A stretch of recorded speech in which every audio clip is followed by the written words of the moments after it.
Little black book, you know what time it is. Time it is. Time it is. Time it is. Time it is.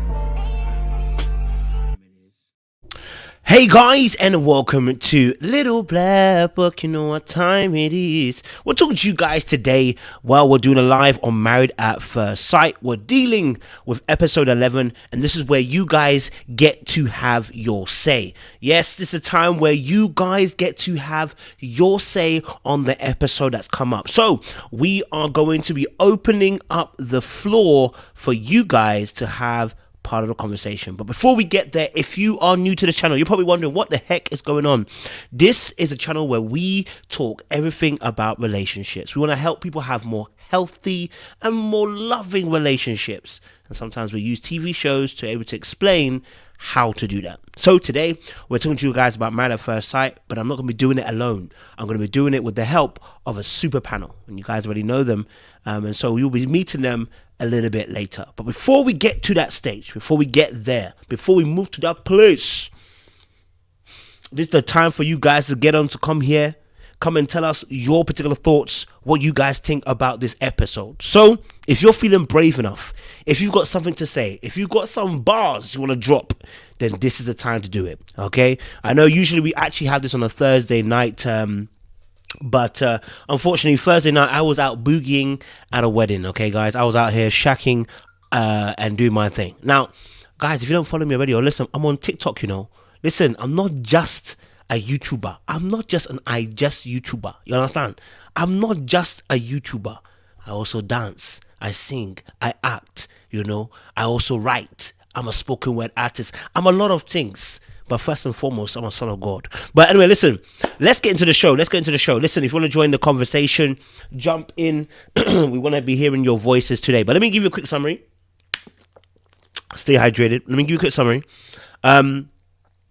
So this particular episode was crazy because we got to see different sides, right? We had Jose and Rachel, and the situation there is that Jose obviously went mad the last episode, and you know, now he had to apologize to Rachel, which he did in the end, but it was really a lackluster apology. The apology wasn't really giving us any sauce. It wasn't giving us any kind of, you know, vim, wasn't giving us any kind of energy, right? And unfortunately, I think a lot of us agreed that we didn't like Jose's position that he ended with. There was a lack of remorse, a lack of regret, any real authenticity in his apology. Then later on, he had a conversation where they spoke, and, you know, he explained that, you know, he's going to change his behavior. Here's how he's going to change his behavior through cue cards and stuff like that. I said, okay, he's making some progress. I'm still not happy, but he's making some progress. Okay, cool. And then we had a situation with what's it call it? Ryan and Brett. I almost said the wrong words there. Ryan and Brett. And with Ryan and Brett, what I find is that I'm tired of Ryan. Okay, now Ryan keep on talking, saying, you know what, you know, I'm just trying to find that feeling. What feeling are you trying to find, sir? Please let me know. What is the feeling you're trying to find? We're all trying to know what is the feeling you're feeling. Let us know the feeling you're feeling. What are you feeling? We want to know what you're feeling. Isn't it? Yeah. We don't know what he's waiting for something. And you know what? I'm not going to lie to you. It's not easy to be in a position where you're not really feeling the person. So I'm not trying to be too hard on him. But it's like, brother, thank you. Thank you, Kimberly. Thank you, Grace. Just be honest. That's what we're asking for. You're not on it. You're not really going to be on it. That's it. You know what I'm saying? And I don't know what Brett is seeing. I'm mad confused. Brett, what are you seeing? Because the brother does the bare minimum. Bare minimum. And you're excited and gassed and saying, you know, it's exciting to, you know, it's exciting, you know, it's some of the things that you keep saying to me, it's all positive stuff. I get confused. I'm like, darling, what are you seeing that we are not seeing, that you are seeing that we're not seeing? What is it that you're seeing that we're not seeing? You know what I'm saying? Like, so for me, I'm a little bit confused by that couple. I'm not sure what Brett is seeing, you know. So, you know, again, I don't want to be too hard on Ryan because I understand, you know, it's tough for Ryan. He's unfortunately, he's in a situation where he doesn't really like the girl. And that makes it very, very difficult for him in that sense. And then we had obviously Michaela, and we had also Zach. They had a little listen, salsa. Every year on the show, salsa seems to be taking people out of the game. Okay, salsa. Every single time, the salsa just be taking out people. I don't know what it is about that place or what it is about the dance, but it always seems to out people who got bad character. You know what I mean? And so we saw, obviously, with Zach and Michaela, her just saying she don't want to dance anymore, basically just shutting things down. And then we saw, obviously, towards the end as well, to make it up. And they actually did do a good job of making it up, but I think it was more of a plaster rather than it being actual healing. I think there's a plaster over a big wound. Someone said not bachata. Not bachata, it's not easy. So we can talk about Zach and Michaela all the time, all long, but I think honestly I'm not feeling their relationship that too tough. I think they put a plaster on some of the stuff that's happening. Then we also had also as well, what do you want to call it? Why have they got up my name? Yes, Bao and Johnny again. We want to know the gourmet meals. Was it cooked? Was it not cooked?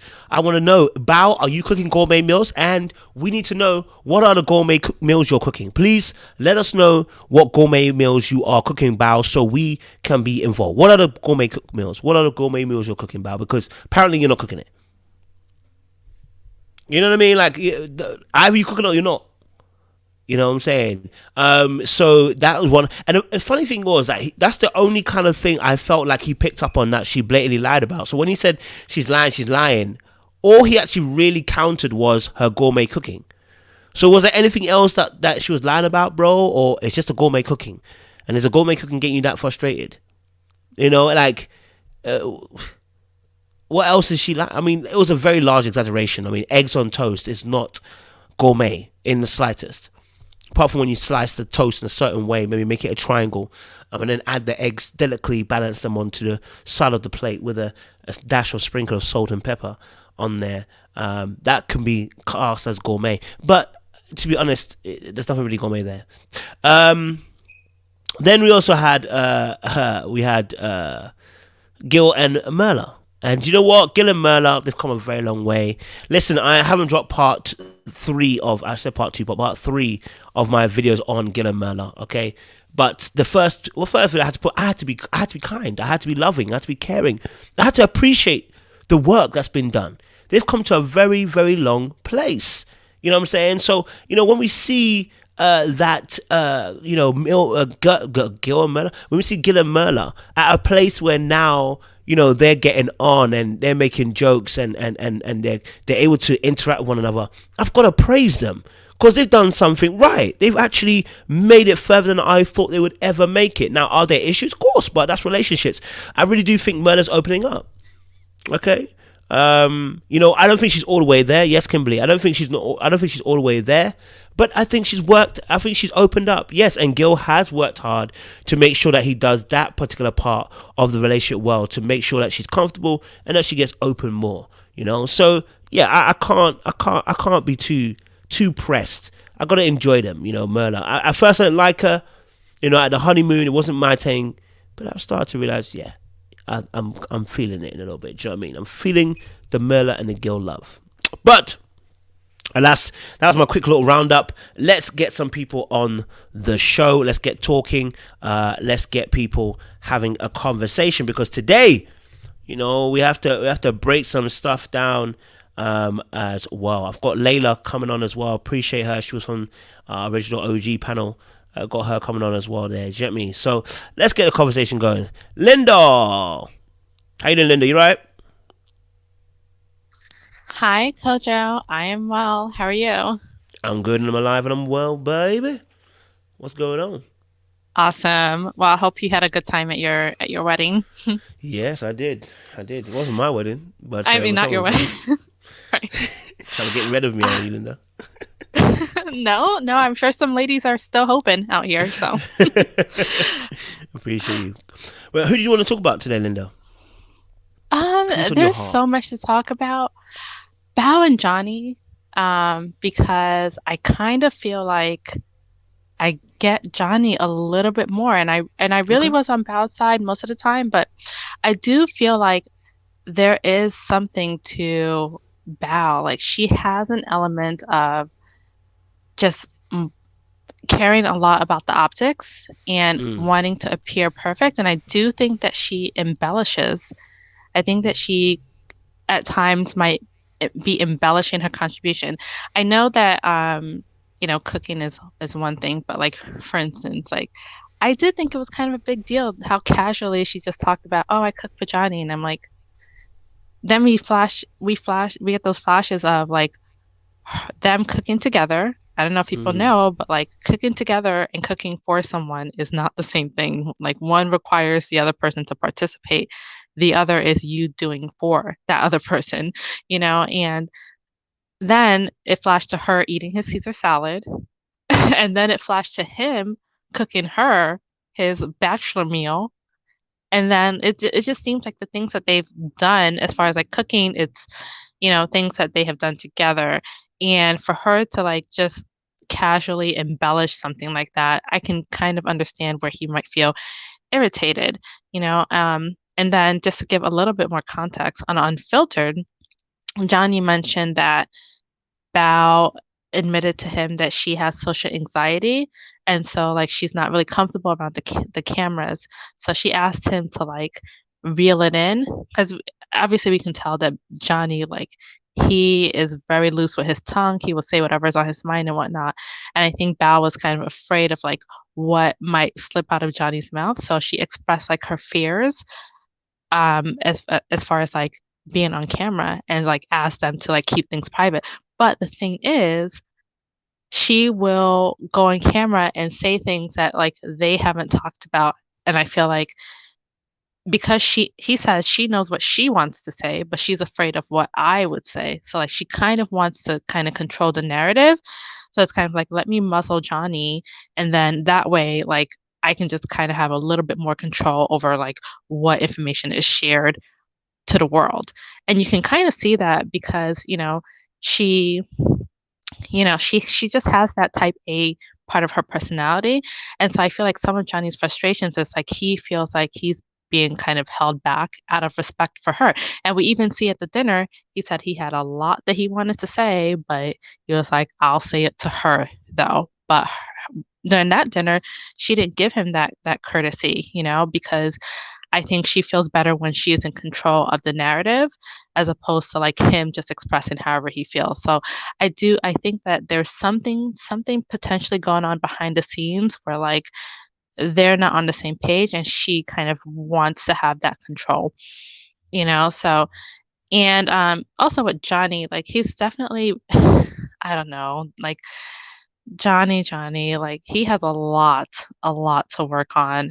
I mean, I just feel like he's very led by lust, and I don't really see like what are you building your relationship on? Like this is the third time that they've talked about like sex and them being on different pages with sex and like he wants this build up with the flirtatious text messages throughout the day and then when they come home he wants to have this like it's like this ultimate climax. And I'm like, dude, that's not what happens on the day to day. Not even in with people who are boyfriend girlfriend, let alone married. You know how many people like you both have jobs. She has probably like a very serious job. She's a director of research somewhere. Like, ain't nobody have time to be sending you flirtatious text messages throughout the day to like keep you satisfied. Like, what else is your marriage being built on? Like, where are the deeper conversations? What else is happening? Is what other foundational things are you building this marriage on? Like, because all I hear him focusing on is like, she's not sexy enough for me, essentially,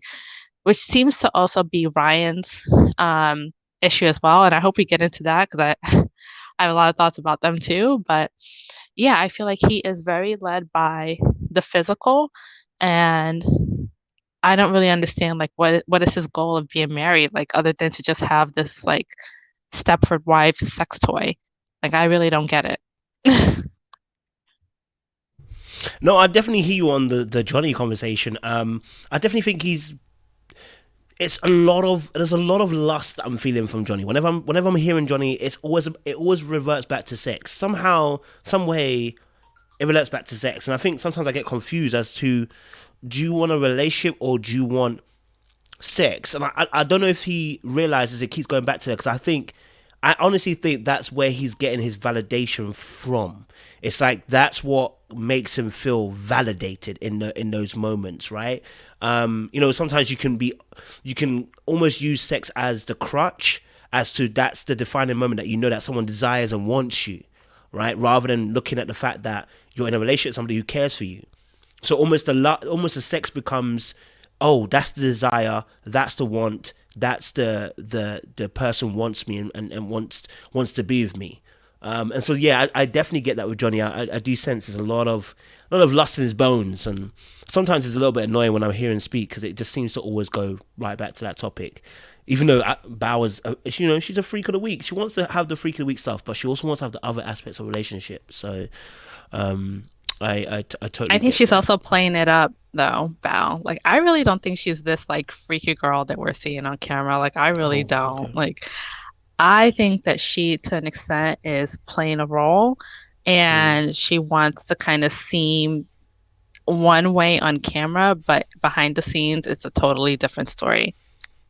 Mm, okay, that's a fair point. That's a fair point. I hear you, Linda. Okay. Hello, Layla. Welcome to the Converse. Good seeing you back on here. I almost feel a little bit of nostalgia there. You know what I mean? My heart went gadoom gadoom a little bit there. Howdy, hey chat people, hey comment people, hey Light, hi Linda. How you Hi, doing? Layla. Hi, Linda. Hey y'all. It's a full L panel tonight. Right? It really is. I didn't even think about that. But we ain't Yeah. taking L's around here, guys. Okay. But yeah, Layla, we're just talking about Johnny and Bao. I wanted to get your kind of thoughts. What's your thoughts on Johnny and Bao? I know they're a special place in your heart for you. Um, it's not even a special place. It's really like I'm not gonna let Bao's one lie or one exaggeration or whatever it is, maybe playing the victim card. I'll grant anyone any of that.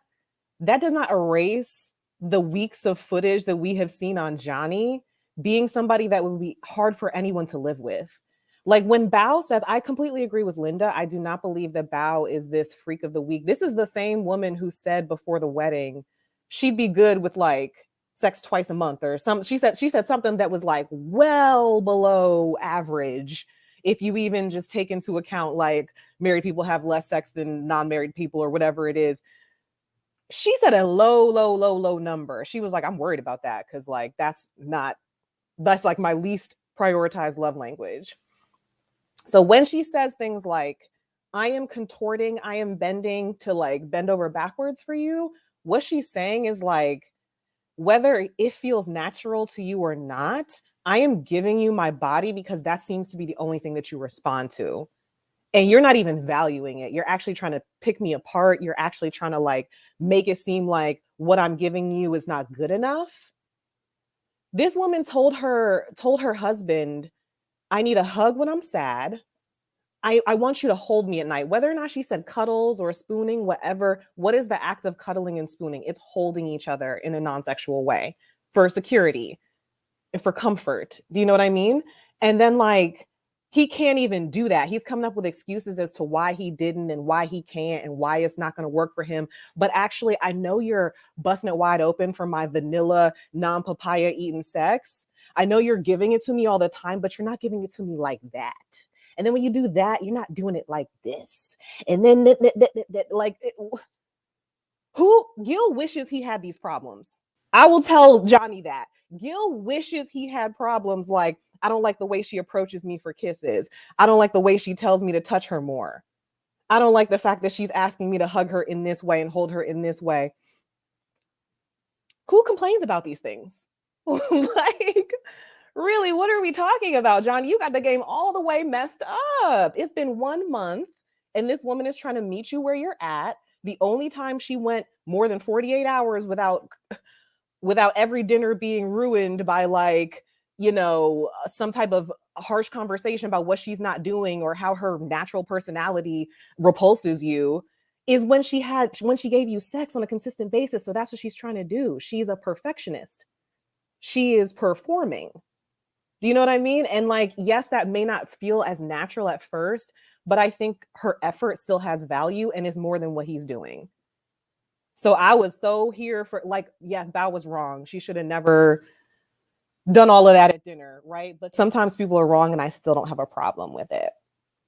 I didn't have a problem with it. I actually laughed out loud several times during that. She said, I'm struggling to be in like with my husband.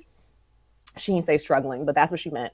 She was like, I'm trying to be in like with him. You know, he wants me to basically romance him because it's not enough that I'm doing all of these things, making all these compromises and still getting critiqued for how I'm compromising. You want me to do more. You want me to be thinking about you all day. You want me to be prioritizing your dick all day. I'm at work trying to be a boss, but you want me to make sure I'm texting you flirty stuff. Are you texting her flirty stuff? Like, come on, Johnny. What are you doing? He went to his friend's house and said, what can Bao do? What can Bao do? He is the king of getting in front of people and putting her on blast. The first time he told her that her joy kind of repulses him was in front of Dr. Cal. They had their best week ever when leading up to Dr. Viviana, or I think that's, yeah, Dr. Viviana being there. And he's still trying to tell on her because she didn't help make the bed. Johnny, you're the king of it. She did exactly what you're doing. She waited till there was an audience and she made you look bad. And also, if I was being critiqued all the time, I would have a vested interest in making sure that when I was around other people, I sort of had more control over how I was perceived. Because when you're criticized a lot, you start to feel like you're trying to create a picture of me that isn't real. You know what I mean? So it's like I can look, whatever. Maybe I'm giving Bao too much credit. Maybe she does play the victim, maybe whatever. But that doesn't erase everything I've seen of Johnny.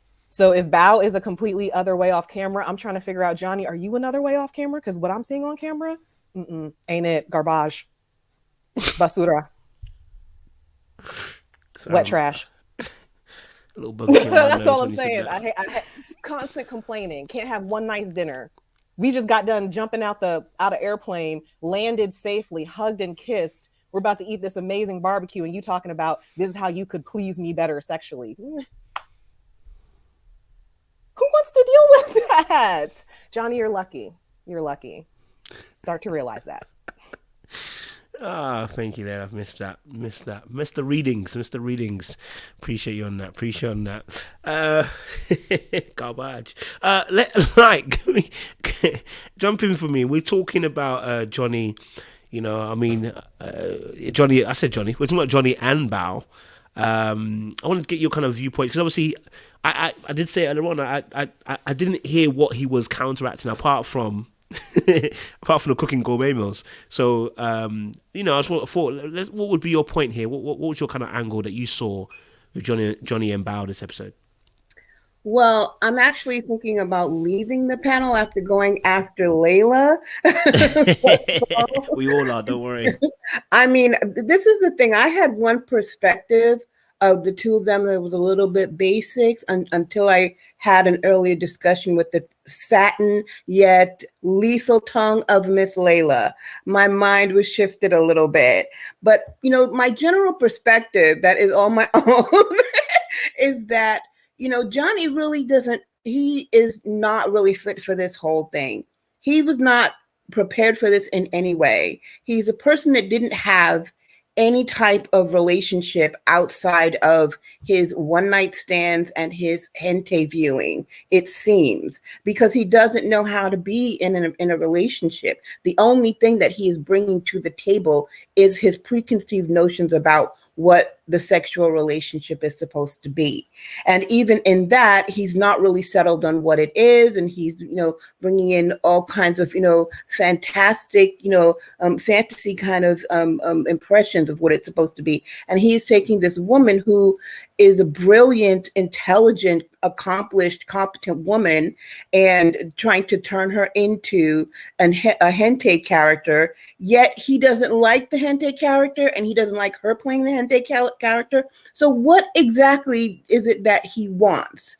So, in putting him up next to Bao, one of the reasons on my mind has shifted is because I had a lot of thoughts about Bao in the beginning that sort of, I said, I think these are, maybe, indications of certain things about Bao. Bao has changed my mind about her completely because she has given herself over completely to the process. She has gone above and beyond what I expected she would have been able to do. I thought that she was going to have these blocks and these boundaries, and she's trying so hard to become what he is expressly saying he needs, but he doesn't even know himself what he needs, and he doesn't bring anything to the table himself. So she's actually doing all of the heavy lifting. She's doing all of the compromising. She's contorting herself into these different positions. And I'm going to say that that is a literal and figurative statement there. And I think that it is time for Johnny to meet the real Bao. I think Bao needs to come into the situation and say, enough of this. This is not me. I'm not going to do this. I need you to start acting like a husband instead of somebody that's giving me dollars in my G-string. This is what I think Bao needs to do. She needs to become the real person and stand up and speak up and say, this is enough. That's a basic overview of what I'm thinking about the two of them. Okay, I'm hearing on that. Listen, everybody's bringing these fire points today. Johnny, it's not my fault, bro. You haven't said anything of substance. This episode, you haven't done anything of substance, to be honest. So none of us are perfect, Johnny, but you cutting up. You cutting up, okay? Poor lad.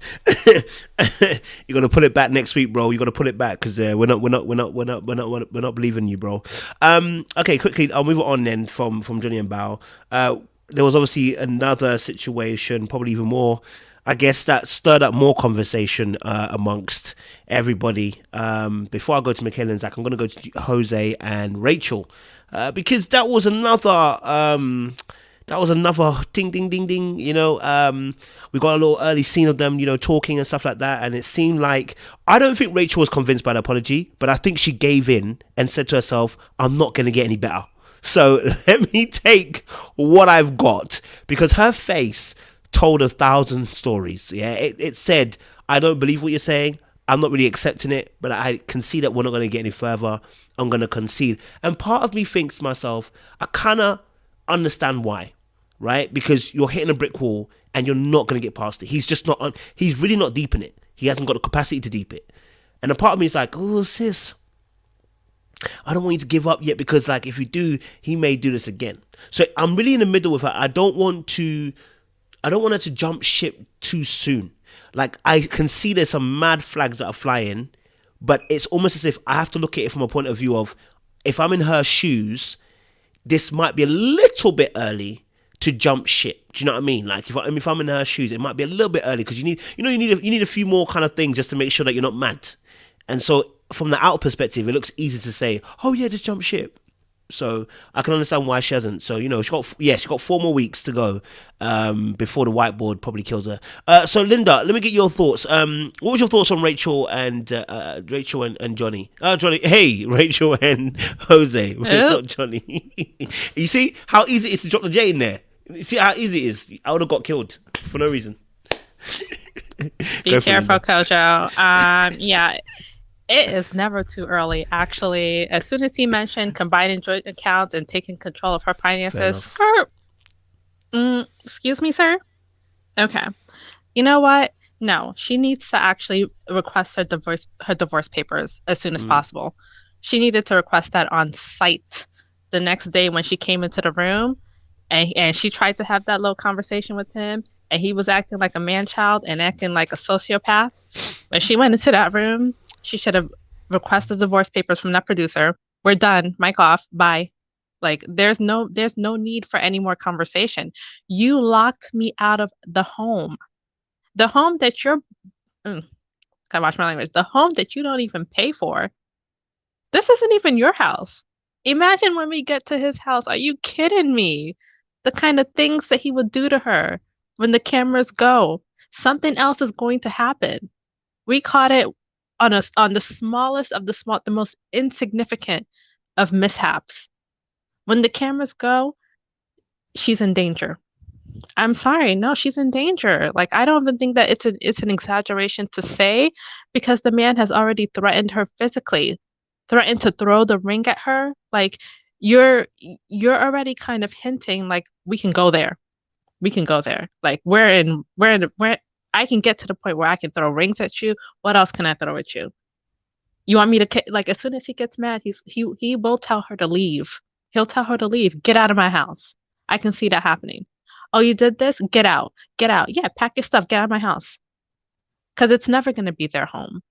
It's never going to be his things will never be her things. You know how when you get married, they say what's mine is yours and vice versa? It will never be hers. It will always be his.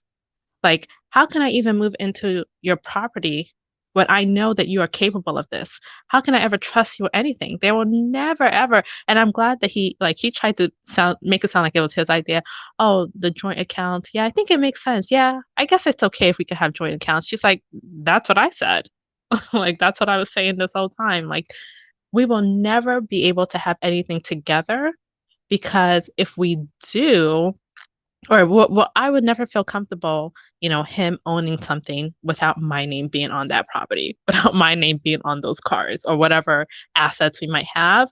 Like, I would never, ever, ever feel comfortable with just him controlling things, because he has shown that I don't mind putting your very life in jeopardy over something insignificant. Like, and it's no big deal to me. And that apology was like pulling teeth. I understand why, like, at some point you have to give up, but it would have been like Myrla said, divorce check, please. Like, we're done. There's nothing more to discuss after you pull a move like that. Because to me, like, I don't even think it's too much to say we cannot climb out of this hole. Like, there's no going back for me, because that was just like a line that is, to me, that's on the same scale as like, you might as well have hit me to do something like that. Because like, once it gets physical, there's no going back for me. So like, there are some things that like will take you to a place where it's irredeemable, and that is one of them. He locked her out of the home, didn't give a damn. You had to like beg for your apology. No, it's divorce. Totally hearing you on that.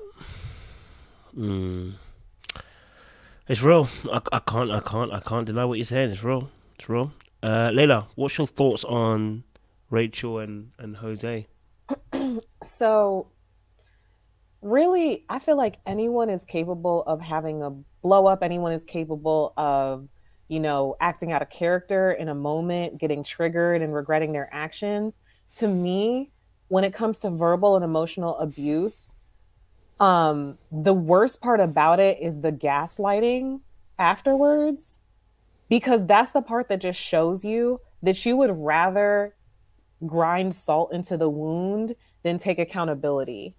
Like, it's more important to you to not lose this battle that we both have acknowledged that you already lost, right? Like, but you are so, like, you love winning more than you love me, obviously. You know what I mean? Like, you're willing to hurt me further because you can't come up off an apology. And he was still gaslighting. The whole making surf and turf the next day and then asking me how my day was, that's gaslighting. You know what I mean? Like, trying to act like you can't trust me just like I can't trust you, but you literally just left me to the wolves. That's gaslighting. And he was still gaslighting her when they sat down, and he's talking about, yeah, I don't know how to talk to you either. Out of shame, or did you forget how to form words with your mouth? Because I'm trying to figure out how, like, you're trying to put yourself in my situation. He was constantly still trying to flip the script on her. And it was crazy to see it. And then when it wasn't working, he started to lash out. Like, you keep harping on it. You keep bringing it up. You won't stop talking about it. It's like, Rachel, you can't. Based on some of the things that she said, I thought that she had been in at least one or so relationships where maybe she wasn't treated well, or maybe her voice wasn't heard, or maybe she wasn't, really able to be herself and self-actualize and really thrive in a relationship. So I was disappointed to see her take him back during that conversation where he's actively still trying to gaslight you and make you feel like you're making up things and you're exaggerating and it wasn't that big of a deal and you're talking about it too long. Like, I was really disappointed to see that, because it's like, you can't, you literally cannot let him get away with that, because if you do, it will always be this way. It's kind of like when, I guess, like, I don't know if this is still the way that you raise kids or anything, but like when babies, it's like if they are crying for 3 hours and then you come at 3 hours and 1 minute, next night they'll cry for 4, because they know if they just hold out for that little bit longer, you will come or whatever. So it's kind of like you gave him an inch and he's gonna take another mile. You know what I mean? Like the locking you out, threatening physical violence, cussing you out like you're a person on the street that he hates. That was step one. You know what I mean? Like, statistics show it doesn't lighten up. No, it gets worse. Ask Virginia. Okay, it gets worse.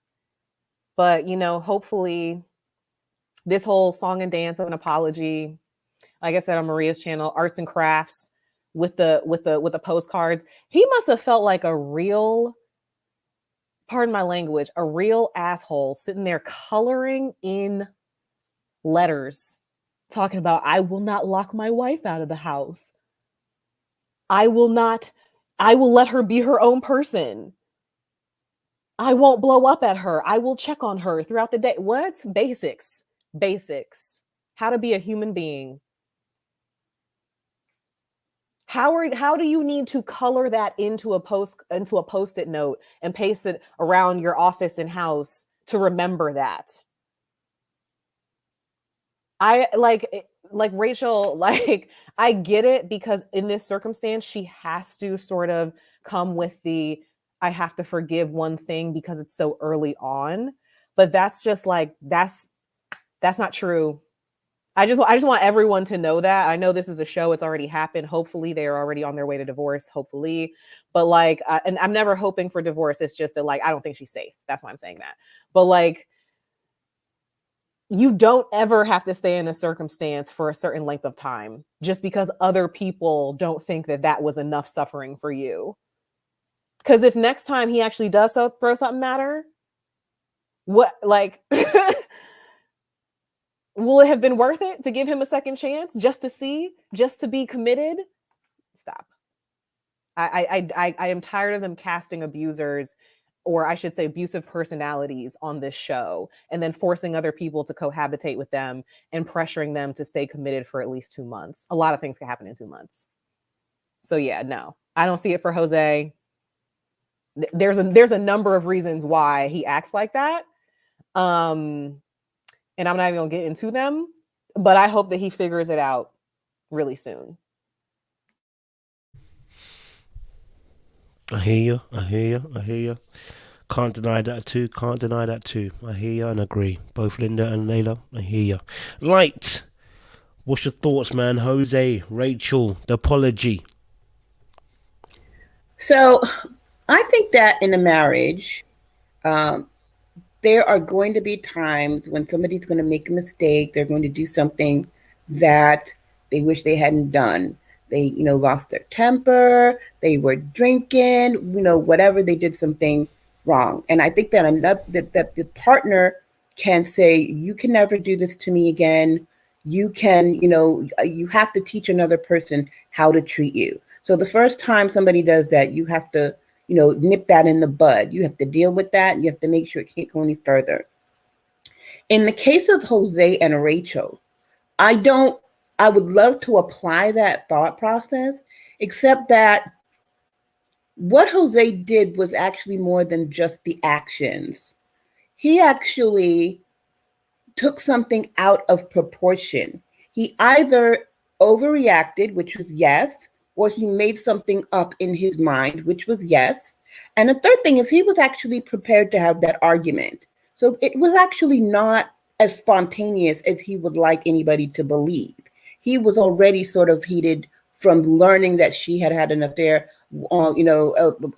cheated on another person how many years ago in a different phase of her life. He was prepared.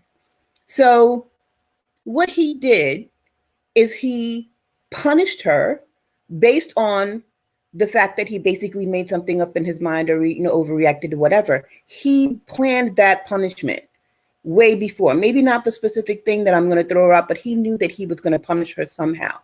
And when they got into the argument, he said, "You have to leave." And she said, I'm not going to leave, but I'm going to walk Brittany down and we'll come back and talk or whatever.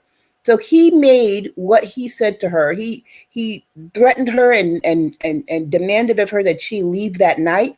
And knowing she was going to come back, he bolted the door. So in the future, it doesn't necessarily have to be that he's going to bolt the door. He came with his flashcard saying, "I'm not ever going to bolt the door again until I'm really sure you're in the house." That is actually at this point beside the point, because what I believe is going to happen, and I'm always talking about escalations and the patterns of abusive behavior. The next time it's going to be something else that he was upset about that he either took out of context, over exaggerated, or just something that he made up in his head that didn't really happen. And my expectation is that he is going to do something again to punish her for something that he made up in his head. So him saying, "I'm never going to bolt the door again," is way beside the point. So that's my first thought about it. My second point about it is that he is apologizing, but he is not really acknowledging what he did. He is still hiding behind his lie. He is still saying essentially to her, "I made this mistake and you misunderstood this mistake. And so I'm apologizing because you feel bad. Not because I did anything really wrong, because I didn't mean to do this, but you feel bad, so I'm apologizing to you because you feel bad." He is not saying, "I was a massive jerk. I did this thing. I was out of line. I apologize. I will never, nothing like that will ever happen again." He's talking in specifics because he believes that that is going to get him back in her good graces. So everything he did was problematic. But the main part of it for me that is problematic is that he is setting up his marriage to be in this way. If she continues, as I continue to say again, I'll say it again, escalation and pattern, it will get worse the next time. Whether or not she should have accepted the apology, I mean, I've had friends in my life where I have pointed out a red flag in the beginning of their relationship and said, "Look, you need to look out for this." And, that person is smitten. And they say, "Okay, no, I'm going to forgive him because now he's apologized. He's learned his lesson. We've talked it through." And then they go back the next time. So it's not really surprising to me that she's accepting this at this point. I'm just hoping that she will recognize the pattern. The positive thing is that she recognized right now what should not be. She recognized her power in the situation, although she did waver a little bit, I think. But she did recognize her power in the situation. I think that she should have reacted differently, last week at the time when it was happening, and she came the next morning. Personally, I wouldn't have even had that conversation. I would have just packed up and gone. I don't feel the need to have confrontational conversations like that. When I've decided to go, I'm going to go. But she wants to try to work on her marriage for the 8 weeks. God bless her. She had the conversation. It didn't go the way she wanted. My next rant, I won't go too far, but I'm not really happy about the fact that the producer actually convinced her to go back and talk to him at that time.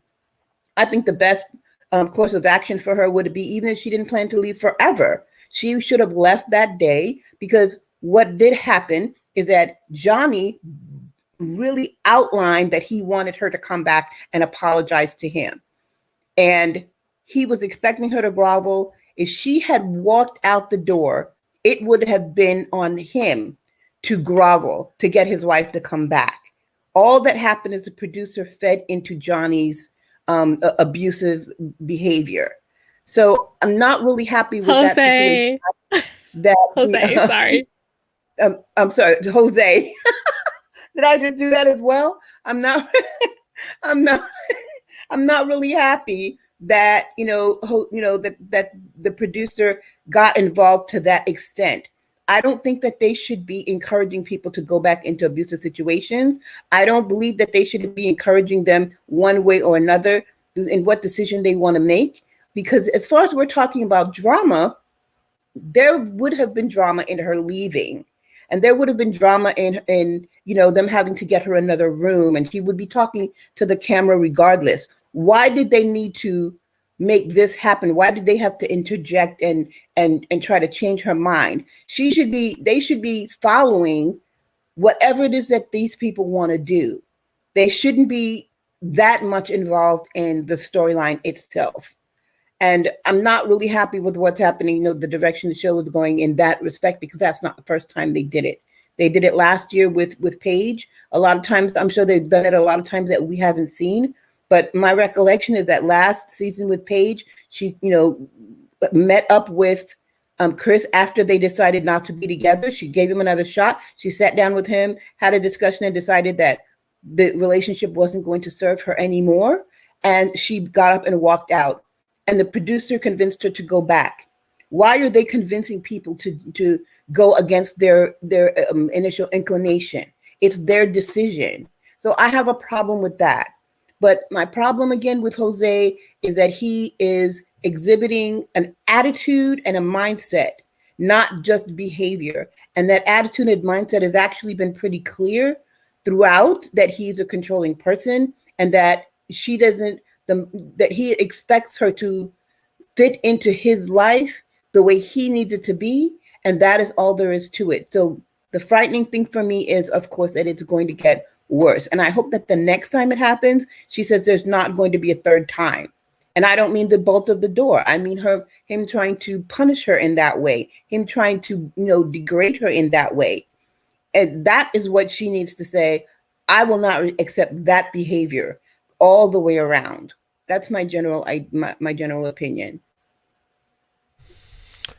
Definitely hear you on that, ladies. I mean, I 100% agree with everything you've said. I think it's quite interesting. I think with the producers obviously getting involved, it does kind of sometimes remind me of bad friends who don't really know how to spot when you're in abusive situations. So they're almost behaving like the toxic friend who sees you. What are you gonna stress about the situation for? Just go back. You know what I mean? Like, what are you stressed for? Like, all he did was shout and you say F you. Is that it? Girl, you better go back. Like, it's not that deep. Like, you're going to lose a whole man who's going to pay all your bills and you're going to run away. Like, that's what they're almost playing, that friend, that role, who doesn't know how to spot that this is actually a situation where life is in danger, And that is where I'll make a distinction between Michaela and Jose right now, right? I can make that distinction that right now, what I'm seeing with Jose right now is he's on the level, on the cusp of being, I'm gonna take you out. Like he feels like he's on that level, right? Because during that argument, and I think what you said was so important as well. That argument's been coming, right? He's been plotting it. He's been waiting for it. He's been wanting to have his say about that situation, and he utilized this particular situation, which I honestly don't think, like, it's premeditated, but it's almost he's triggered.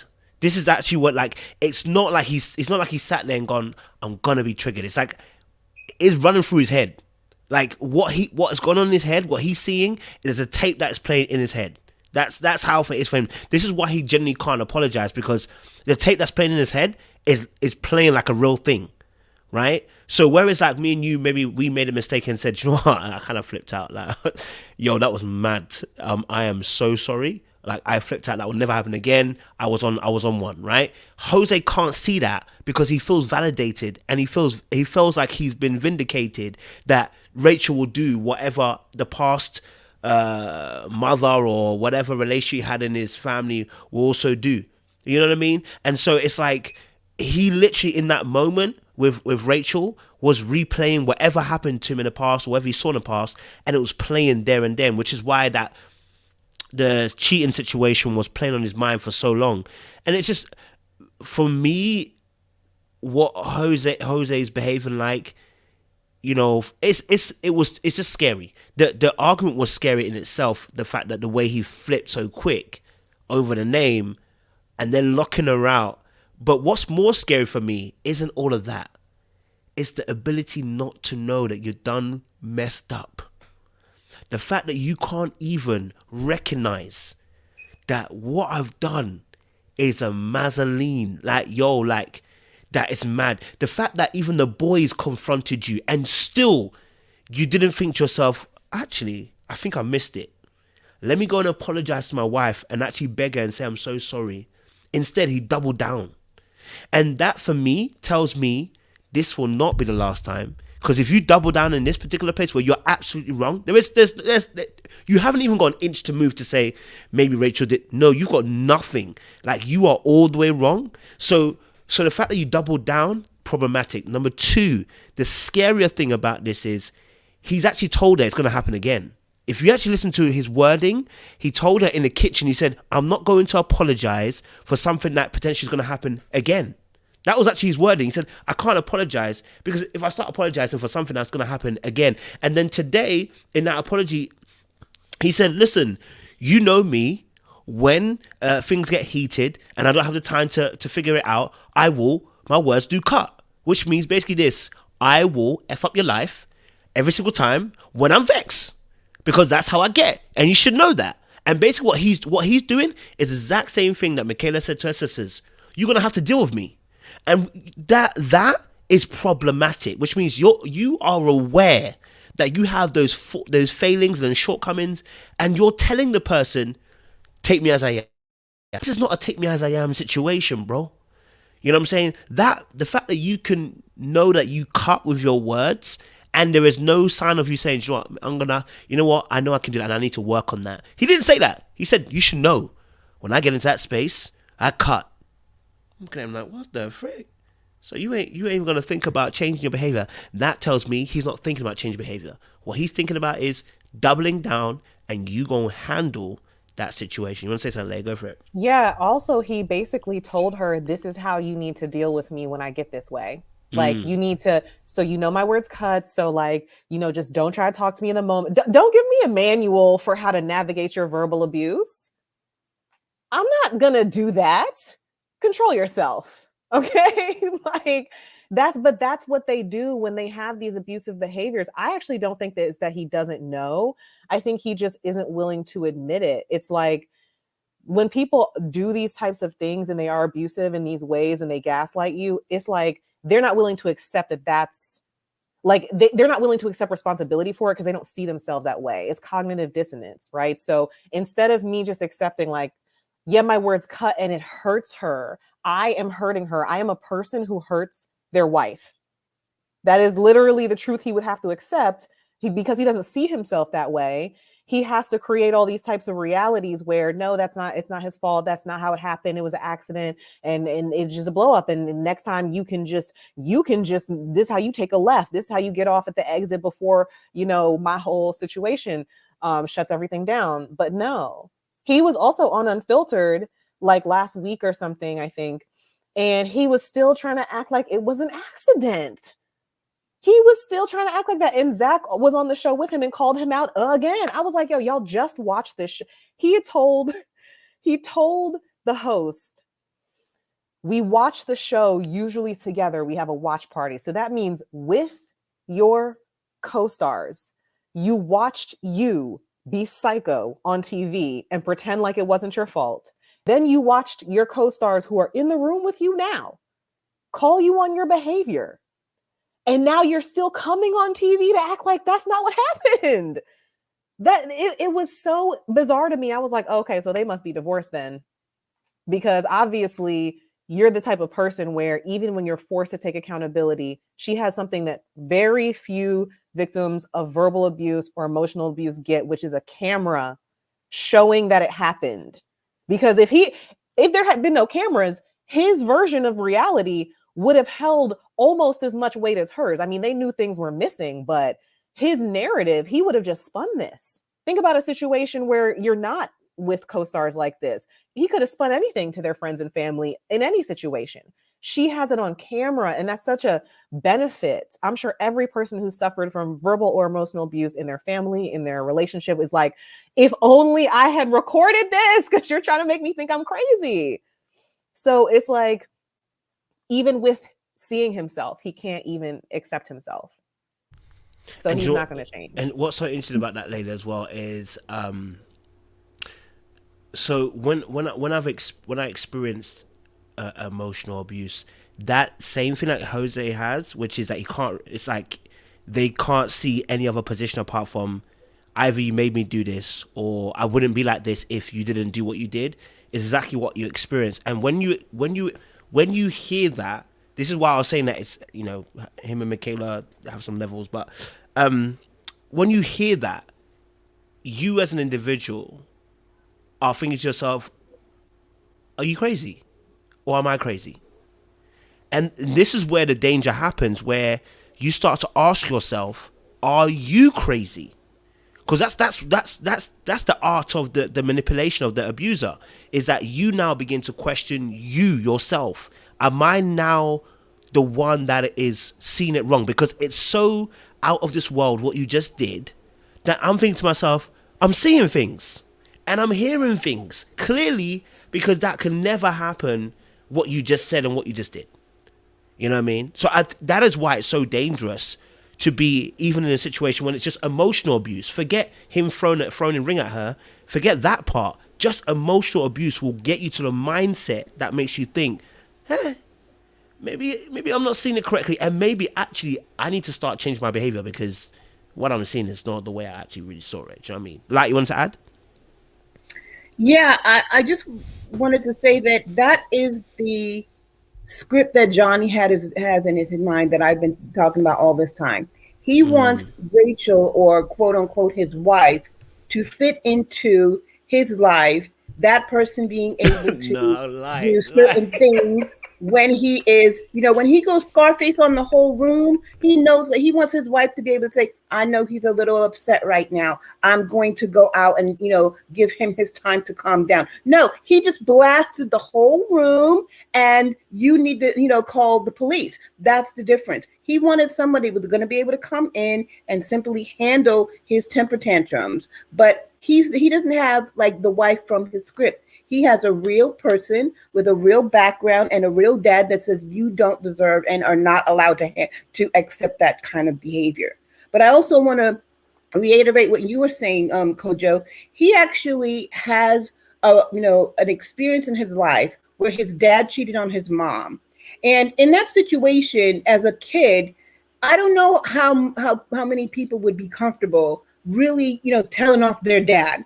So if he has been, seething about that, he witnessed his mom suffering from this situation, and he took that in, and he's playing that in a loop in his mind all the time. I really want to say this to my dad. I wanted to say this then. Even if he has a better relationship with his father now, he's maybe wishing I had said this to my dad. And if this happens to me, I'm definitely going to have to say something to my wife. So because he's got this whole script of what he wishes he says to his dad, he had it at the ready. He opened up the script, he turned to that page and said, I was waiting for this to happen. This scene is about to happen. And so now I'm ready. And that's what he did. He unloaded everything that he felt about what his dad did to his mom on his wife, not on Rachel, on his quote unquote wife.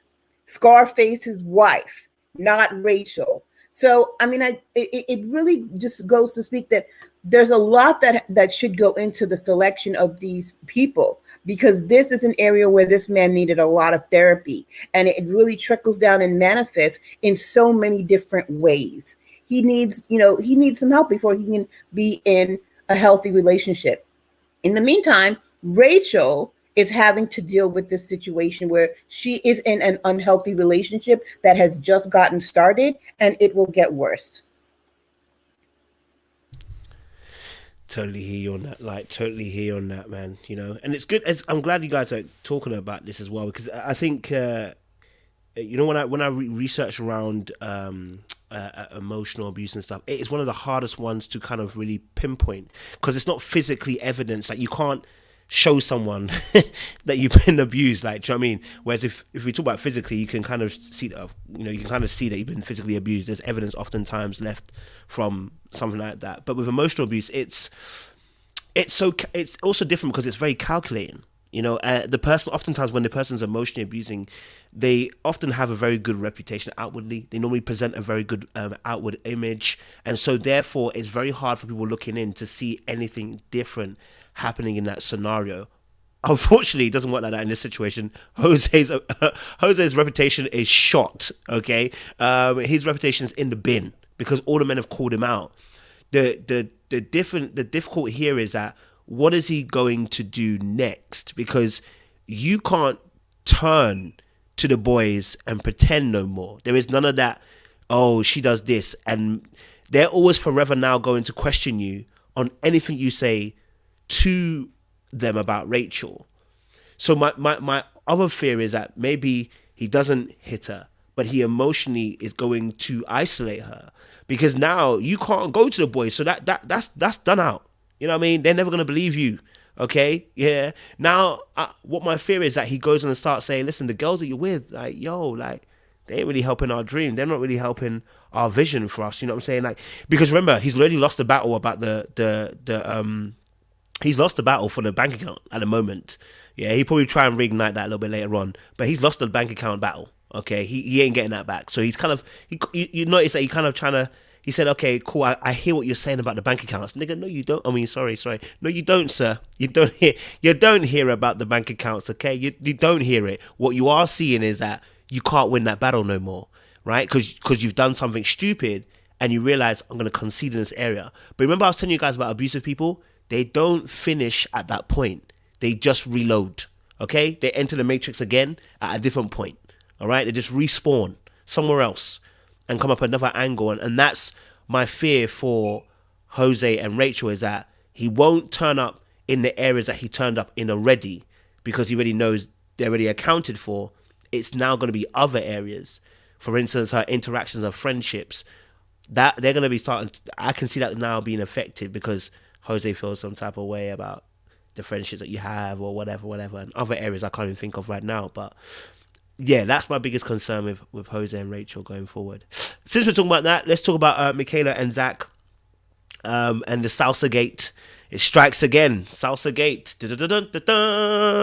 Once again, Salsa and the Footsteps has put somebody out of step and sync with their partner. First it was Vinny from last season, and now it is Michaela. So, Linda, talk to me. What's your thoughts on Michaela and Zach? They obviously made it up at the end as well. So, what was your overall thoughts on them this episode? Yeah, I'm not buying it. I'm not buying them making up. Yeah, not buying it. First of all, Salsa Gate. Okay. The way that Michaela manipulated that entire situation from the car, like, she was basically prepping Zach, like, I'm not going to participate. My thing is, why get all dressed up, looking gorgeous in that dress, makeup on point? She looked absolutely beautiful, just to get in there and not participate. I don't understand it. But she knew what she was doing, because she was talking about not participating from the moment they were in the car. And I think Zach kind of just thought she was joking around about it, but that he didn't expect her to actually, like, sit that one out, when the time came. And, it's just, she's still with her same old tactics. When Gil was asking her, so is this how you usually are? Like, why didn't you participate? And she basically was just like, no, just didn't want to do it. You're right. I could have tried harder. I didn't want to. Like, her response just seemed very deliberate. Like, I know what I'm doing. I know I could have actually participated. I know I could have done more. I just did not want to. And that, to me, is just not an acceptable excuse. And it shows me that you're very calculated in the way that you handled the situation. She knew that it would have probably more than likely made Zach happy, made him pleased to have her, for her to participate. And she deliberately chose to sit it out. And, when they got more into it, it struck me as interesting that, she said, I don't feel like we're in a good place. I don't feel like we're moving forward, when Gil was asking her questions. Then what was all that kikiing in the car about? because you were kikiing in the car, getting along together, and everything seemed all fine and dandy in the car. But when we get to the place, now I'm gonna ruin your night. Now I'm gonna ruin it. So she was setting it up, like setting up his feelings to like be looking forward to this moment, knowing all the while that like she's gonna take a big dump on, their event and not have any qualms about it. And, in that conversation, it just kind of showed me that she's still punishing him. What is she punishing him for this time? Because he said that he couldn't see a future with her. Because when they got down to it, she was like, I don't feel like we're moving forward because of the things that he's been saying. He said, oh, you mean when I said I don't see a future with us at the moment? She goes, yeah, that's why. And I'm like, well, wouldn't the time for this conversation have been prior to us getting to salsa and all of this going on? Like, why didn't we talk about this before?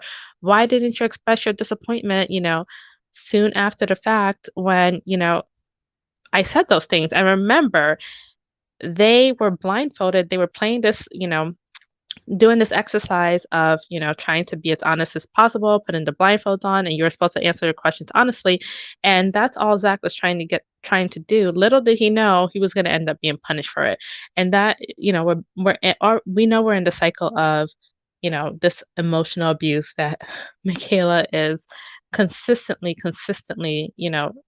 putting Zach through. My thing with Zach, however, is, we're watching Paige 2.0. I say 2.0 because he's the elevated version of Paige that isn't as naive, like as far as he understands what he is seeing, what he is going through. But we need the 3.0. We need the fully self-actualized, fully elevated, like actually leave the situation now. So you understand what's going on. You understand that it's a character trait. You know it's something that isn't going to be resolved by the time you all need to make a decision. This is deeper than him. He understands this is deeper than me. This is beyond me. And this is something that is not conducive to marriage. And, he cried and he grieved for it. And I think he was grieving for his marriage. But I think now he needs to make the decision to walk away. And I think that's what I'm going to have the most trouble with watching Zach continue on in this process, because I know he's already checked out. Like, it's super obvious that he's checked out. Why else is his, that's why he says, I don't see a future with us, but maybe, because he doesn't want to like completely like let that dream die, even though he knows it's already dead. But he needs to like just have some courage and actually walk away from it now, because him having one foot in and one foot out, as much as I don't side with Michaela on any of her actions, it's actually unfair to Michaela and to himself as well. You can't straddle the fence on this. So, you either continue and put both feet in, which I would suggest not to do. But if you're going to do it, then you need to be all the way in or you need to be all the way out. This cannot be a straddle the fence situation for the rest of your time. You have to make a decision. That's what I say on it. Totally hear you on that, Linda. Even on the points on Zach, I hear that. I definitely hear that. I have to agree. Layla, what's your thoughts? Okay, so if I were to just frame this up, I've seen a lot of. I very much enjoy the Married at First Sight review community. I think everyone brings something different and something hilarious. I laugh a lot. But, I would just say, just based on the consensus of how people describe Jose, that if Michaela were Michael and Zach were Zakisha, we would be calling Michael all types of B's, all types of hoes, all types of words that indicate that this behavior is not okay. Because that's how we did Vincent last year, right? Well, that's how a lot of y'all did Vincent last year, right? And when he left the house, he only made it to the parking lot. Michaela packed up her stuff and left after she slammed down some wipes, knowing that he was coming back. No, like they actually, you guys, they filmed that same day with Pastor Cal. That wasn't a surprise pop-up visit. That's planned. So you knew for a fact that you were going to see him later on that day. You knew you couldn't be going that far away. But it's like Michaela, she, I was on Maria S's channel. Hey, boo. I was on her channel on Wednesday night and we were talking about this, getting my immediate thoughts. And I realized this episode that like Michaela, just like Linda was saying, basically ups the ante. Every time in her head, she truly does believe that Zach is doing things to her and she's just responding. She truly believes that when he did the bee analogy and she was like, well, you need to see what you're doing because these bees just aren't attacking you. Yes, they are. He's sitting there and he's reading a book and the bees are interpreting that as an invasion on their territory and they're attacking him. That's what you're doing. You're interpreting the way that he's living his life because he was previously single and he has never been in a serious committed relationship. I don't care what he says, but you've never been in love. You're 27 and you don't know how to communicate clearly, which means that you haven't been in a real serious relationship where there's vulnerability, you know, there's a mutual exchange of compromises and things like that. Neither of them have. So he's just living his life in a way that he does not think is offensive to anyone else. You are being triggered by the way he lives his life. And you are punishing him for the way that he's making you feel. And then you are abdicating all responsibility for your actions that are a result of those feelings. But that's not his fault. He's not accountable for your actions, right? All feelings are valid. You know what I mean? You can have your feelings hurt. You left and you didn't say goodbye. I know you told me not to wake me up, but like, I don't like waking up and not knowing where you are, especially when we don't fall asleep together. Maybe you could even be a little passive aggressive for an hour that day. He looks like it would go over his head anyway. So it's like there's so many different ways that people can respond to this, but I'm not going to act like Zach is deliberately gaslighting her and he is now somehow also responsible for these, you know, vindictive tactics that she uses to show him that her feelings are hurt.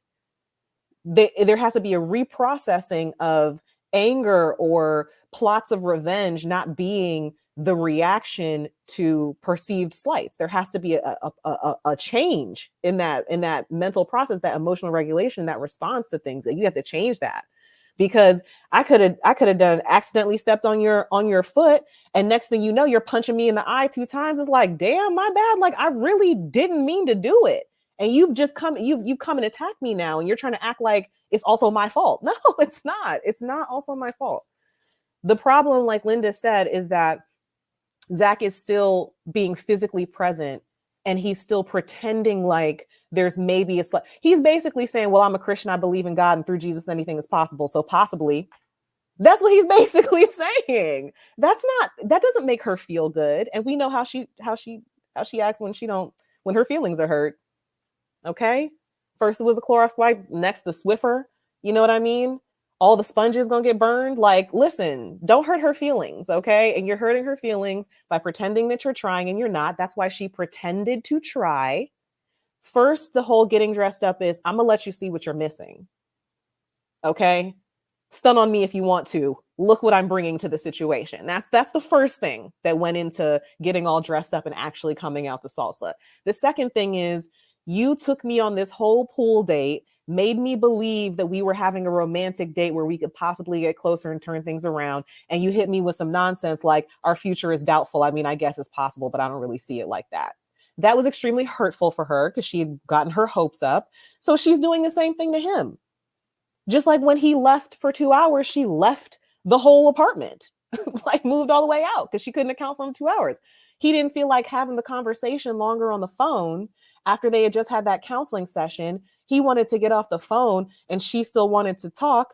Oh, you want to dismiss me? We might as well not even have a party. So it's like you're bringing other people into the situation where you're punishing him now too, which also to him probably signified, so you don't even have any boundaries. Like, this isn't even just a you and me thing. Like, you're the type that's going to set it off in front of my whole family and embarrass me because you feel like I deserve it.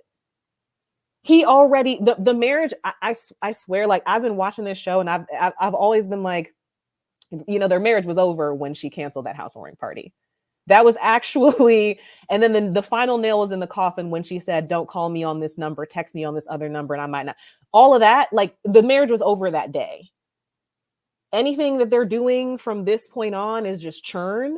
He doesn't trust you anymore. He doesn't believe you exhibit good judgment. He does believe this is a fundamental part of your personality. So all of this, oh, we got the hotel room and I got you some bracelets. He's doing this for show because he doesn't want to give up so quickly. I believe those tears were real when they had that session with Dr. Viviana. I think he was grieving the idea of what he thought this is and what he actually invested believing in it was when he was sick with COVID, when he met Michaela at the altar. They were attracted to each other. They were vibing.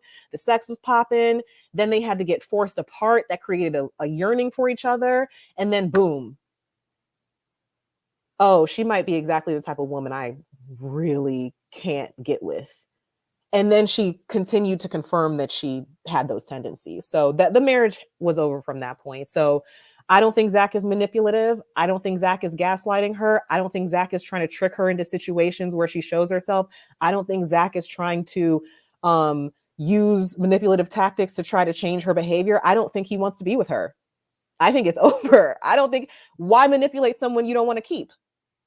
That's not what I don't think that's what he's doing. I think he's just kind of he's waiting for a sign from God.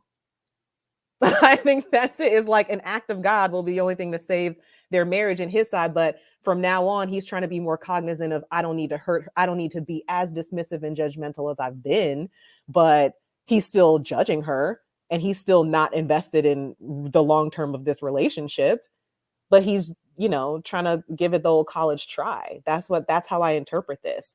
And she's coming out with, I told Zach I love him. Where? Like, based on what? So this is how it is to be in love. So this is how it is to be in love. This is the type of thing that Michaela says she has not been in love, but that she has almost been in love. And you've now told Zach that you love him within a month of crazy ups and downs. Is this what you think love feels like? Is this the type of things that people that are in love do to each other like this quickly? I don't know about that. I don't think Michaela is a bad person. I don't think Michaela is any terrible thing. I think it's just, there's been a lot of positive reinforcement for negative behavior from the other people in her life. And she's now understanding what it is to have lasting consequences for your actions. Everyone isn't just going to take Hurricane K on the chin. They aren't. And I don't think that he's trying to force her to be this way. I think that she just is this way. She is not defined by her blowups. She is not her knee-jerk reaction. I don't think it was right for him to say that because he doesn't know her well enough to make a definitive statement like that. But what he should have said was, these aren't mistakes. These are miscalculations. Because she was doing it on purpose. She was trying to prove to him, oh, you think you can do that? Try it one more time. This is what happens. Oh, you think you can get off the phone with me when I'm trying to talk to you about something that I care about? This is what happens. Try to do it one more time. This is what happens. She's actually training him. It's funny that people have said that about Zach, but she's actually training him. These blowups are training. This is, don't try to do this to me because these will be the consequences. That's what's happening. So like it's a miscalculation because she didn't have to take that tactic. There's a lot of people in her life that obviously respond to that. And I would say most people respond to that, but it looks like a person who's been traumatized by that type of behavior before is, unlike Rachel, no offense, girl, but unlike Rachel, he's really being like, I actually cannot commit to tolerating this for the rest of my life. And he doesn't have to. It's a firm reading there from Layla, and it's a miscalculation, guys. Just don't miscalculate here. You get me? Appreciate it, Layla, for that. That's good vibes on that. Light, what's your thoughts? My first thought is that the phrase for this review panel is calculated punishing retaliation, because that is what we're seeing as a pattern through these couples that we've been talking about. I'm not really even going to reiterate a lot of what, the other ladies have said, because I'm on the exact same page. I have this exact same wording. Michaela went in there. Her whole point was to punish and embarrass Zach, and she accomplished that. So I'm going to move forward. What she did with the music studio was adorable. If they found their way, to have a better night and a better understanding, I would want to be happy for them and say, okay, well, they're giving it another shot. But for me, it just is an indication of the highs and the lows. That high is just another high after a low. And that is what the pattern, I believe, is going to be moving on. And so that needs to be, that's something that's going to need to be addressed. We're going to see another low. We kind of already know that, but, putting aside what we've seen in previews, that is the pattern that she's already shown in small increments. These things that she has already done are actually pretty small. And roller coasters, they go small and they go big, and they go small and they go big. So that's my expectation. And of course, I'm the one that's, always saying that, I'm using the words again, escalation and pattern. That's what we need to see. I'm really glad that Zach is actually really aware of what's happening. That's important. I just have to say also that as far as her not having had the consequences of her actions be shown to her before, I'm still wondering what has happened with these previous relationships in her life, where at one point she said she was trying to love someone and then he just up and left town just out of nowhere. And I'm wondering if that person, wasn't able to handle her roller coaster drama-filled relationship. Just considering it, just curious. But I'm actually going to go back to the producing staff, because we've been seeing, or I've been citing a couple of things. We saw it with Rachel. I cited something from the last season about how the producers are interjecting themselves into the situation. Zach, in my opinion as well, is actually a little bit checked out already. If he was already going home and not wanting to come back, and he was already deciding this is not going to be a permanent thing for me. He's removed himself from the marriage in his mindset. My speculation, and they haven't shown that on screen, but my speculation is that the producers are saying, why don't you go back and give it another shot? That's what I think is happening. He's taking a lot of smoke because, it seems as though he is, maybe playing with her and he's not being honest with her, but he was very honest with her, saying, I'm not going to be able to do this. I'm afraid to talk to you about something because I'm afraid you're going to blow up. Who believes that feeling that he has went away? He is fearful of talking to her because it's going to blow up. So every little thing that happens, it's just kind of, this is what's, I have to do for the remainder 4 weeks. I'm going to, put the best foot forward and see what happens, because he's in a contract. And the producers basically said, give it another shot. Sure, I'll give it another shot. But we're going to see what's going to happen. I don't think anybody believes it's going to be smooth sailing from here. So that's my main thing about them. But I think in general, somebody said something in the chat, and they used a different word, but I'm going to use the word grooming. Between Jose and Michaela, they are basically grooming their partners to be victims. And that is so extremely problematic. I'm so glad that Zach is seeing it. Rachel is, she's sort of on the way to seeing it. She's going to have to see a bit of a pattern before she removes herself from the situation. But that's what we're seeing, is that these people are grooming their partners to be abused by them and accept their abuse. And so that is where the outrage is coming, at least from me and from, seemingly from other people, that we're actually watching it happen. The positive thing about it is that we as an audience can call it out for people that don't know, that haven't really experienced this or haven't witnessed this or are involved in a situation like this and cannot see it from the outside. Anybody that is, that's watching from the audience, I'm encouraging you to try to relate the situation to your real life and see if there is a pattern in your life that matches this. Because if you can take a step outside of it, then you might be able to save yourself from a lot of mental anguish and possibly physical abuse to come after. So that's the best part of this whole thing. The positive that I can pull out of the negatives that we are watching is that people that we are in this community with can be educated about what is an unhealthy relationship. So I hope that people will take that into account. That's all I got. I appreciate that. Appreciate that. Definitely big bars there. Yeah, definitely hear everybody's thoughts on that. I think as well. With Michaela and Zach, you know, sex is a powerful drug out here, guys. The poussoir is a very dangerous thing. And what it can do is it can cover the tracks sometimes. So sometimes where you should be seeing more clearly and making a sober decision, the sex can make it a little bit more blurry and confuse the lines, and actually it weakens you, because that's the whole point of sex. It's meant to make you vulnerable. It's a type of intimacy. So when you end up having sex with someone in those kind of situations Zach and Michaela are in, what you're actually saying is, I want to be weak again. As much as you may be thinking you're winning by getting your rocks off, what you're actually saying is, I'm willing to be weak again in the situation. I'm willing to be weakened and put myself in a vulnerable state once more again. And how the chemicals even begin to flow during sex, you may be thinking you're doing yourself by entering into the lion's den and slipping into the poussoir, sir.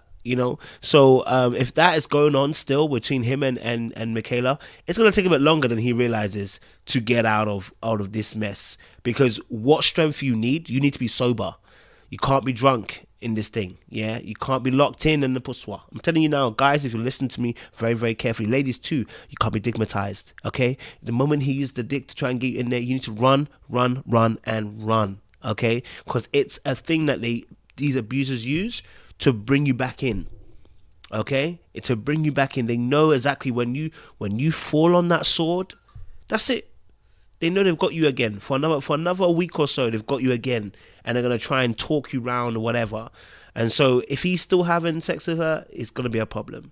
Two, I think with Zach as well, he is checking out. If he has not checked out already, he's at the door. But he's at the door and looking back and thinking, maybe if I just, maybe if it, maybe a little bit, maybe it's not fully definite yet. When it's not fully definitely done, maybe there's something that might change. And so yeah, the gift of that that she produced on that date was amazing. I was like, yeah, like, come on, sis, like you killing the game right now. Do you know what I mean? And again, that is what happens, and why this thing becomes difficult, because they're not. The person who's trying to hurt you in the emotional sense ain't gonna make it bad all the way. There are parts that are high, and when it happens, it's almost as if it resets you. Like, actually, maybe the lows aren't that bad, because actually, how can they be that bad when they're producing such good moments like this?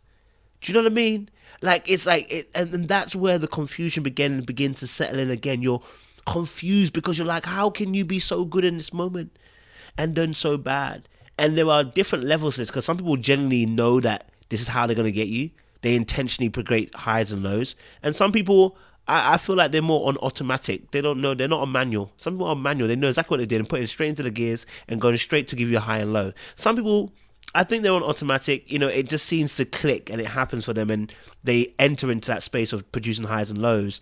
But it's not that they're thinking, let me give my high this weekend, let me give it a low.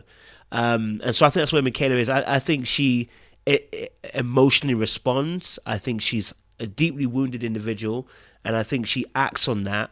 And when you act from that place, you have a distorted image of life. You have a distorted image of how you see the world. You have a distorted image of how a version of events happen.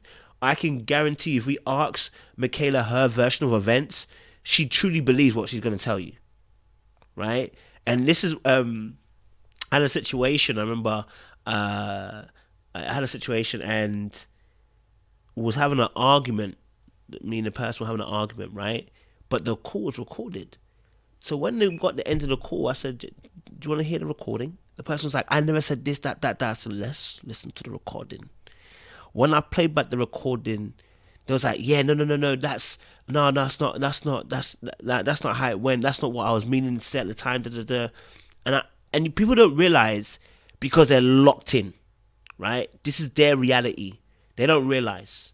And so that's why we are saying for Rachel and we're saying for Zach, you can't stay in this place, because their reality is not changing. Their perception is not changing. Without there being extensive work being done on them, which probably will not be done in 4 weeks, if not indefinitely will not be accomplished in 4 weeks, this is not going to be a relationship for you.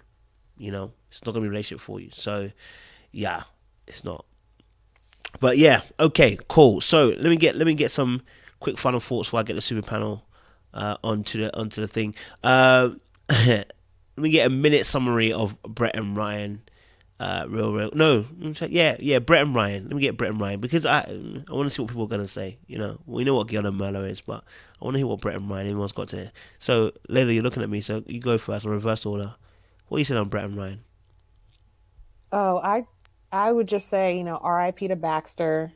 He seemed like a really great dog. Oh, who's that? Oh, her dog. Yeah. That's it. Paul Baxter. Okay, Paul Baxter. Light. Same. R.I.P. to Baxter, and I think that Ryan put an effort in today, or this week, but that he once again went back into his shell. He tried with the little scavenger hunt. He tried with the the movie theater thing. I thought the movie theater thing was adorable to be able to view their wedding video. Nobody's ever done that on the show before. They usually get their box with their anniversary photos, and they get the link to their video, whatever. I thought that this was a really great idea. I think it was a speculation that it was producers that have done that, but usually it's the cast person that says, I want to give this a shot. This is how I would like to this is the date that I want to have organized. So I think it did come from him, and it seems like something that he would do for any other date. I think it's something that he would do. But as soon, he seemed to be trying, he seemed to be leaning into her. He seemed to be, I thought that there might be a little bit of a spark there in the movie theater. But then he saw the video of the wedding, and he just deflated. He just realized that he's just not feeling the same thing. So he's backed away again. So I think that, the main thing, when we were talking yesterday on Maria's channel, we were talking about walls. And I relate to that so much, which is probably why I'm big sissing him so much. That was a situation for me in my younger life. He's got a lot of walls up, and she's not really going to be able to break them down because he's not in that mindset to actually move beyond that. And I think that is going to be I think that's going to be the extent of their relationship moving forward. That he's just going to, he's friend zoned her, and she is moving to accepting that. And I think that's all that there's going to be. I hear that, Light. Hear that? Yep. Appreciate that. Linda, quick 1 minute summary. What's your thoughts on Brett and Ryan? Yeah, on that note, people aren't going to like it. All right. But Ryan might have his walls up. Brett needs some walls. Brett needs some barriers. There's a shadow side to femininity, and I think Brett needs some of those shadows. She needs some of that darkness. She's light, and she's kindness, and it's a little much. Women need to have a little bit of those barriers. We have them for a reason. All of this nice stuff you're telling Ryan, oh, he makes me feel safe, all of that night. Oh, having a whole game with all these cards about all these beautiful things you like about this man. But why? Why? Does he even deserve it? What has he been doing for you?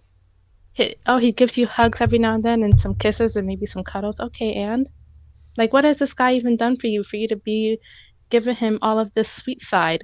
Leave that for your friends, my dear. Okay, when you're dealing with men, you need a little bit of those shadows. Why you gotta be so nice? You need some of that selfishness.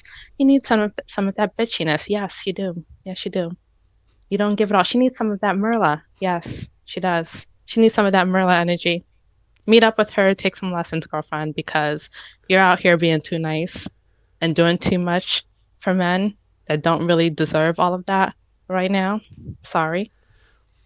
And I will always say this, the best relationships are when the man likes you a little bit more. And Ryan isn't even in the like field. He is way off the stratosphere. The man, anyway, we can get into another time. But on Ryan note, my dear, he needs to define what a spark is. I need you to give us a definition of what is spark, because we're not going to be out here basing an entire relationship on things we're not even going to define or can't even define. I need to know what is a spark to you, Ryan, because you've dated at this point entire villages, entire municipalities and jurisdictions, and still haven't found the spark. Baby, what are you looking for? Please explain. That's all.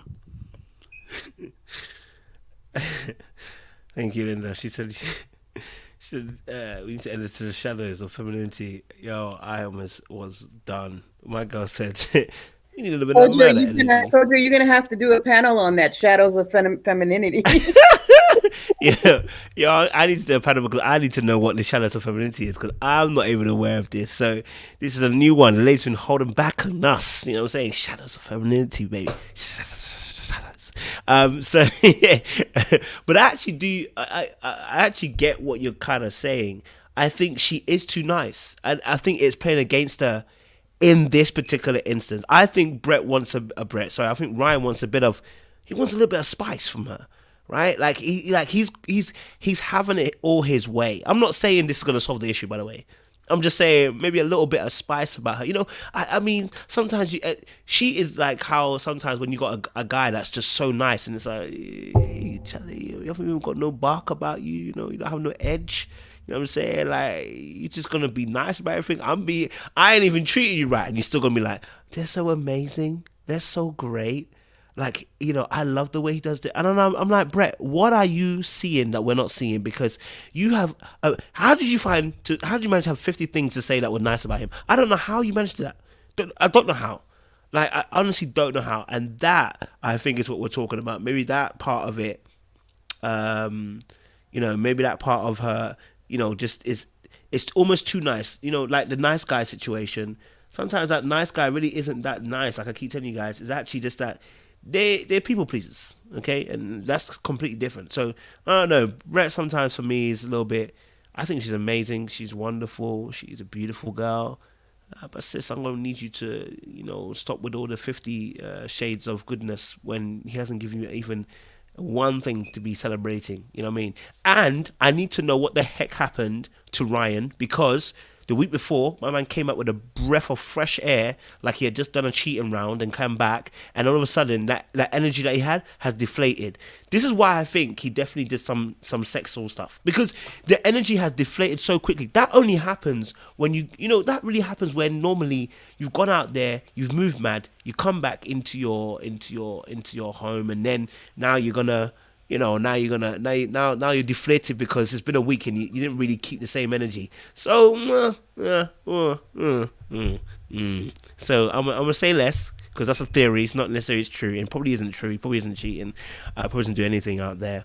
But I just wanted to add that to the potatoes that he likes seeing. So, let me get the super panelists on because I really appreciate everybody who contributed. Linda, Layla, you know, I appreciate you. Layla, I'm gonna keep you on. I know you gotta go soon anyway, so but I'm gonna get the super panelists on. Linda and Light, as always, you know, in fact, you lot have got your own panel now. You know, Linda and Light, you guys have brought your own panel. You two are your own panel. You're not opening acts anymore. You are now our official panel. You know what I'm saying? So we appreciate you. Yeah, because you give us sound every week. You give us sound. So, you know, we have to make it the LL show. You know what I'm saying? LL show. Right, I like that. You like that? I like that too. Yeah. Somebody called us the L crew in the L crew. Yeah. I almost said the LL Cool J, by the way. The L show, yes. So we'll get, you know, I'll hit you guys up as well, because I think there's some stuff we want to do as well aside this that I think we can work on, because I like your energy and I like the way you guys talk about the show. So we'll definitely bring you guys for something else as well. All right, cool. No worries. Bye, everybody. Bye, y'all. Appreciate Light and Linda. Thank you so much. Appreciate as always. All right, cool. Let me get the panelists on. Okay, I know Sean's probably doing something right now. But hey. Okay. Now I know my panelists have been waiting in the wings. Thank you for your patience. We appreciate you. There's been some heavy conversations that we just had so far, but we didn't talk about one particular couple. So I think we'll start off there so we can keep the conversation kind of flowing. Gil and Myrla. Okay. I did say, you know what, I'm happy to be wrong, and I'm happy that, it's worked out in this particular way that, he has broken down her walls and seemingly, he has been rewarded with a much more lighter murder. Now, she's not all the way there, and we expect that. But it does seem like he has made some quality progress with Myrla. So I want to kind of get you guys' thoughts on Gil and Myrla. Is it enough so far? I mean, these lack of kisses right now, is it still enough? Did she just kiss him just to appease him? Does she really like Gil? What's our thoughts on the Gil and Myrla situation? Is Chris Nuther, it's good to have you on. Let me get you on first. Go for it. Someone said seemingly. Oh my god. Sorry. Go on, Chris Nuther. Go for it. Hi, everyone. I'm so excited to be with you all tonight. So Gil and Myrla, I am pleasantly surprised. They are making progress, and I appreciate that. Myrla has kissed him. He seems satisfied with their pace. Their body language is good. So I think it's working for them. I love their 1 month anniversary where they both look satisfied with one another's surprise. The macaroons were there. There was rose petals, candles. I mean, I love their body language. So they seem happy, and it looks like it's working for Gil. So that's it. That's really how I feel about it. I'm happy that they seem happy. Like you said, Myrla has some, room to grow. However, they seem like they're going at a pretty decent pace, and it looks like it's working for them. So I'm happy that there's progress.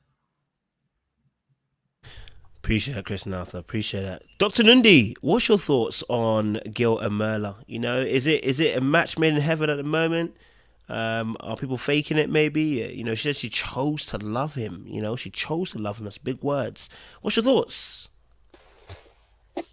Hey everybody. So, well, I really can't fully say off of course, one episode, just because I don't know, this episode kind of threw me off a little bit. I guess the way that the story is being told across the different episodes. So watching this episode kind of seemed like something we would have seen in episode 2 or 3. But just looking at the episode for what it was, I was very impressed with them moving in a better direction. I even thought that, them doing the salsa for her to get up and wanting to at least try. Normally we've seen Myrla not wanting to do much of anything, but this time, she was very receptive to the salsa dancing, and surprisingly she looked, not to compare, but she looked better in that scene compared to Michaela, which kind of says something in my personal opinion, because we kind of have been on Myrla for a minute with these episodes, so for her to be the one that's open and Michaela that wasn't, I'm like, oh, you making Myrla look really good right about now. But I was just very impressed. I liked the date that Gil put out for Myrla, and I really like, he was thoughtful. He was very thoughtful with the blindfold shades. I like that. He really thought about, he heard her complaint and he found a way to work around it to make sure that it fit what he was trying to do. So I appreciate what Gil was trying to do. I really don't have anything honestly negative to say about them this episode. And then of course I watched the unfiltered episode that comes after, and she seems to still be happy in that moment because she spoke about it. So I really don't have anything negative to say at this moment, concerning them. Love that. Seaway, what's your thoughts on Gil and Myrla? We know earlier on in the season you was on Gil, calling him cheap and that. So what are you saying now? You rescinding that? You taking that back? Hi everyone. Hey, Seaway. I Good think to see. Yes, I think Gil and Myrla get most improved couple. I think they have everyone pretty confused right now. I mean, if you're not a hater, you gotta love it, right? You gotta love people being happy, and they seem happy with each other. So I'm not a hater. I love love, so I'm not going to be mad that they're doing good. That would be weird, right? But I can't not tell you that I'm confused. I'm really confused. I will say we did consistently say as a panel that one of them was going to have to move. And I feel like who we actually see moving, which with the guys hated on the most, is Myrla. I feel like she's the one moving more towards the center. I see more change in her behavior. And I think that explains kind of the change. She's warming up. She's becoming more open to different activities. She just seems more into her husband. She seems more excited about the situation. She seems to be complaining less. And I think that explains kind of their change. So I'm happy for them. They both seem committed to the process. And I think when you have these same end goals and the same value system, I think that seems to trump differences. And I think that's the biggest takeaway I have from them. If you have the same goal as your partner, and you guys want the same things, I think you can overcome the differences that we were kind of harping on from the beginning, like one's cheap, one likes expensive things, things like that. The only negative thing I have to say is Gil is still nitpicking her, and she's still, complaining to a degree. At some point, I think that's going to get a little old. I think they may get sick of that. Myrla seems to be still oblivious to his nitpicking, but I think at some point she's going to notice it. So I think they would be really perfect if he would stop nitpicking and she would complain just a little bit less. I think they would be doing good. So I'm happy for them. I'm confused. I don't know what's going on behind the cameras that we're not seeing, but I think they should keep doing it because it's working. And I'm also loving Gil's new role as the producer's pawn, stirring up all the mess, asking all the questions. He really is trying to leave his firefighter job and get a new one with the show. I think you heard it here first. He's done firefighting. He's going to be working for the show because he's really good at getting the tea and the questions out. So shout out to Gil for that because he keeps me entertained with all the mess. So that's my opinion. I love that. Thank you, Seaway. Thank you very much. Sean, what's your thoughts? Gil, Myrla, is it a madness? What is it, bruv? Talk to me. I don't know. I just, I'm cautiously optimistic. I don't see it going any further. You know what I mean? Like for me, it's still not, listen, I got all this smoke, on multiple places, on places that I shall not name across these YouTube waves about this slow to get kiss that Gil has now waited 20 days for. Listen, I just think it's like, at what point are we going to just, get to it? And by get to it, I don't mean like, let's just have sex, let's get, but just like, when are we going to let down our walls? When are we going to let down our guard? Like, when are we going to, connect with each other for real? And that's just what I see. And I think that Gil is a saint of patience. There needs to be a saint with his name on it, because that dude has tons of patience to be sitting around for all that complaining and whining and, what I'm not going to doing. I'm tired of it. I'm not going to do this. I'm not going to play this game. I'm not going to do body shots.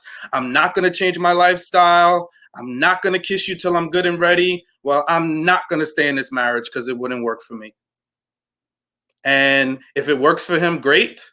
I think Gil is the Mafs mule of the season. They have planted him to wreak havoc and use his gift of gab. Gift of Gabby Gil is what I will call him. He definitely has that. And they just are using him to narrate the entire season. And it's entertaining, to say the least, but I don't see anything really substantive happening with him and Myrla. I just don't see it. That's my analysis. Appreciate it, Sean. Appreciate it. Yeah, sorry, that comment killed me. Yes, last week the men were talking and they did call us little Kevin Samuels. It was yeah, it was quite funny. Layla, what's your thoughts on Gil and Myrla? I know it's all happy roses and stuff, but what's your thoughts around their situation right now? Yeah, just like I agree with Seaway and Sean. Gil is a producer plant. Wednesday night, I actually started to question whether or not him and Myrla are a real couple, because I was like, it seems to me that you're here to prove the thesis of the show, which is that if two people stay focused on their marriage goals, they can surmount seeming incompatibility and find a place of, mutual satisfaction. It seems like that's what you're trying to do, especially when Gil was sitting at the head of the table. The questions he was asking Michaela was looking at him like, say one more thing, I'm gonna burn this entire building down and make sure you're still in it. That's how she was looking at him. Like, it was scary, and he was just pressing on. A normal person would not do that. Okay. So I was starting to be like, is this real by the end of the episode? But let's just go with the assumption that it is a real relationship. I feel like it's turning the corner, and if you've been looking at sort of some of the editing that they've included in the episodes, you do see them slowly getting to this place. Not really much has changed besides Myrla's attitude. She's finally reached a place of gratitude. Instead of thinking about, everything that she wants at the time, she's reached a place of being grateful for who her husband is and all the great qualities he brings to the relationship. He's been consistently thoughtful. And that just hasn't changed. I mean, he's just becoming more grandiose because she likes that. It's not something that he values, expensive like gestures and things like that. Like, that's not him, but he does it because she likes it. I think the things that he does for her are really cute. And I think they're really thoughtful. And I think most women would want a husband who can do that. Now, the way he ribs her, because he is doing these thoughtful things and he's ribbing her the entire time, I think it's a bit much for me, but he's not my husband. So, you know what I mean?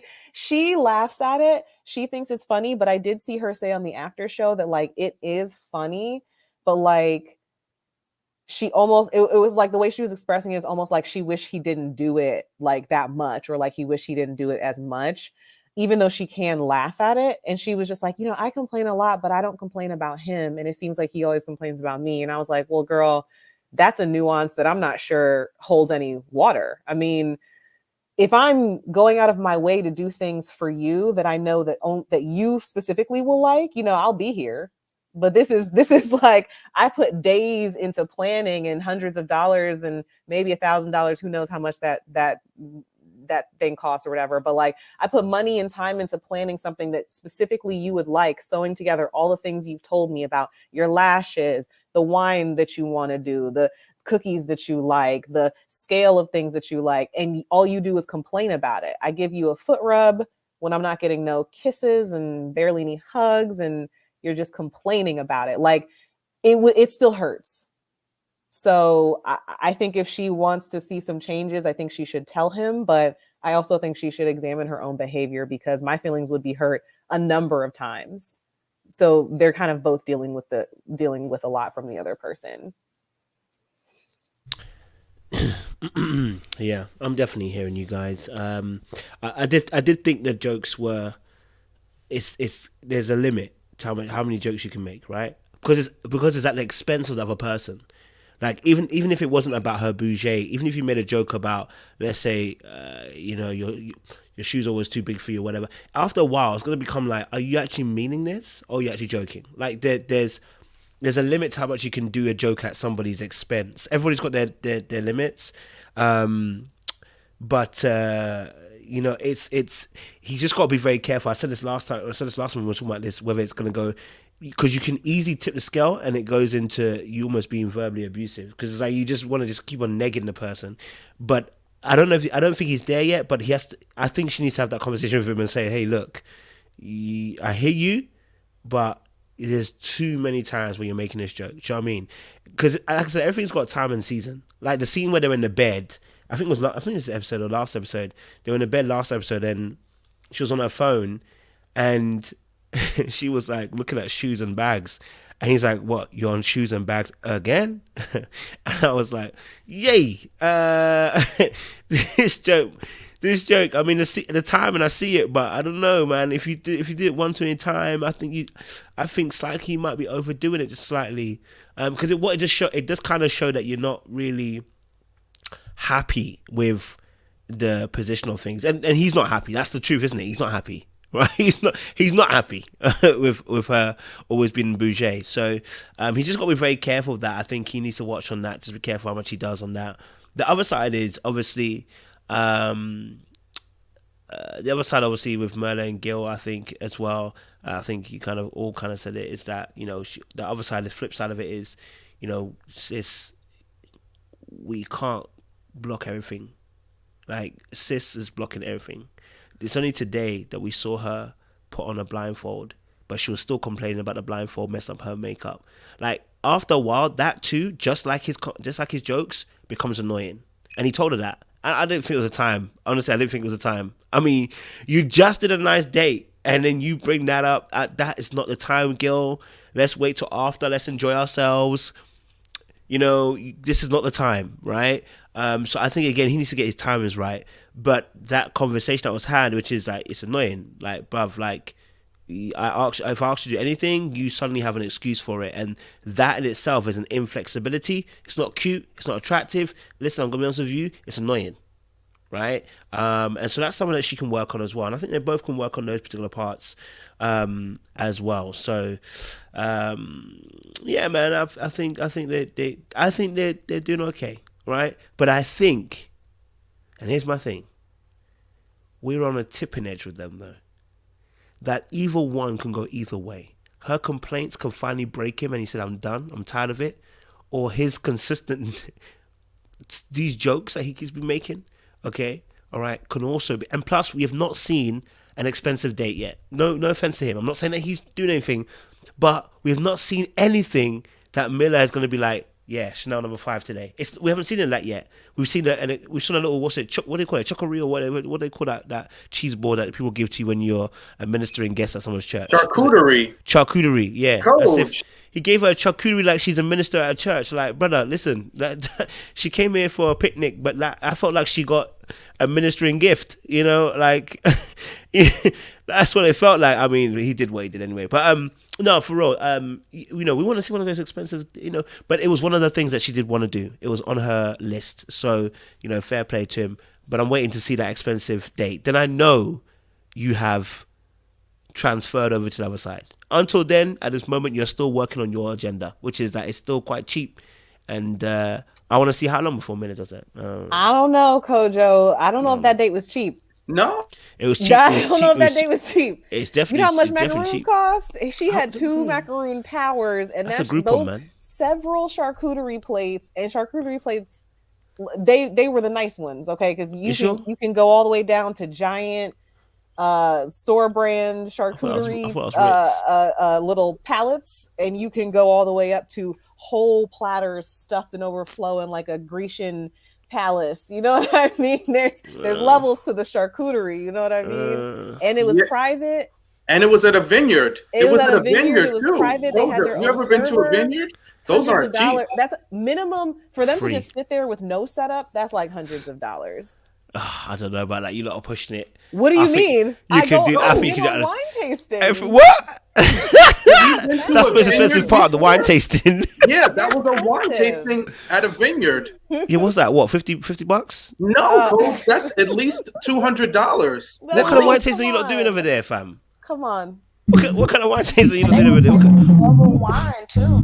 Keep that in mind.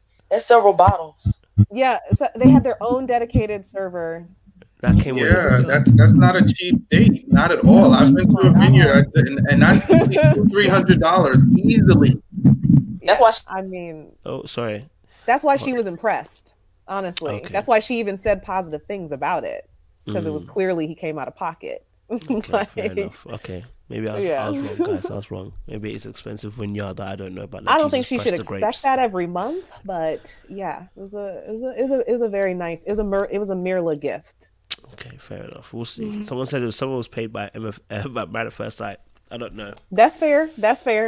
I don't know. I mean, I don't know. I mean, it's giving me AJ vibes from Ready to Love. I don't know, but I could be wrong. I could be wrong. I could be wrong. The vineyard could be expensive, guys. Okay, all right. It could be wrong. It was the last place Jesus visited before he went to. No, I'm joking. But no. So obviously it could be expensive, and so it could be a good place. All right, cool. So we haven't got much to say about Gil and Myrla because pretty much they're in a happy place, and good on them. Let me ask. Obviously, we're gonna scoot back so you guys. Let's talk about obviously a little bit more about, because I wanted to go a little bit more in terms of the Johnny and the Bao situation, right? Because I actually like these two, right? But I knew their insecurities were going to kill it. Their insecurities were always going to kill the situation. So I want to get you guys' thoughts on Johnny and Bao. So Siwei, because we know how much you love Johnny and how much you love Bao, which you don't. What's your thoughts on Johnny and Bao, please? Yet again, it's complicated, right? I think it's so hard to make one of them the protagonist in each episode, because by the end of the episode, they both have done something that has caused a problem. But what has stood out to me, let's just say I agree with everything that was said earlier before the super panel came on, mostly everything. But we're going to put aside Bao's exaggeration, because I want to put that aside as well, because I think she did do something. She did exaggerate. It was actually more than exaggeration. It was a bold-faced lie, and I really enjoyed the flashback, because the flashback was pure comedy. It was pure comedy because everything she said was on the range from a lie to an exaggeration, somewhere in that range.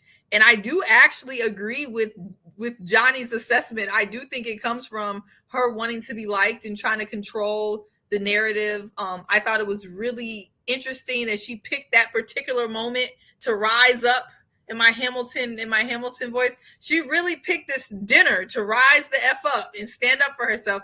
I've been wanting Bao to sit Johnny the F down for a long time. I don't know why she picked this particular dinner to do it, because it would have made me want to climb under the seat if I was listening to that whole rant that she did.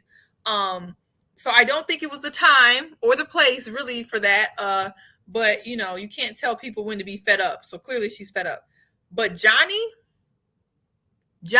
is a negative, blood-sucking vampire. He is miserable.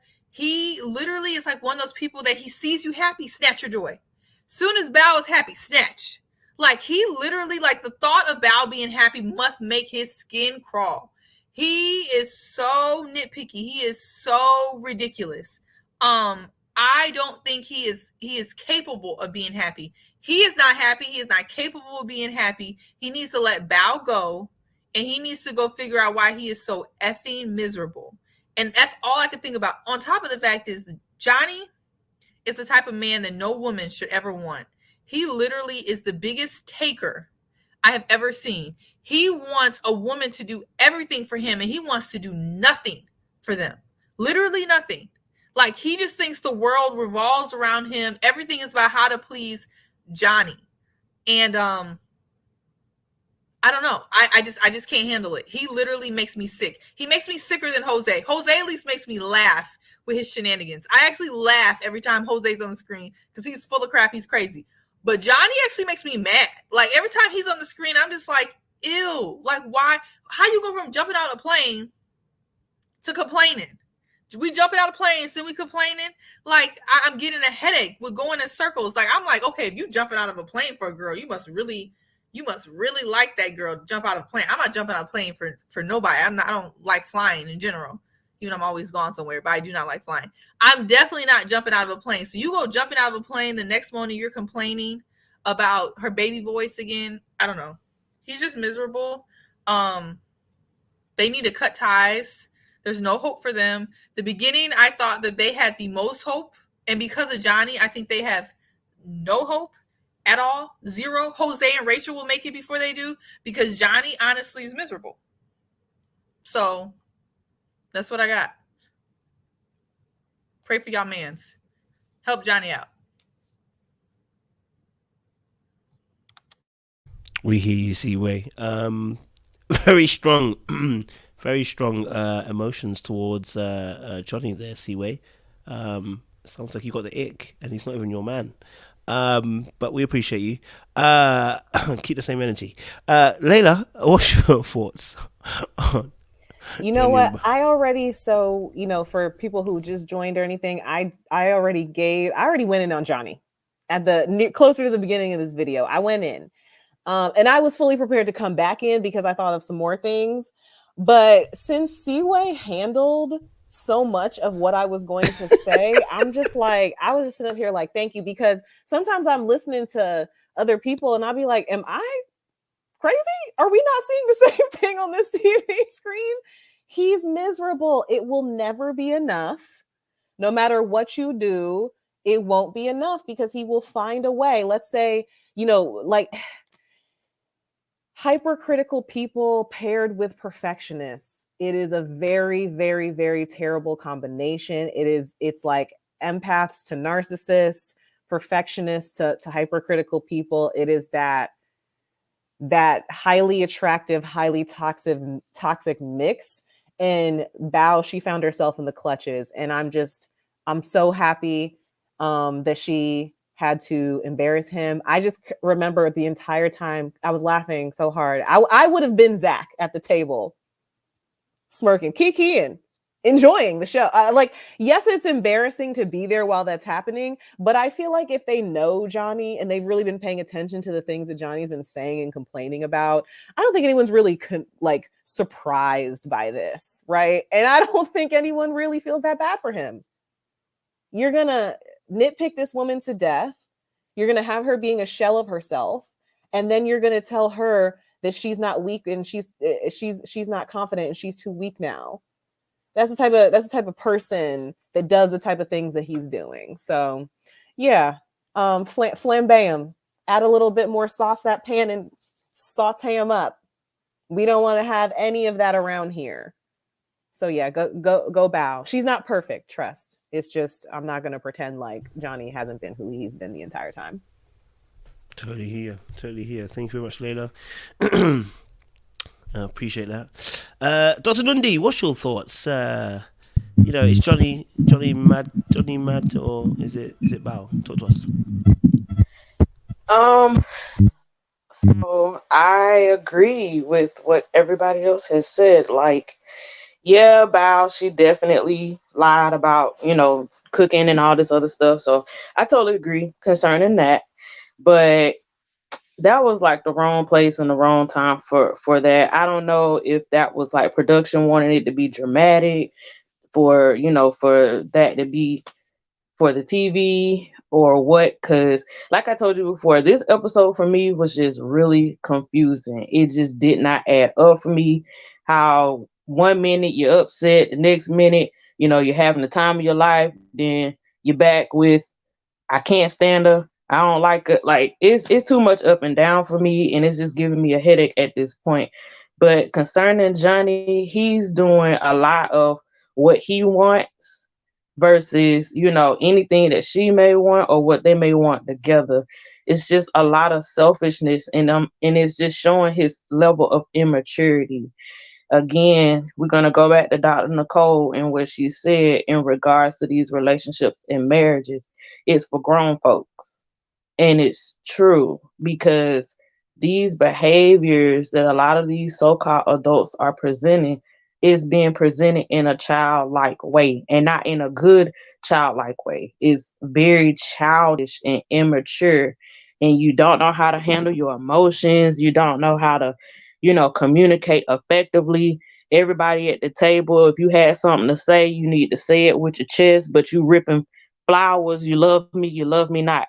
I mean, it's just like, all right, sir, this is a lot that you have going on. And I don't know if, in his mind, he's developed this fantasy world as to what all he wants. Like when he was explaining, to Bao, like, oh, I want us to build up and then have sex versus sex come out of nowhere.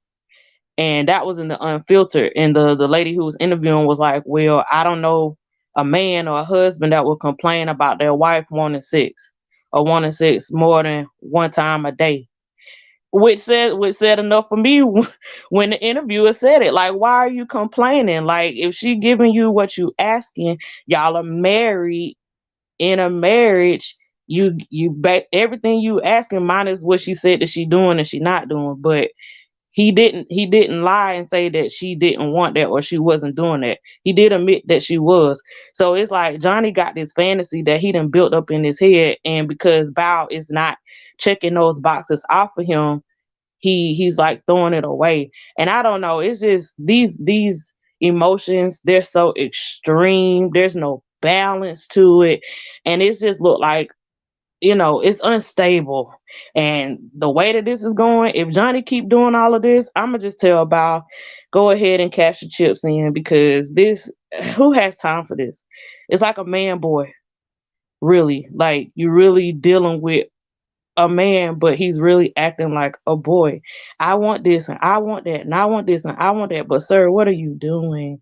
What besides the cooking? Okay, but what else? Because you're just asking for all this stuff. Now, in regards to Bao, she do need to stop lying though. If you know you're not doing this and they got receipts and you're not doing it, then I'm gonna need you to step up to the plate and do your part.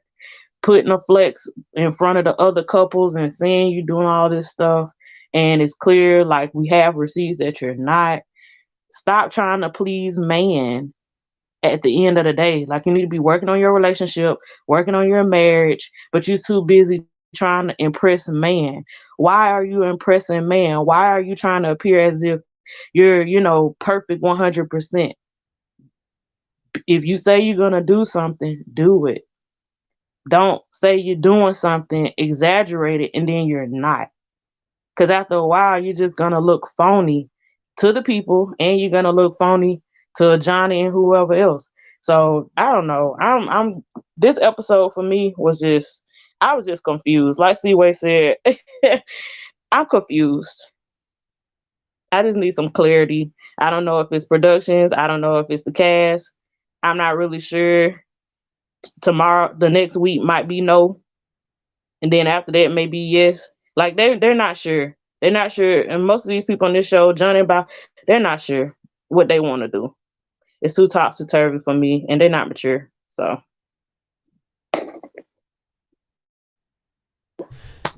thank you very much, Dr. Nundi.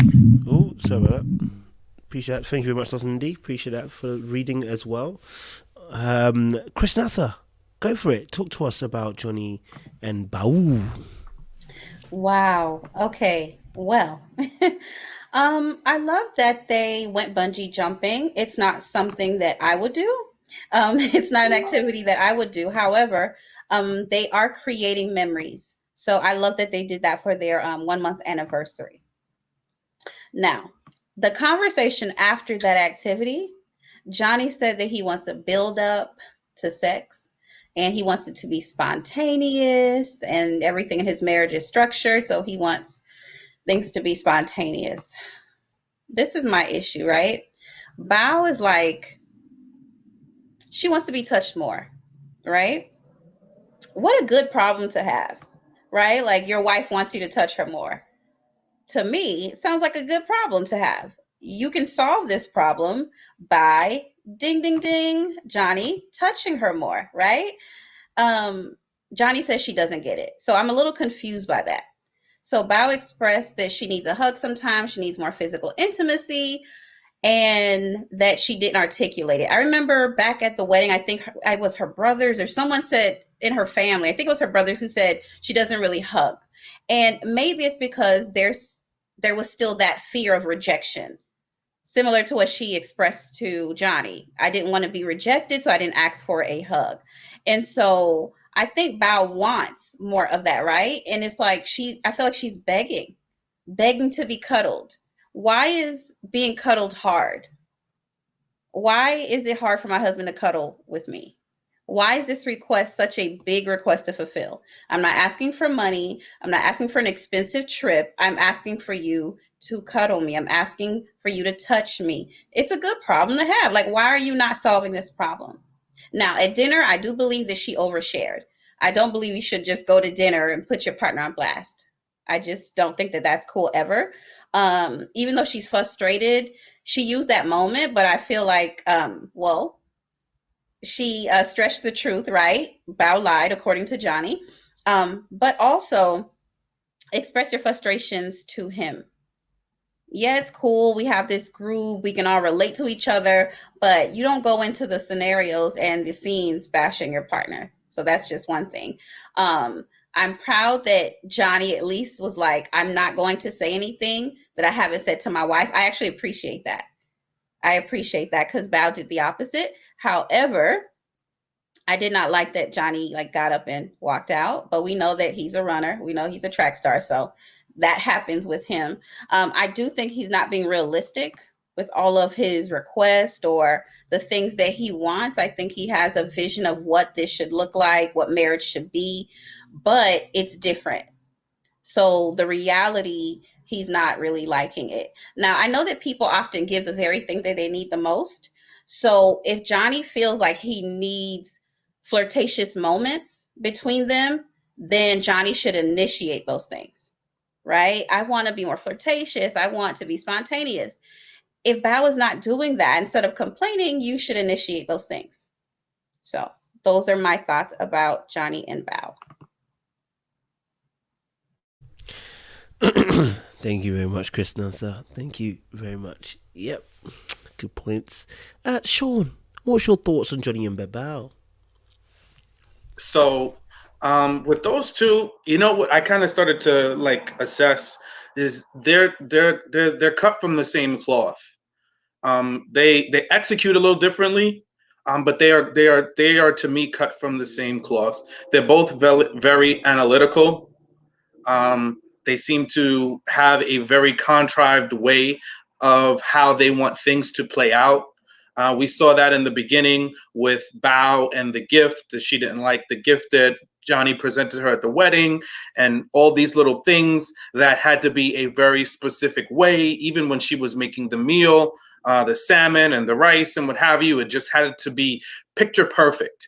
And, and then Johnny has this other way where he just expects romance to play out like it's a 90s rom-com.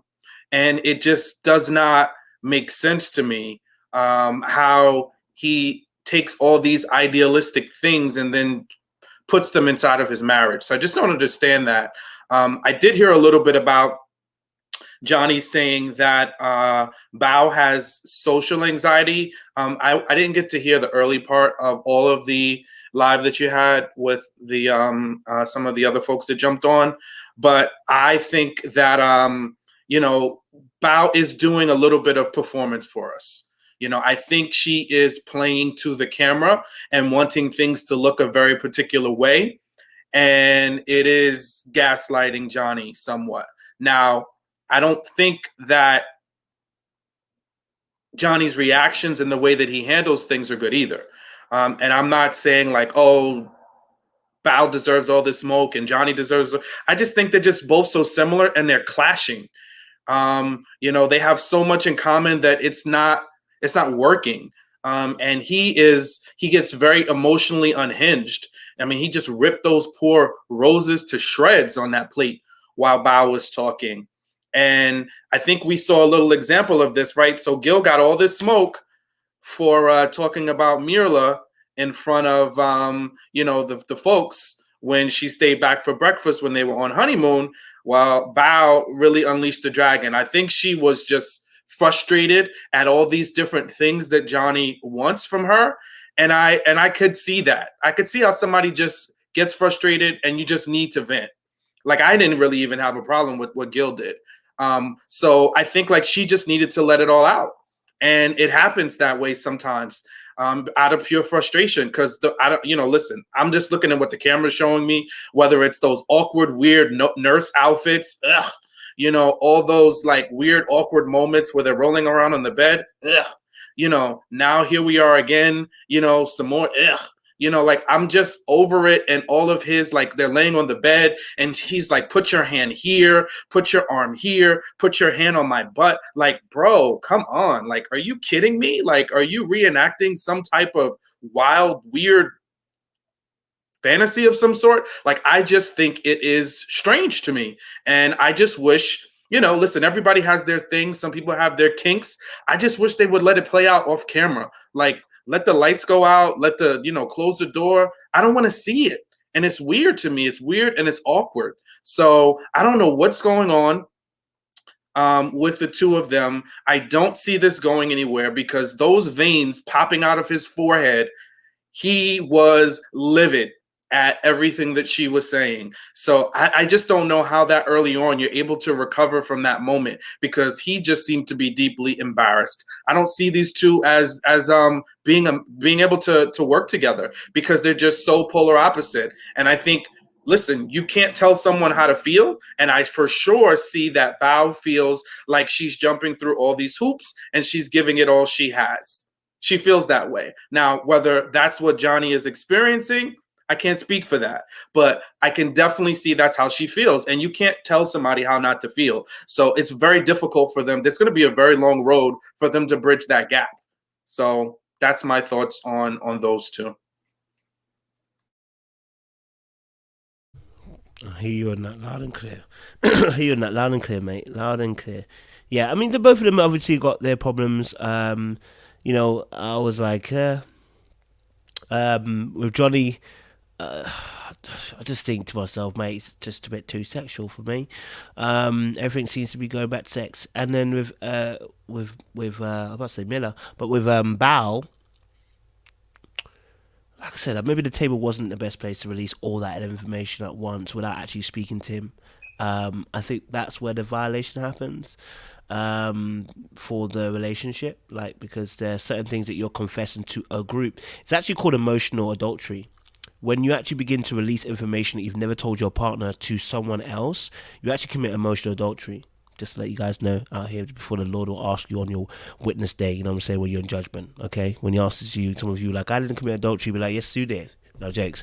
No, it's when you're releasing information that hasn't been said, that's the only thing I would say about that situation. I think, again, Sean, I'm with you as well. I think she's entitled to say how she felt.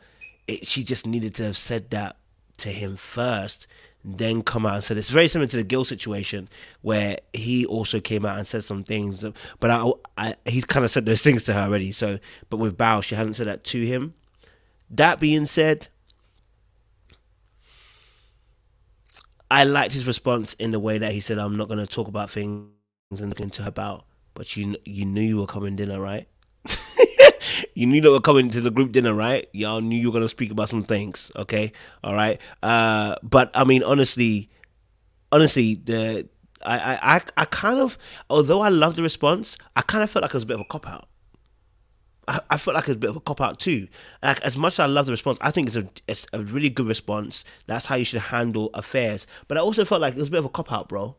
Like, there was nothing you could say. What are you going to say? Like, she didn't cook no gourmet meals. That's the only thing you had to say in response to her thing. Because everything else seemed to be on point. Because that's the only thing you were vexed about, is the gourmet meals. Bro, she said a whole lot of things, and gourmet meals is what stuck in your head. That's what made you turn up flowers.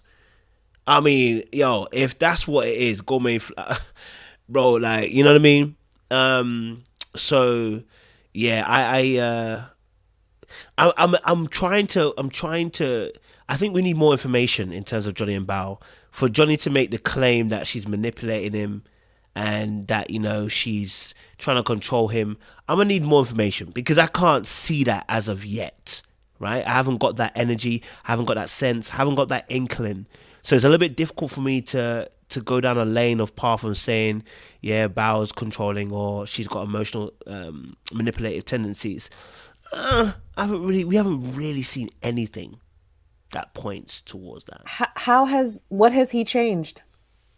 What has he done that she has wanted him to do? He's not being controlled. He was trying to say that she's manipulating other people into feeling sorry for her, into into thinking that she's doing all of this stuff when he doesn't think that she's doing it. But, like I said, the fake high road. He sat there like an anime character, red face, steam coming out of his head, ripping up flowers like, yeah, he looked like a little cartoon character. But yeah, no,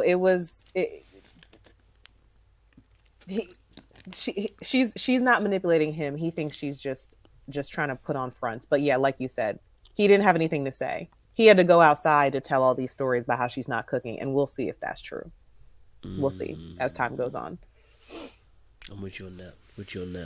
Okay, Johnny and Bao executed.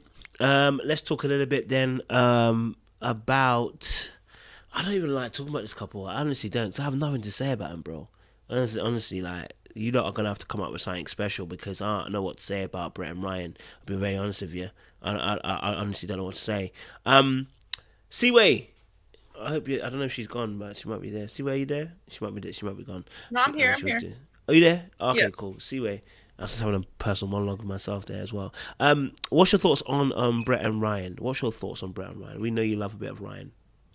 I really do like them individually. Oh, sorry, I'm turning my camera on. Oh, you like them individually? God damn. I like them. I like what is it? Ryan the Republican and Brett the redhead. I really like them individually. I think they're both individually really good people. And I feel like that's why we're in this predicament right now. Because I think Ryan is a good person, and he doesn't want to hurt Brett. And I think that is the reason why he did the scavenger hunt. And the scavenger hunt was really thoughtful, and it showed that he knew a lot about her. And it shows that they're really vibing on a soul level, they enjoy each other as people. I think the problem is they just can't, Ryan can't get to the point where he enjoys Brett as a lover. And I don't know if that click is going to happen. I've seen stranger things happen where all of a sudden you just wake up and you're just you know what, I really like this person. You enjoy their soul so much that finally you like them as a lover. I think that can happen. So I don't want to tell him or basically say that I think that they should just hang it up, because I do think that when you really enjoy people as people, if you are that type of person, I'm the type of person, if I fall in love with you and your soul, anything else is possible. I don't know if Ryan is that type of person, but I think, ride out the 8 weeks and see if he can be that type of person. But I do think the flip side, the downside of that is if he keeps this up with the thoughtful scavenger hunts and things like that, it's going to be really hurtful for Brett in the end.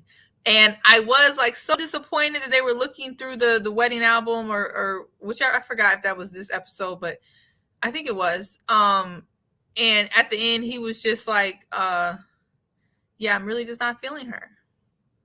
I don't know. It's just so sad. And of course, her dog situation, that made me sad.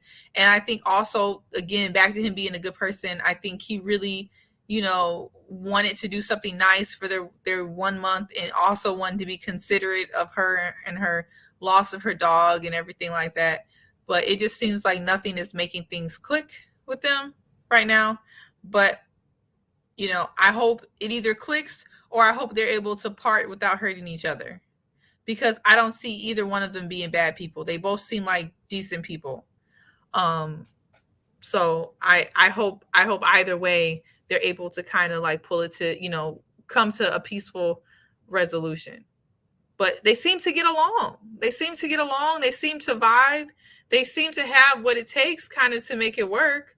But I also can't sit here and blame Ryan for not liking someone.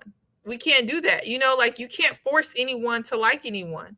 I think all we can ask of him is to do what he's doing, is being very respectful, acknowledge her feelings, be cognizant of her feelings, try not to lead her on, while also participating in the process, which is a really fine line, really, really fine line. And I think he's doing all of those things. And I think Brett is trying to keep an open mind, and she's trying not to force him to be someplace that he's not yet. And I think they're both doing what they can do in the space that they're in. So I just, I hope it works out for them. Very sound. I appreciate that. Seaway, appreciate it. Chris Natha, what's your thoughts? My thoughts about Brett and Ryan. This episode, my first thought was, this couple loves to play games. And that's cool. They seem like they are building a friendship, so that's good. Ryan is being more open to Brett a little bit, it seems. I'm not sure if it's enough for a romantic spark at all to develop, but it seems like they're building at least a friendship. Brett is ready, though. She's ready for more. It doesn't seem that Ryan is on the same page. When Brett's dog passed away, I believe dog's name is Baxter. Baxter passed away. Ryan mentioned that he know this kind of pain, right? He knows this kind of pain. He's been through it. He's experienced it before. And he understands what she's going through.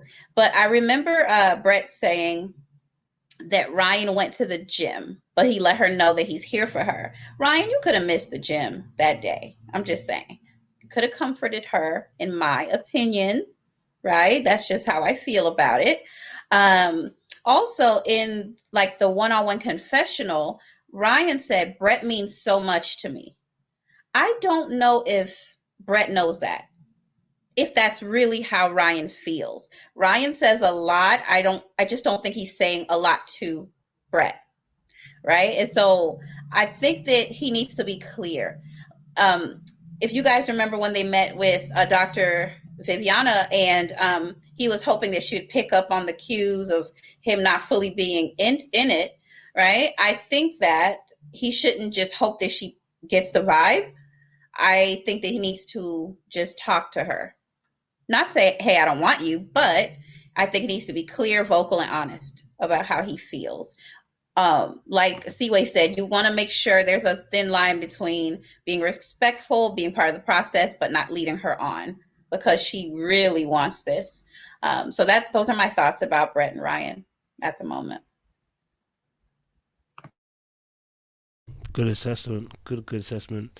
Actually made me think a bit more about Brett and Ryan, actually. So, yeah, I'm hearing that. Dr. Nundi. Yes. So, talking about Brett and Ryan.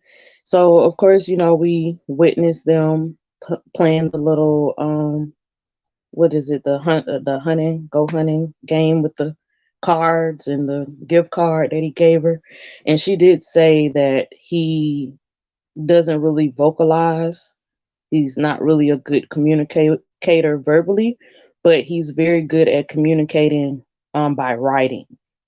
So I don't know if he would have to do more writing, more like love letters or just letters expressing how he feels, just because he doesn't know how to really communicate. I don't know if that's an avenue that he can take, but him not really communicating verbally, barely or at all in certain instances, is kind of hindering the progression in the marriage. So that was just something I noticed. But I can say when they were playing the game that they seemed to, in the process of 30 days, learn quite a bit about each other, because in order for you to play that game, you do have to kind of know something about that person. So we did get to see that they know a little bit about each other. So I don't know, maybe they are communicating, but not really communicating as they should. I'm not really sure, because just looking at their relationship, I still need more. Maybe more from Ryan than Brett, because Brett's been more vocal. She's speaking out. She's, being a lot more proactive, and she's ready to go to the next step, versus Ryan, not so much. I did like the date at the movie theater. I thought that was really, really nice. It's just, I think it kind of killed it for me when Ryan looked at the wedding tape, and then he would, he kind of made somewhat of the expression of like, kind of wish it was like how it was when he first saw her, type of deal. And when he said that, I was like, you was doing so good, and you done went right back down the hill again. And at this particular point, it's just, he's not attracted to her. It's just plain and simple at this particular point. Like, Brett is trying, but Ryan, he's not attracted to her. And It could be just merely, you know, attraction, or it could be attraction with the fantasy. You know, the same way with Johnny, he has a fantasy built up in his head. It could also be for Ryan that he has a fantasy that he's built. Because if you've dated so many people and you have yet to find that one person for you out of all of those dates that you've had prior to coming onto this show, I question, okay, what are you looking for? So just like some of the ladies, Light and Linda was saying, like, I question, what are you actually looking for? Okay, when you say attraction, what are you really attracted to besides the blonde hair? Because if we're gonna be honest, if Brett has to go and put blonde dye or go get a blonde wig, would that satisfy you? And if you say no, then it's okay, well, what is it are you really looking for? Because you dating so many people and you haven't found one. That'd be different if you say you dated, I don't know, 5 people.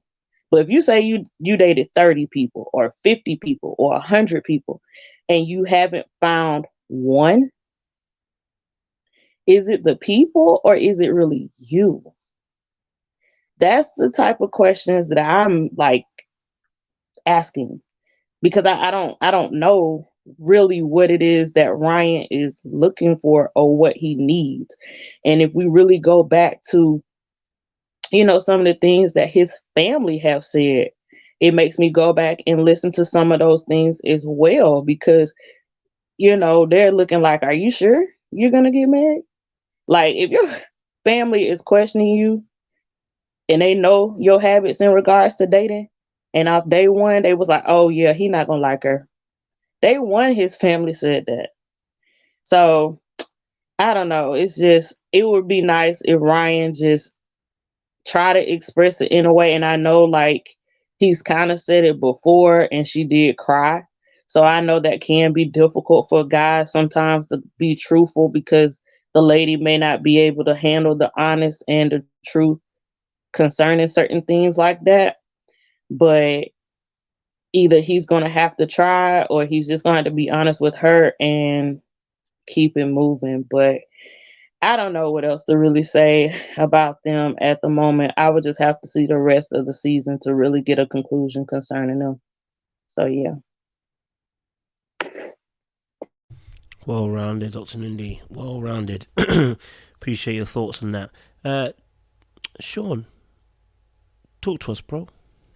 So I think it's just a simple case, and everybody said it so eloquently. He's just not that into her, you know, and it's an unfortunate thing, right? You know, no one wants to go on this Mafs experience and, you know, one, be with somebody that's not attracted to you, and then have to be with someone that you're not attracted to, right? So on both sides, it's a very difficult thing. But I think that I gotta give him kudos, and I think I said this last week. You know, I give him a lot of respect because he's handling this as delicately as possible. And if he's watched last season and saw all the craziness with Chris, I'm sure he's very conscious of that and trying not to say the wrong thing or be as offensive, that he's just not into her. And I don't think it's just the red hair. It's just he's not attracted to her. And sometimes people have a type. And sometimes people have a type that they are willing to bend on. And then sometimes people have a type that it's just their type, right? How many women you talk to them and they'll be staunch, like, I want a man that's 6 foot tall and to have da da da da da da da da da, and you fill in the blanks. And there's some women who operate in that mindset and that's all they want. And they feel like they should not have to compromise on that. And hey, listen, that's all right. Everybody has a right to their preferences. And I think Brett is just not his preference. I think she's a lovely woman. You know, everybody's flawed. You know, I think if you're not attracted to somebody, you have a little bit more tolerance. Whereas we see with Gil and Myrla, he is obviously attracted to her and he has a whole lot of tolerance for a lot of things. So I think Rachel's complaining and some of the things that she did very early on put up some walls, and it just kind of sour the situation that was already there. I don't think there's nothing, I say all that to say, I don't think there's nothing else that I'm sorry, I call her Rachel. I don't think there's anything else that Brett could do. So I want us to not try to make anybody conform to be something different. We saw that with Jacob when he was going through all that with Haley last season, and she tried to make herself attracted to him by changing his wardrobe. Don't do that. You got to accept people for who they are. And if you don't like them, and if you're not attracted to them, then leave them as they are. Don't try to build a bear or build a boo. It's a recipe for disaster and resentment. So I think it's unfortunate. I feel sorry. I think Brett is a very sweet woman. I'm sorry that she lost her dog. That's sad. I could only imagine. And I think Ryan is trying his best. But there's no romantic vibes I'm getting from him. Even that little, what did he do? The scavenger hunt that he did? It was very well thought out, but there was nothing romantic about that. Nothing led to a kiss, an embrace, a moment, an intimate moment. And she's clearly wanting more, right? So I think he's keeping her at arm's length. So I really feel like at the end of the day, he's trying to do his best and be nice to her, but there's no romance going with him at all. I mean, the movies, that's nice, but I mean, is that really like romantic for something you want to do for your wife and your 1 month anniversary, right? There could have been a whole lot more thought into that, and something that led to romance, a candlelight dinner, at the home where it could lead to something, a massage. I don't know. So many other things he could have chose to do, but I think his choices are in that he doesn't want to go any further with her. And you just got to respect him for that. You got to respect him for keeping things at a very friend zone. And I think you don't really see men doing that often. So again, I give him kudos because he's really trying to keep it as PG as possible. And I don't know if it's intentional or if it's just a subconscious thing and he's just not attracted to her, so he's not allowing himself to think in that way with her. But I just hope that she doesn't get her hopes up. Because I don't personally, could I be wrong? Sure. But I don't personally see this going anywhere past decision day. But again, things can change, miracles can happen. And if it does, I'm happy for them, but I don't see it going that way. Appreciate. Man, I freaking hell, got a frog in my throat every single time. Appreciate that, Sean. Good points as well around that. I like the spin that you brought on that as well. Okay, there's some questions I just saw in the comment section. There's a question here. I want to see if you guys can answer it. Do y'all think the show pushes a couple to try and make things work even when they don't like or are attracted to their spouses? If they do, is that right or wrong? Question. Do you think the show pushes couples together to try and make things work? I think they do. Even if they don't like each other or are not attracted to their spouse. If they do, is that right or wrong? What's your guys' thoughts? Are they right or wrong for this? Chris Nanfer, since you're looking away from me. I do think that the show does encourage the couples to do everything possible to make it work. I know they would rather the couples make it at the end and even beyond the 8 weeks. Is it wrong if a couple is not attracted or one person in the relationship isn't attracted to their spouse? Whether or not it's wrong, I think it's based on the couple and if they're willing to try to look beyond the attraction. I'm not sure if it's right or wrong, but I understand that they want them to do things differently than they've done in their single dating relationships and that journey. So I get that. If a couple is willing or if someone's willing to look beyond how someone looks on the outside or the attraction, that's a personal decision. I don't know if that's right or wrong. Some people can move beyond that, but I do know how important that is. And so I think encouraging a married couple to stay together is not necessarily wrong. However, attraction is important, and it's going to be up to that couple to really ask themselves, each person in that relationship, ask themselves, can I really do this? Can I really, really do this? And you got to be honest. You got to be honest. There's no point of pushing for something that just can't, it's not going to develop the way that it should. So those are my thoughts on that. Cool. Anyone else want to answer this question? I think yes, sometimes they do. And I think that their idea, and I saw an interview with Pastor Cal, and he explained that. And sometimes they're trying to get people to come out of their comfort zone, to see a different perspective. Perhaps that's the thing that's keeping you single. So I think that, yeah, in this process, if I were part of Mafs and there's certain things that, if it's an attraction thing or something, I would be willing to entertain it.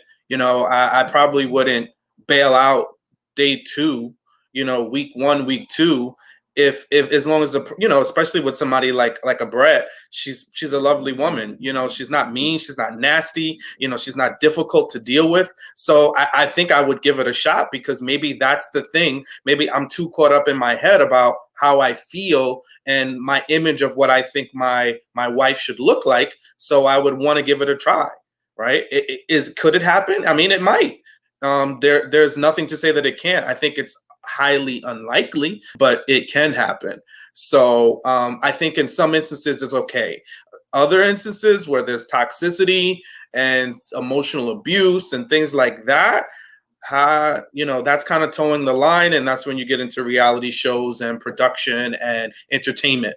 So yeah, that part, I think, if they're doing any of that, which we know they are, I don't think that they should be doing that with the couples. And we know that they incentivize them to stay on for longer. So even if they're not doing it directly, it's indirectly where they are getting additional money if they stay in these said relationships longer. So that's my thought.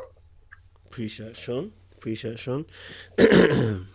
Seaway or Dotton, did you want to answer the question? You don't have to. It's just a question that came up from So Rich, Shanae. Do y'all think the show pushes couples together to try and make things work? Mm-hmm. The only thing I would add to it is, I think like last season, what came out between Chris and Paige, there still seems to be this narrative that Paige was like some victim, when really we kind of figured out later that production was behind keeping them together and keeping her to keep saying that she wanted to save her marriage and all the stuff that just never made any sense. And I think that's what I have a problem with. Like, she should have never been incentivized for money or contract or whatever it was to make herself look crazy on national television and keep talking about saving a marriage with someone who clearly doesn't want to be with her. I think that is when like this process meets with TV, and that's when I have an issue. Because learning that was really disheartening to learn that was the reason behind the chaos that we were seeing every episode. But I do agree that there, like Sean was saying, there is some good to trying to push people to look beyond their, superficialness or all these other things, to work on the real kind of meat and potatoes of marriage. So I think that should be encouraged, and that's a good thing. But putting crazy people together, or putting people together who shouldn't be together, and then incentivizing them to stay together for money or contracts or show deals or couples cams or whatever other stuff they're luring people with, yeah, no, that's making a mockery of marriage. I don't like that. Strong words. Appreciate Seaway.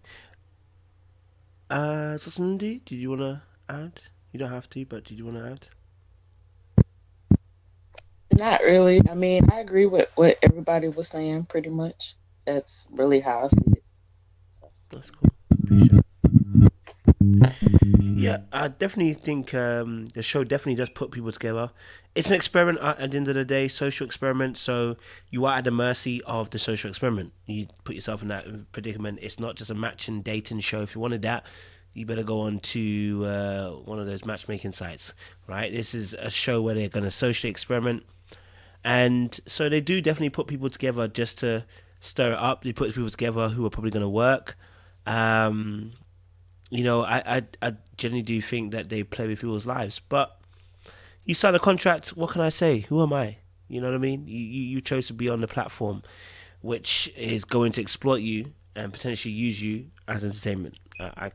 That's something to do with me. I can't stop the person from doing that. So they definitely do put people together, even if they're not attracted to each other. Is it wrong? It's hard to say. If you sign a contract knowing what you're going into, it's hard for me to say if it's wrong or not. Ethically, is it right to do that? Oh, again, that's another debate. You know what I mean? Like, again, you have agency over this. They haven't forced anybody. They haven't pushed you to do it. It's almost like, you know, have you not watched that Netflix show Squid Game? That show is a banging show on Netflix. Make sure you guys watch it. Squid Game. But it's like you sign up to be a participant of this.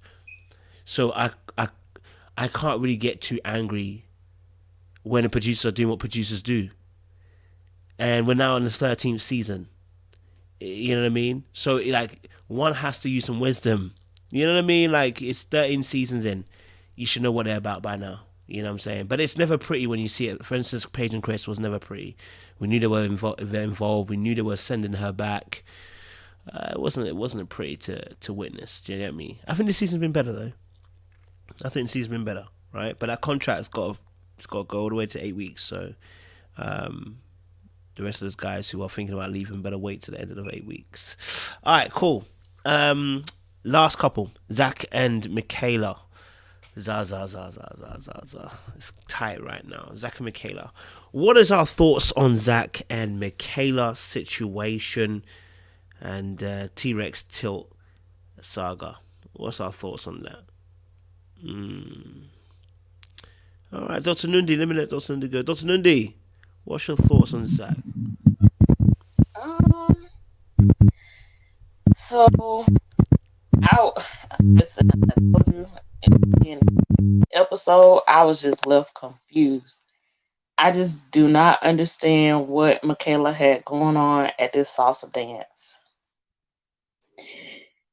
I mean, it's salsa. Just participate and have fun. You wore a nice outfit. You're cute. It's nice. It's lovely.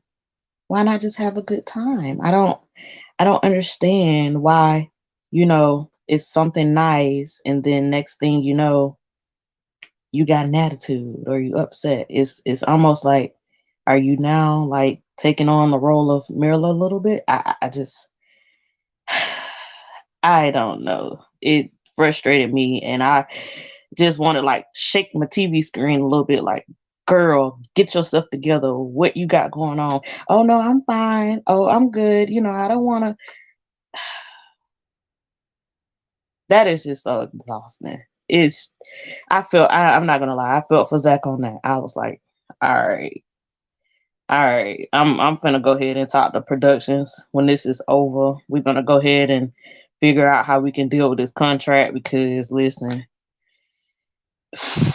like I felt stressed watching that. Like I had to hold my breath. I'm like, girl, it is salsa. I don't understand. You're having a good time. So after that, and then she came out with the excuses, and I'm looking like, girl, just stop. Just stop while you're ahead. And Gil came out with the question. She wasn't ready. And even though she wanted to give that little look, I'm like, please. Gil look like he might give you the smoke that you need. You might just want to stop while you're ahead, please, because Gil gonna give you the receipts. He gonna run the receipts, and then you gonna be looking crazy. Just stop while you're ahead, sis. Stop while you're ahead. But I don't know. I don't know what the complaints is. Too many people got complaints. This episode is too much up and down. 1 minute is good, next minute is not. But what even confused me more is the date that she did for Zach. Now, granted, that was a bomb date. I will give it to her. I will give her that. But it felt like, or it looked like the role had switched or something. Like you didn't like the date that Zach gave you, but when you gave the date that you gave Zach, you was just all smiles. And I'm like, is this control? Is that, the boss chick, you taking on the role of the man, it was awkward to me. Like, you didn't like what Zach did for you. You complained about it. But then when you saw the, you know, the lights and his smile and how he was just in awe with his date that you put on, that is what you liked. And I know that somebody said before, it's like she's grooming him. And it looked just like that. Grooming and maybe even programming. And I was like, this a little scary. If I was a guy, I would really look at that like, hold on. Now, when I was in the man position, as a man, if I'm in a man position and I put on a date for you and you complain, but then you put on a date for me and you all smiles, wait a minute.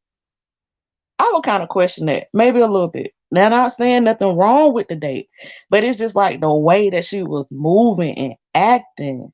And I'm like, Michaela, I don't know. And then the complaints that she was saying, oh, well, I just want to be wanted. I mean, what else does that got to do? Now, he did do his part and he made up the, you know, the honeymoon date, which he did. And, you know, they wound up being on the high end and, you know, all lovey-dovey and everything like that. But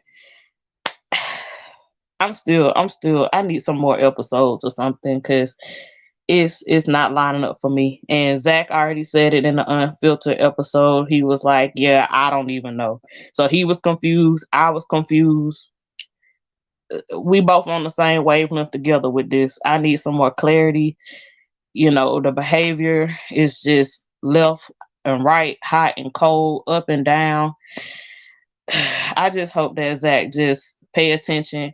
Hopefully his maturity level would, you know, come up some, because in certain instances he has been immature. However, in this episode, I was like, yeah, okay, it's Michaela. I don't even know how else to put that. So, yeah, I don't know.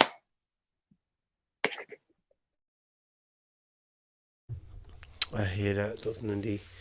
Thank you for those words again about Zach and Michaela. And you're right, yeah. I also definitely think there's some interesting parts when you mentioned about the grooming part as well. Never really thought about it that way. Okay. Might have to look into that. Seaway! Melodies from Heaven. How about you answer this for us? What's going on with Zach and Michaela, man? Tell us the CCTV stuff. I could definitely say I don't think she's grooming Zach. I think we handle Zach with kid gloves, like he's like someone we gotta like protect. I think Zach be doing stuff too. But what I will say is, I'm not gonna say that Michaela is not a little ticky ticky boom boom, because when she decided to not dance at the salsa thing, I actually laughed. I was like, this girl is I know people think I defend her, but this was definitely a ticky ticky boom boom moment. I'm not sure what be going on with her, why she has like that little flip switch, but she definitely flipped off and decided that she wasn't gonna dance, and she was sticking to it. I do think Married at First Sight should just leave salsa dancing, like someone said in the comments, just off of the roster. People don't want to salsa dance. First, Vinny didn't want to salsa dance, which to his credit, I understood then. I didn't jump on Vinny for not wanting to dance, because sometimes people don't want to be embarrassed. Maybe Michaela similarly did not want to be embarrassed, and that's why she sat down, because this is national TV. Maybe she just didn't want to look stupid on TV. I know it came off really kind of odd, okay? But I will say that I understood where she was coming from with the fact that, like, especially as a woman, we want to be wanted. I would say most women are not used to be in the position where we have to prove ourselves, and we don't want to constantly seek validation from a man. We're used to being pursued. And I think Zach continuously saying that he does not see a future with Michaela, I think that is bothersome. The question I have is, she went from being happy in the car to ticky ticky boom boom on the salsa floor, on the salsa dancing floor, and then it's like, now I'm gonna blow up the spot because you don't really want me, and we're moving backwards, and you know, you keep saying that you don't want a future with me. It's the order for me. I was just trying to figure out the ebbs and flows of the day. I don't know if it was production or the way they were chopping it up, But if she would have started off with that energy, I would have felt her, because to me, as soon as you talk about you don't see a future with me, I don't know where I would go personally. Like, I don't think there's much bounce back if you continuously say that you don't see a future with me. But towards the end, I thought the studio date was great. I thought it was thoughtful. They seemed like they had a really nice time. And I like Zach's recreation of the honeymoon. I thought that was thoughtful. I think both of them are off. Like I've been saying, they deserve each other. They just like Rachel and Jose, they deserve each other with their nonsense, their ups and downs, and I love you not. Zach and Michaela are doing the, I love you more, I love you not. They're both all over the place. This whole episode was all over the place. So I don't know. First, Michaela's upset that he don't see a future. Now they see a future. I don't know what the hell they see. So I don't know, but I hope Zach in the future stops telling that girl he don't see a future with her. If he should just think it in his head. And I hope that Michaela, doesn't have these just one-off, just odd moments. They're both just off. But at the end of the day, who are we to say? Because they love each other at the end of the episode. After all this nonsense, they love each other. So I don't get it. I hear you, Seaway. I hear you. No worries. You fly the flag for Zach being part of the problem, but I hear you still.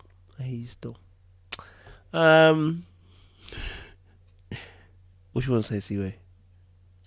Y'all just act like Michaela's the worst person ever. I'm like, come on, she's a manipulator, narcissist. She's grooming Zach. She's gonna suck his blood tomorrow night at 5:00. I'm like, y'all giving this girl too much credit. She'll look crazy. She'll look cuckoo.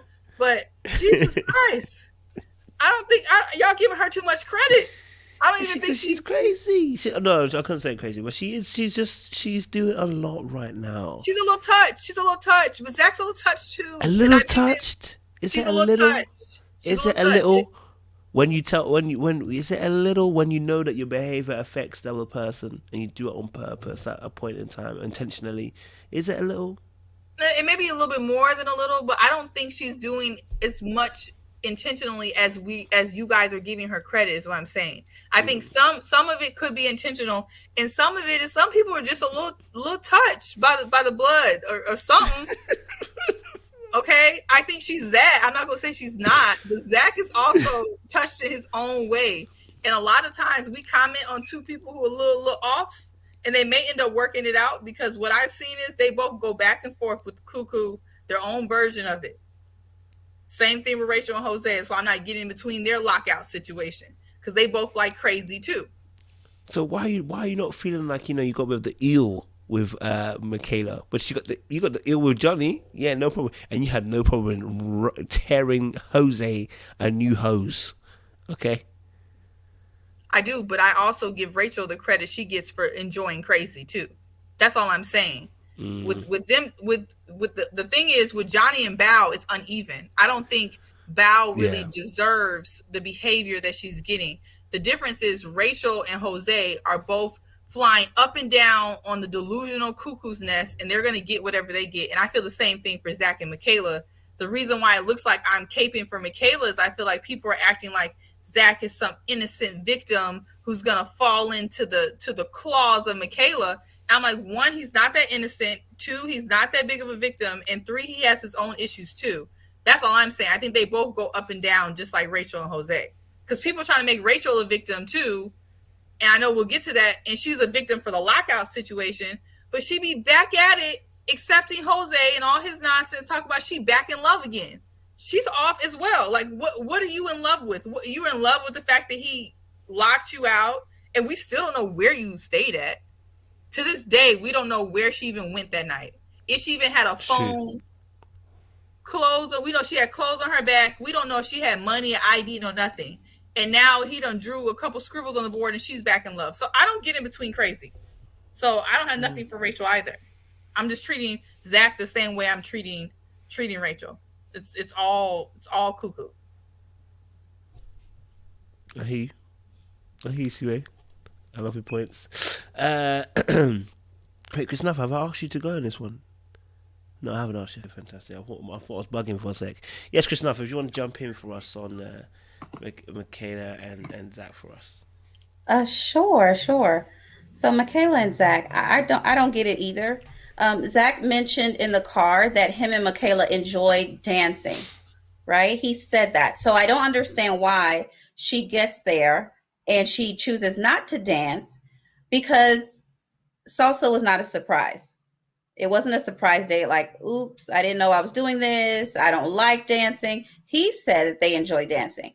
So I didn't understand why she just didn't want to have a good time. So yeah, that whole thing was just immature to me. The music studio, the setup was nice. I'm glad that Zach had a good time. He was happy about it. They recreated the honeymoon. Looks like it went down that night. Good for them. I don't know. With this couple, we have to take it episode per episode because we just don't know what's going on. It's like every scene or two, I'm trying to feel the temperature. I'm like, are they okay? They're okay in this scene. Okay, what about the next one? I'm not sure what's going on, but I do know that the way you do anything most likely is the way you do everything. And so I feel like her just being, I don't want to do this because I don't feel like it. That's cool and all, but marriage is not, that's not how it works. I mean, you're being difficult for what reason? You got all beautiful. She looked amazing. You get all beautified, right? You look nice. You got on your dress, your lipstick, your hair is laid, right? And you're like, yeah, I'm not participating. So what was the point? Just kind of lame. But Zach said he wasn't surprised, right? That she's just not going to do it. When she said in the car she wasn't going to do it, I thought she was joking. I didn't realize that she was serious, that she was not going to participate. So yeah, I don't know. Let's see what happens, right? It's very unpredictable. It's scene per scene, episode per episode. So let's see what happens with those two.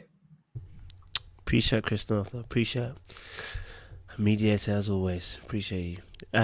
Sean, unlocked, unloaded. What you telling me? Cause, I already know he's gonna be. See where you're gonna go at it. No, I'm not, because Seaway's on her honeymoon and she has joined us in several legs of her trip via airplane, now by way of Vermont. So I don't, I'm just going to be reserved in my approach. I'm going to operate in a spirit of grace tonight.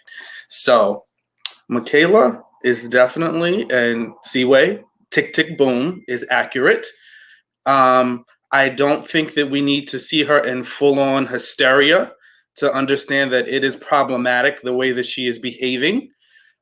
She does a lot of push and pull, and that's what happens in relationships. There's highs and lows, and then your head is spinning, so you don't know which way to go. So I just wish that people would, those who can't see it for what it is, just put yourself in Zach's shoes and see how you would feel if somebody has lied to you several times about who they are and how they behave and the things that they would or wouldn't do that are critical for you. And then that person shows you, right? Would you be so immediately willing to get over it? Would you be so willing and immediately able to let it go? No, you would be conflicted. He does care about her. He obviously likes her. There is a connection there. So it's not going to always be cut and dry. People are not always like that. Everybody is not definitive, and we can, in a lot of instances, say what we would do. And sure, we might very well do that. But who knows once we're faced with that situation? So especially when I see someone who is in a place of emotional distress, like Zach is, I have to pull back and just exercise a bit of empathy. So her forcing Zach to dance with the Uncle Otis instructor, wrong. That was flat out wrong. That was embarrassing and just not right. Now, I can have some empathy for Michaela because people that know me, I don't like the electric slide. I don't like the cha-cha slide. So if we at a wedding and we dancing and that comes on, Sean's sitting down. So I can understand that aspect of it. I can understand her not wanting to do that moment. But this is a one-on-one. If I was in a one-on-one and my new wife was like, Sean, let's just do the cha-cha slide. We got an instructor out here. Let's go for it. I give her the old 1-2 2-step back and forth, you know, do a little cha-cha slide with her for a couple of minutes. And then I'd be like, babe, can we sit down? You know, but it was the attitude. And that was what my issue with Michaela. It was the attitude for me. And then the minute Gil called her out on it, she was like, I tried and I'm not doing it. She gave him that eye, and everybody who knows a Black woman, that means business. She gave him that eye like, bro, don't push me. I'm not doing it. I tried it. I did a little shuffle back and forth and I sat down. I'm not dancing with him. And I had a good time. That for me is like, all right, we got somebody that is just, we're seeing the brim of the storm, and she does not want to be pushed. If he would have continued to say, come on, get up and dance, Michaela, it wouldn't have gone well. You know what I mean? It would not have gone well. And in that moment, for everybody that says Zach's not trying, he tried. He did it with a smile. You know, danced up there with Uncle Otis. They did the 2-step salsa back and forth, a little shimmy, shimmy, shake, shake, and they made the best of it, right? So listen, that's trying for me, because I got to tell you, a lot of other people would have made a different option. You know, they might have just been like, let's call this night a wrap, and we're just going to go on to our good old home. And if you want to sit in this good folding chair and watch Gil and Myrla, you could do that, but I'm out. Somebody else might have done it. Maybe I would have. I don't know. But I think that he tried and he managed that situation as best as he could. And I don't like that she does that. I don't like that she does that. I don't like when she does that, rather. I don't like that she, you know, I'm going to take this away. I'm not going to do this. It's like temper tantrums. It's the worst thing. An adult throwing a temper, it's horrible when little kids do it, right? But we understand. But when adults throw temper tantrums, how do we reason? How do we help? How do we deal with that situation? We can't. And that's the problem. And I don't think Michaela has fully understood her actions. She's not present enough to realize when she does things that are problematic and issues. And I think it's going to be to the downfall of their relationship. You know, Zach is not perfect. I'm not saying he is, but he does not have to be perfect to be abused. And I'm not going to stop saying that. He doesn't have to do everything right. He doesn't have to follow the mold. He doesn't have to sing every song the way Michaela wants to sing it, or just sit in the corner and be perfect and never make a mistake in order to be victimized or abused by her. I don't disagree with that. Now, the level of abuse, yeah, I don't think it's like, you know, stage 5, you know, he needs to, you know, be in a battered home somewhere. No, and I'm not making light of that. I'm just saying I don't think it's at that level of extreme at this point, but I do see it as abusive. You are playing with somebody's emotions. You are trying to control them by your actions. You are withholding things intentionally. You started off one way. Did you get dressed up in that beautiful dress, got your hair done, looking gorgeous, beautiful shoes? You know, to just sit in a folding chair and watch your husband dance with Uncle Otis? Is that what you got up and got dressed and left the house for, Michaela? Like, come on. I think that is not cool. And it is abusive. It is. And I'm not going to stop saying it. I don't care. You can disagree, and everybody has opinions, and that's awesome. But I am calling her behavior out as she defined it. Forget about what I think. Forget about how I defined it. She has defined it as such. And she has said she handles situations differently. And she has shown us nothing but the opposite. And then she gets upset because Zach is holding her accountable. Zach is expecting her to show up differently. Hello? Because that's what you said you were. I'm expecting you to show up as you are, ma'am, not as this other person that has appeared on the screen. So that's my thoughts, Zach and Michaela. See what you okay? Do you want to reply? See what you're gonna reply. Go for it. We go forever agree to disagree about this abuse. We're split. I know a lot of people, you know, think that she's abusive. I don't use that word lightly. I'm not saying y'all are, but I feel like we a lot that's being thrown around a lot. Just like the men hate narcissists and they hate gaslighting, right? That you guys have beef with those words. I think the abuse is being thrown around a lot, but you know, Sean and I will disagree. You know, we'll agree to disagree. That's fine. That's the whole point of this channel. No, I understand.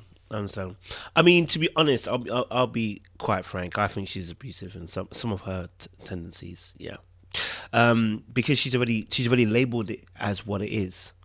And I keep saying, do you know what's interesting?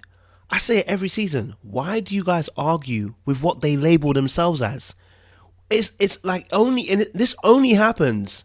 Can I be biased? This only happens with black women on the show. We're talking about, by the way, we're not talking about in real life. We're talking about on the show. This only happens when we're dealing with black women. Just gonna be honest with you, right? I've had it every single season. It happened with Karen. It happened with Bree. It's now happened with Michaela. Every time the family labels them something, why do you want to disagree with what either they label themselves or the family labeled them? Why are we fighting them on what they labeled it? Do you know what I mean? So I personally think Michaela's got some emotional wounds which come out as being abusive tendencies, right? And here there are similarities between her and your friend Jose, okay? Right? See this stuff. There's a little bit of some similarities here, right? You know what I mean? I can meet you in the middle at abusive tendencies, but I think we skipped over that and we're calling her an overall just abusive person. I don't think she's earned that on this screen. To me, I don't feel like she's earned the label that everyone's giving her. I'm not going to say that some of her tendencies and some of her manipulation don't have abusive flair to it. And I'm not saying what's the difference between her and Jose for you? What's the difference between her and Jose? I don't think there is much of a difference. I feel like they both can't control some of their actions. I think both of them do not want to be abusive. I think both of them want to be decent people. And I think both of them are trying. I just feel like I think both of them also lose control. I think the difference is that Jose's loss of control already, to me, has way worse consequences. And it's not just because he's a man. It's because of what he did. I think that's the only difference. And I see a greater potential of Jose to do more damage based on his he has more money than Rachel. To me, he got more sinister than Michaela got. I think he also has a bit of a disassociative, personality, the way he was able to kind of like lock her out and sleep well at night. I just think he's crossed a greater boundary. And this is just me being objective. I feel like what he did was way worse. A lot of people want to say they're the same. I don't think they've been locked out before. I've been locked out before, and that's nothing to play with. That is very, very serious, So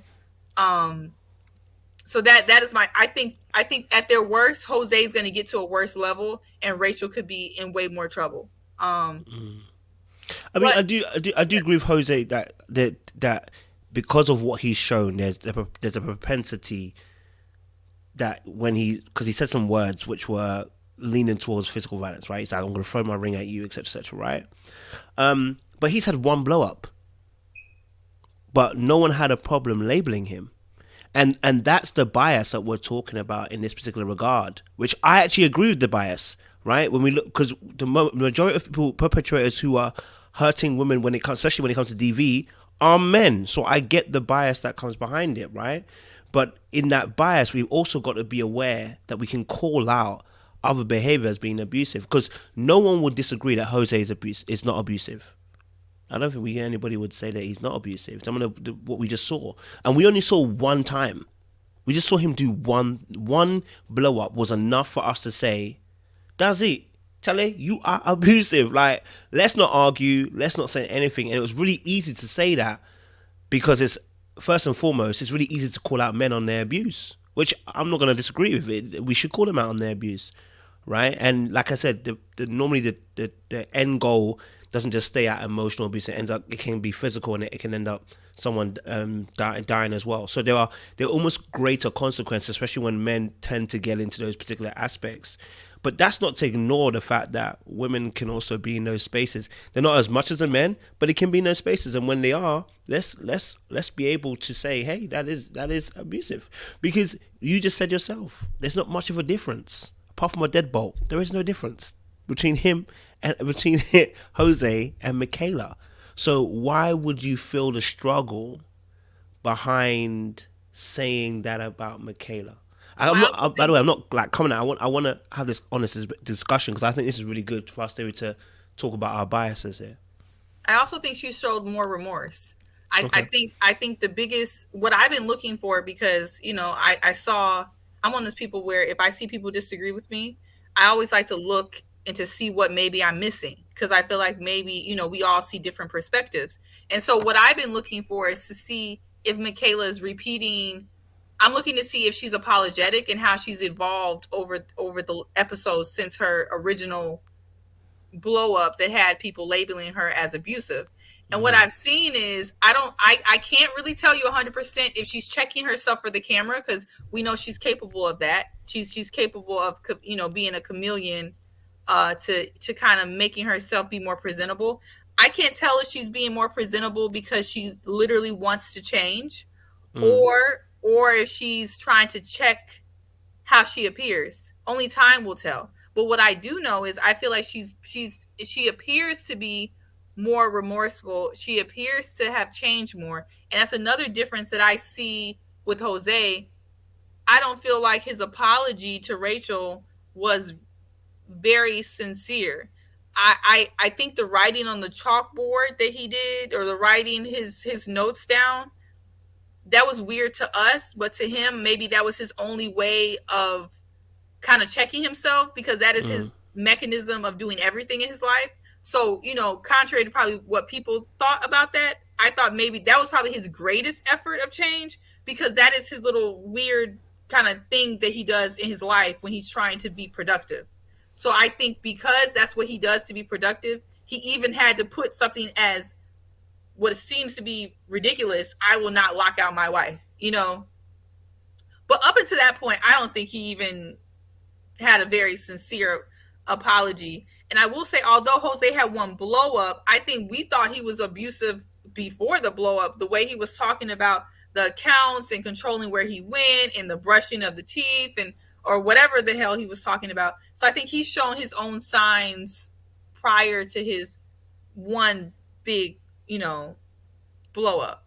But I do think that Michaela appears to be trying to change. Now, if she in 2 episodes is back throwing stuff around and screaming and putting Zach or them putting each other, let's just say that, and they could be putting each other in a domestic violence type of situation, well then I'll have to address that, and I'll be honest about that. But from what we've seen so far, I feel like she's going in a better trajectory than Jose. But she could fall back, and and then I would have to call a spade for a spade. But I'm just talking about. Did she not fall back today? Did she not fall back today in this episode? I think she just didn't want to salsa dance, and she was being kind of not. She wasn't being a team player. She wasn't being a team player, and she wasn't being the most cooperative wife. I don't think anything that she did this episode reaches any remotely anything that looks like abuse. Yeah, no. But remember, we are taking, for instance, for Jose, I'm with you, right? I'm with you on this. For Jose, we're saying there were accumulation of events that led up to before this final event that everyone's saying what we're saying. But the same thing happened to Michaela. We have accumulation of events. We have family members' testimonies, okay? And even on this episode, just when we think her behavior's getting better, she's relapsed again, because she told us in plain English, hey, you know what? I could have tried, but I didn't want to try. It is what and I was like, why? Like, why do you have to do that? So as much as we're saying, oh, she was embarrassed, yeah, okay, we know the motivation, but the behavior hasn't actually changed. We it was only last week we were apologizing for our behavior. I'm sorry if I cancelled the party because I know if I knew it would hurt you. And now we're at a salsa event with another couple.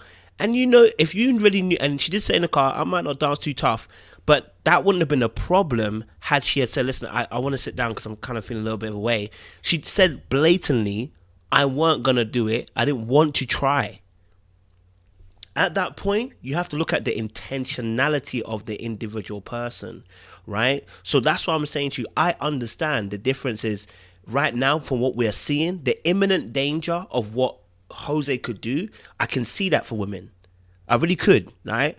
I'm not saying I can see Michaela straight away going to kill or take out our boy, but we're dealing with a different level of abuse. We're talking about an emotional abuse, and one that you're talking about, an emotional abuse that's potentially leading to physical. And I'm saying that there's still abuse. So when we call it abusive, or the person is becoming a bit of an abuser, even the apology, right, is only so far as good as the action has changed, and the action hasn't changed. Do you know what I mean? The action hasn't changed. Do you know what I'm saying? So I'm not even saying you specifically, but I'm looking at some of the comments, and some of the comments. One comment was like, "You can't compare the two because one person is being killed by poison, the other person is being killed imminently. They're both being killed." I'm like, what the, like, they're both being killed. Like that's what we're trying to. I think and the reason why I'm saying this from our male perspective, I want us to be able to also be able to put our side across and say, hey, ladies, we see you. Like we with you. Like Jose, we gonna call him out, right? But help us also call your sister out. You know what I'm saying? Like when she's acting abusive, let's call it out, and let's not sugarcoat it with she's not as bad. And then what happens is, which we're still kind of doing, we have to make a concession and a cause and effect for her. Well, Zach is not that innocent. What has that got to do with anything? She's still abusive. Like, if Rachel's not that innocent, but we don't make concessions by saying, Rachel, you ain't that innocent. You know what I mean? So I want us to get to that place where we can see that, because I'm with you, ladies. Do you guys call out Zach though? Because I feel like a lot of the women in the chat, I'm just speaking for myself. I would say at least 50 to 60% of the women in the chat agreeing with you guys. I think a lot of them. Yeah, they do. Yeah, I think a lot of people are saying that Michaela is abusive. I personally don't agree with the length that I think the women in the chat are going to. I don't feel like you guys give Zach the credit, the smoke he deserves. Let's just take Michaela aside. Let's just say I concede Michaela's abusive, okay? She has abusive tendencies, fine. But I don't hear neither one of y'all really calling out Zach for what I think him separate and apart does a lot. You're never responsible for someone else's actions. So I feel like if I've ever insinuated that Zach is responsible for Michaela's actions, then no. You know what I'm saying? Like, no, you cannot make someone abusive. You cannot make someone a narcissist. No one can make you be any of those things. Either you are or you aren't. I just feel like Zach does a lot separately. And I feel like that conversation about Zach is always lost because we're constantly talking about Michaela. I feel like we're overly focusing on Michaela, whereas it was Zach's situation. I feel like he has a lot of stuff that's worth talking about. That's all I'm saying. I feel like he does a lot that's would be a great, interesting conversation. We could talk about him being, coddled, him being, a crybaby, him also being emotionally unstable, him also being ticky boom boom in his own way. He may not be angry, but he bursts out into tears. He talks in circles. He doesn't even make whole sentences sometimes that make sense. I'm just saying. I mean, there's stuff to be. We can talk about Zach too. But I agree, women, we need to call out each other. Women being abusive on either side is not cool. And I will concede that she has abusive tendencies for whatever reason. It may be intentional, it may not be intentional. It may be a byproduct of whatever she's going through. So I can meet you there. Coach, go for it, bro. Yeah, go for it, bro. So I would just ask D-Way, didn't Michaela define the very things that she's doing as abusive? Didn't she say that was abusive? I don't remember that, but if you say she did, I don't remember her ever calling her behavior abusive. But if you said she did, I remember in that conversation with Dr. Viviana, I remember she said that she was wrong, and then Zach turned around and said she wasn't wrong that weird day. No, this took place a few episodes before the first time we got to see a dose of Hurricane K. He talked to her about what was important to him. They had a conversation about how they handle conflict, and I'm paraphrasing. But and she said, "How do you?" He asked her, like, "How do you handle conflict?" And she said, "I don't believe in walking out. You know, I'm not going to walk out and leave in an argument because I think that's emotionally abusive." One time when she called it abuse. Another time, she was talking to his parents the day of the wedding, and she talked about what she experienced growing up, and how growing up she saw her parents argue and be disrespectful and get elevated, and that's not a behavioral characteristic that she would want to continue in a marriage. So another lie. So this is my issue with her, is that not only is she lying because she is the exact opposite of that, but she calls out a behavior and then does it. So I think that is why I highlight and I'm confidently saying that she is abusive. And on top of the fact that into first half, we're into episode 11. Episodes 1 through 5, Kojo and I spent time roasting Zach about how emotional he was, how sensitive he was, how we didn't feel like the way that he was constantly crying would make him adequately prepared to be in a marriage. We've talked even up until last episode about how idealistic Zach is and how that interferes with the marriage, because having such a high ideal of what somebody's going to show up in a marriage is a setup for failure because no one is perfect. So yeah. But when somebody is abusive, there's no equal smoke. Like, I would not sit up here and blame Rachel or say she did anything wrong. I don't care if she called Jose a curse word. There is no reason for him to do what he did.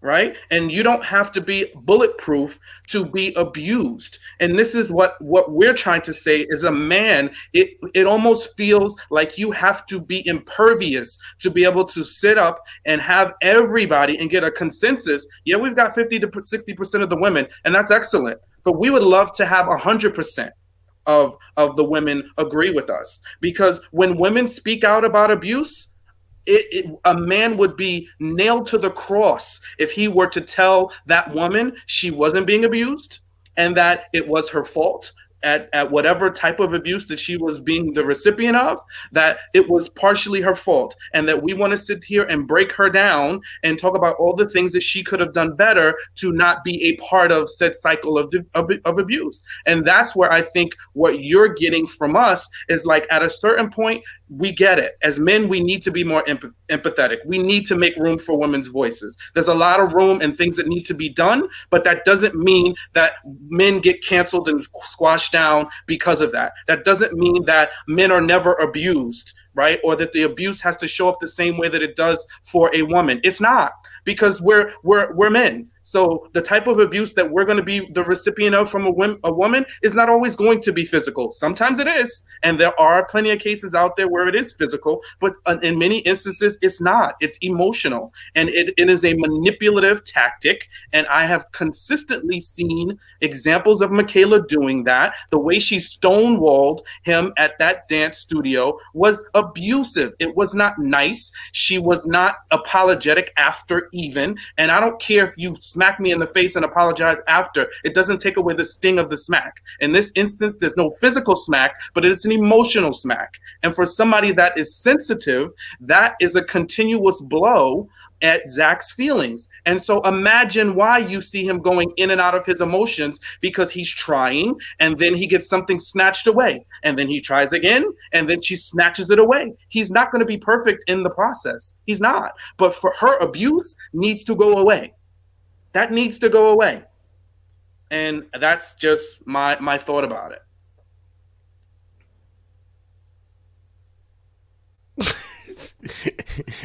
Go for it, CV. It's not dancing abusive. No, not the dance, but with the collective of the behavior in general. Because I did see that in the comment section.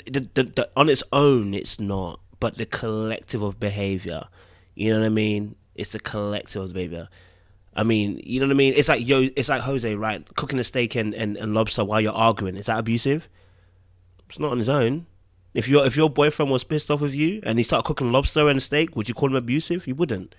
It's a collective of behavior. That's what I just want to clarify, because I know some people are. I know. I saw, and this is, and so I actually, I said this before. I actually understand why some people can't see it, right? Because sometimes us men can't see certain things when we're dealing with women, and this is why we're having this conversation so that both parties can also see, right? Because there are times that we can't see, right? There's times that we can't see the other side of things. So that's why we're having this back. That's why I appreciate where you bringing these points up, because as well it helps as well to have that dialogue, you know, because I'm seeing some of the comments. So I saw that comment in there like, it's not dancing and abuse, and it's like sometimes when people do that, they go to the extreme because they can't find the balance.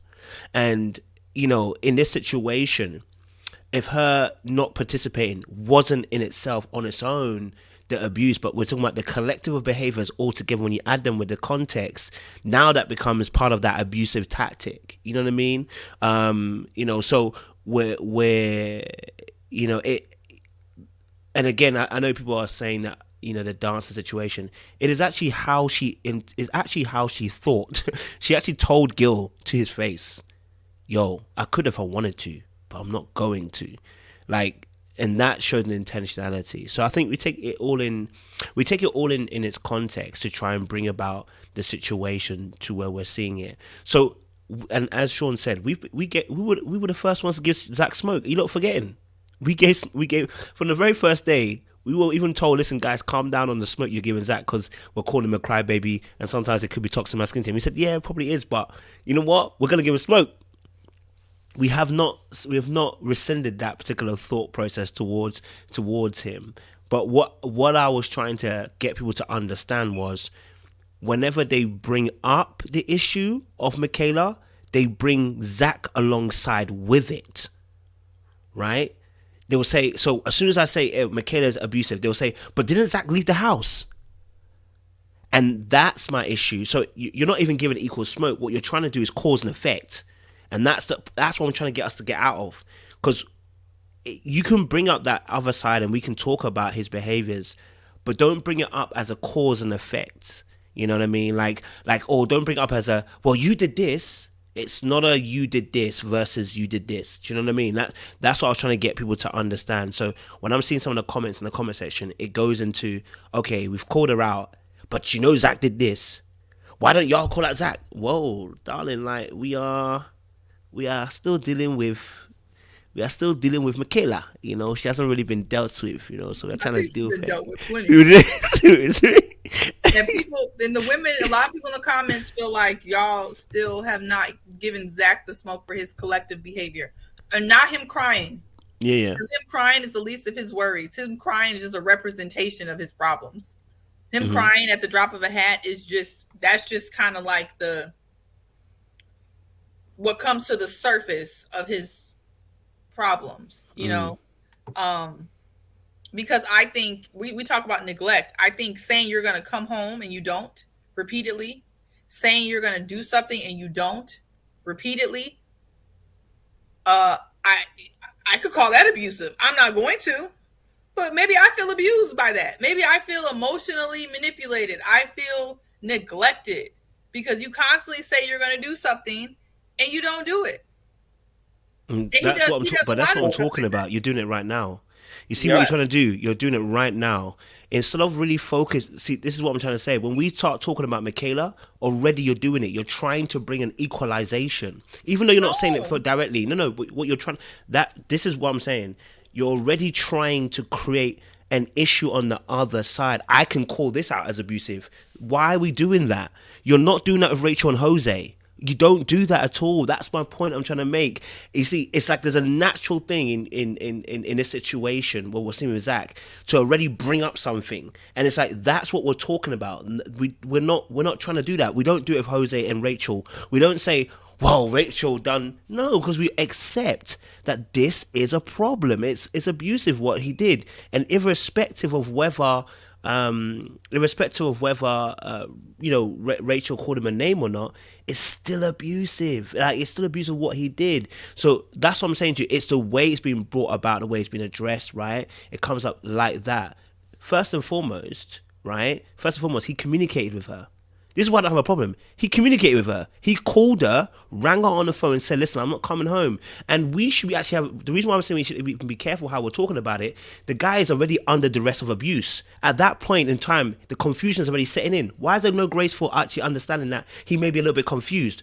No, instead, what I'm seeing in the comment section is, he didn't come home, that's abusive. The guy is confused in a moment of a daze of the situation when you've been abused. Sometimes you're not sure how to act in those moments. He can see that he's been abused, but he's not sure, how do I act? Listen, I've been in a situation where I've been abused. Did I stop having sex with my girlfriend at the time? No, I didn't. So I know the mindset behind it, because you're confused. You're trying to think, I can try and make this work, and I'm trying to make it work, but I'm doing certain things like still sleeping with you, or still being with you, or still trying to love you. We all go through those particular points in time, right? And the reason why this makes it different to the Paige situation is because Paige was trying to link this to God and saying, God told me to stay in the situation. That is why we were given a smoke. Like, darling, when is God telling you this stuff? Do you understand? And we've spoken about this. Whenever someone's in a situation, that we've already said about his enabling aspects. We've already spoken about his boundaries. We've spoken about it already. We spoke about this like Sean said, in the first few episodes. We spoke about it already. We called it out from the beginning. Y'all still catching up. You're trying to give him late smoke. We already said that. But what we're talking about here at the situation is the person has expressed they have anxiety. The person has expressed that they're scared to be in the presence of this person. They don't know how to bring up their feelings in front of this person. And yet what we're doing is we're trying to switch it now to like, y'all not going to call him out for crying. So what do you want to say? He's a crybaby now in a situation where he's been abused. You want me to say that? How do you want me to? If you know what I mean? Like, am I going to say Rachel was crying in front of Jose right now? She's a crybaby. I'm not going to say that. Do you see what I'm saying? Like, the way it's being brought up is where there's an issue to what I'm saying. But let me. I cut you off, Siwe. Sorry, apologies. I cut you off. Please continue your point. Apologies. I cut you off. Oh, I didn't even think you cut me off. Oh, okay. Sorry. No, I'm not trying to equate the two. I was literally playing devil's advocate for people who separately from Michaela, there are people, and that's their perspective. I'm not saying it's my perspective, who believe that Zach is abusive too. And that's not saying it, that's not to say we're saying it to equalize to Michaela being abusive. There are some people in there, that's their opinion, who believe that Zach's behavior may be abusive. You don't agree with that, that's fine. You think it's a byproduct. You think his behavior is more of a reaction of her behavior. I would argue that some of his behavior may be a reaction of her behavior. It could be a defense mechanism. It could be a response. He does seem like he suffers from anxiety, and I'm pretty sure Michaela's behavior does not help someone who already has anxiety. I also think he came in with his own emotional baggage that is coming to the surface. So, yeah, but I think we can agree to disagree about some things. I think there's truth in all of it. But I just, yeah. I'll leave it alone. Okay. So you want me to say that what part specifically do you want to address with Zach that he's done that's incorrect, so we can bring that up? I mean, I think you're going to have a rebuttal for it all. You're saying that it's okay that he didn't come home because he was suffering from. You're saying he was under duress.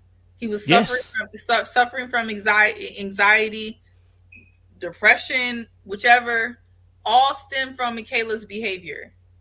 I'm not saying no. We understand that some of it has already been triggered. He's had past relationships in the past. I've the reason why I'm not really explaining it, because I've explained that already. We dealt with that in the first few episodes. So to go back for us doesn't really make sense. Me and Sean explained this. We spoke about this, and not you specifically, but people were getting onto us saying we're getting on them too early. And I said to you, but we already expressed what we felt about that particular behavior, those set of behaviors.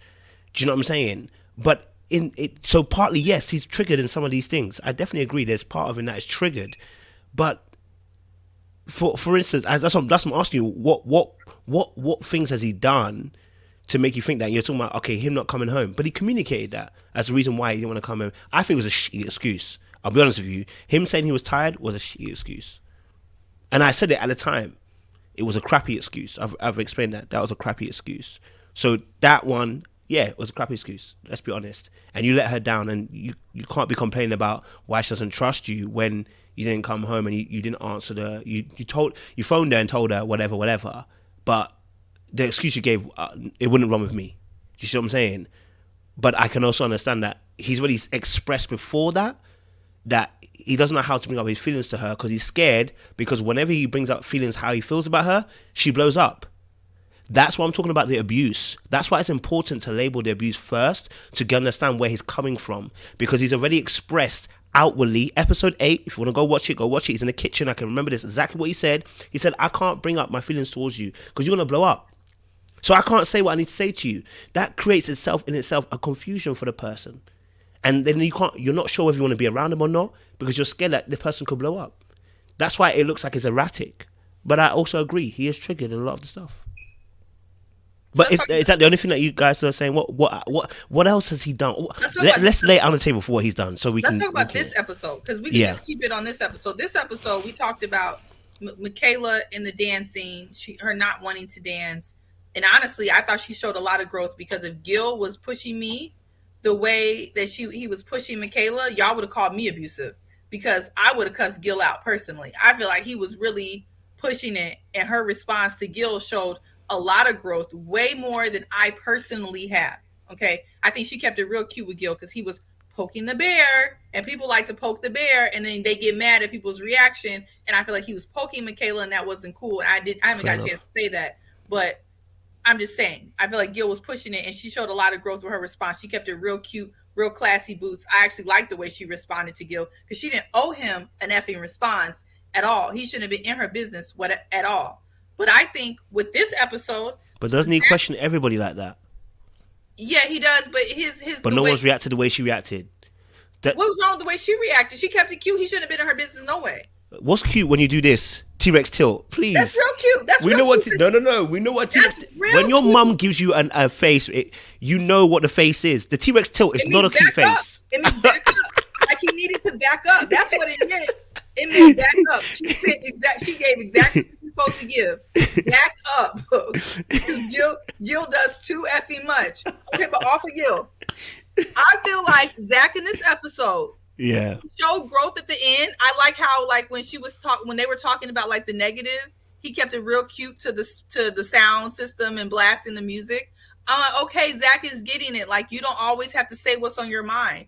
But I do think it's very hurtful to constantly tell someone, even in this episode, that you don't see a future with them. I think we're kind of downplaying it. That's a hurtful thing to say. And we got on Johnny for constantly, oversharing. I feel like Zach does the same thing. And I just want to bring that up because I think if we're just going to stick with this episode, we ain't got to go back. Y'all done said, I feel like it's not cool to keep telling Michaela that you don't see a future. Either like crap or get off the pot.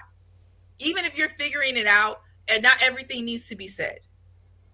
And that I do want to give smoke for that, because I felt like that wasn't cool. I don't think that was for cool. him telling that he feels like he can't see the future. Okay. Right, because it's like, why are we here? Why are we here? Sean don't like that Myrla don't give Gil a kiss. God forbid Myrla like, hey Gil, I don't see a future with you. Like, go we would be absolutely happy, because finally that's the truth. This is what we're saying. Men are quite straightforward, you know. We'd be excited. We'd be like, finally, you're telling the truth, because you've been giving us, I'm slow burning. So she can't say that because you've been saying you're slow burning. But Zach is giving mixed signals, and that is the issue. How do you one day we're moving forward? He'll say in one sentence, we're moving in the right direction. Yeah. And then literally in the very next sentence say, I don't see a future with you. What the heck? And then that's supposed to be okay? I can't watch Zach on my screen because it gives when did that happen? Confusion. It literally just happened this episode. Did he say that? Okay. He says, I feel like we're moving forward in the right direction.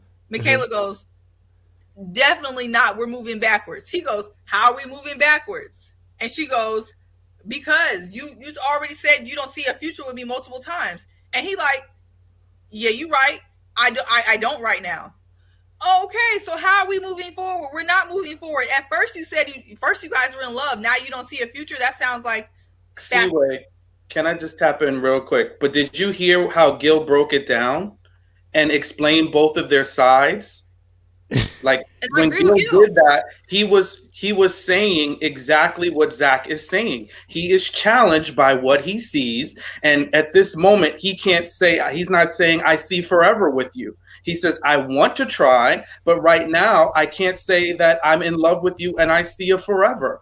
And I think that is like, I think fundamentally, at least from my standpoint, what I'm trying to implore, and I had to do this for myself. I had to put myself in someone's shoes that's abused. When people are abused, they don't do everything correctly. They're going to make miscalculations.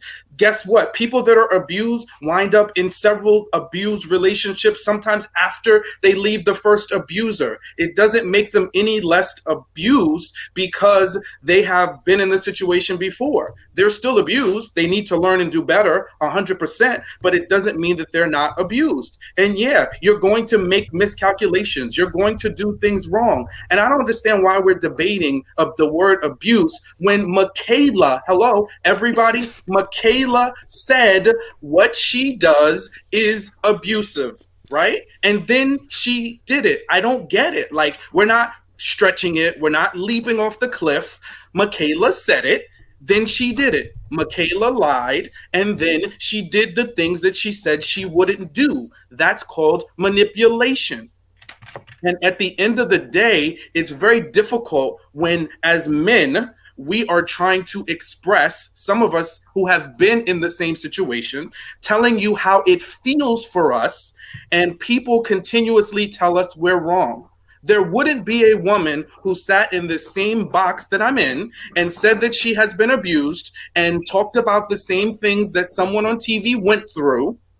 And then everybody would say, no, you're wrong. Or no, I still think the man might have done something. You know, she did some miscalculations too. No, it is abusive by her very definition. And it is sad that, yes, we do have some women who empathize and get it, and we appreciate you.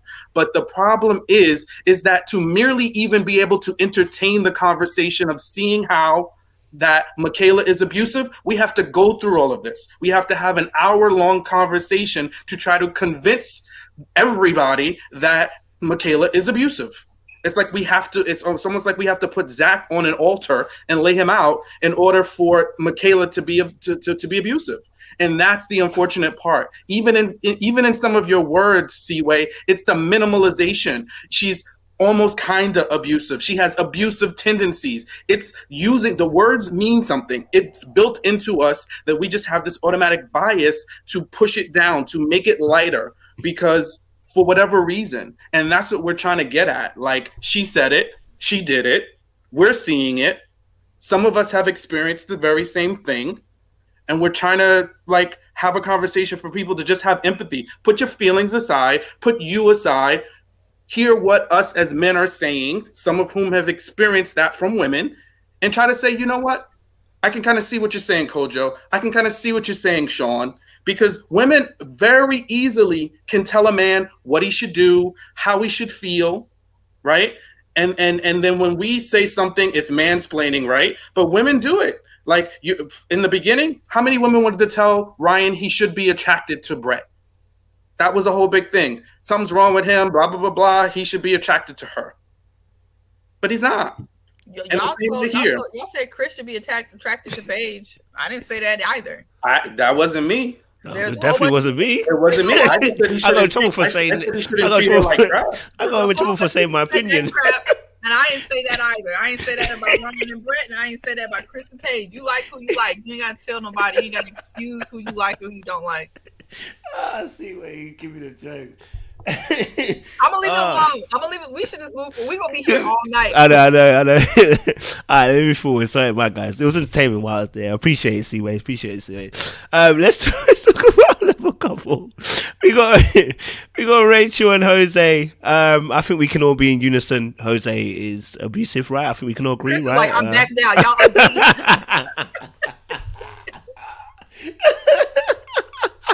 Yo, they be thinking that we be killing each other. We can all agree Jose is abusive. There is no need for a debate on that one. But what was the thoughts on Rachel and Jose? What was your thoughts on that? Chris Nathan, it's good to see you back from the regions of heaven. Talk to us. Thank you. Y'all know I don't like debating, so that's why I was like, okay, I'll let you guys do that. But regarding Jose and Rachel, I just want to say to Jose, if you ever see this, that the termites to every relationship is assumption. The termites to every relationship is assumption. You taking her walking out as if like she was really cheating on you, like seriously, that was so over the top.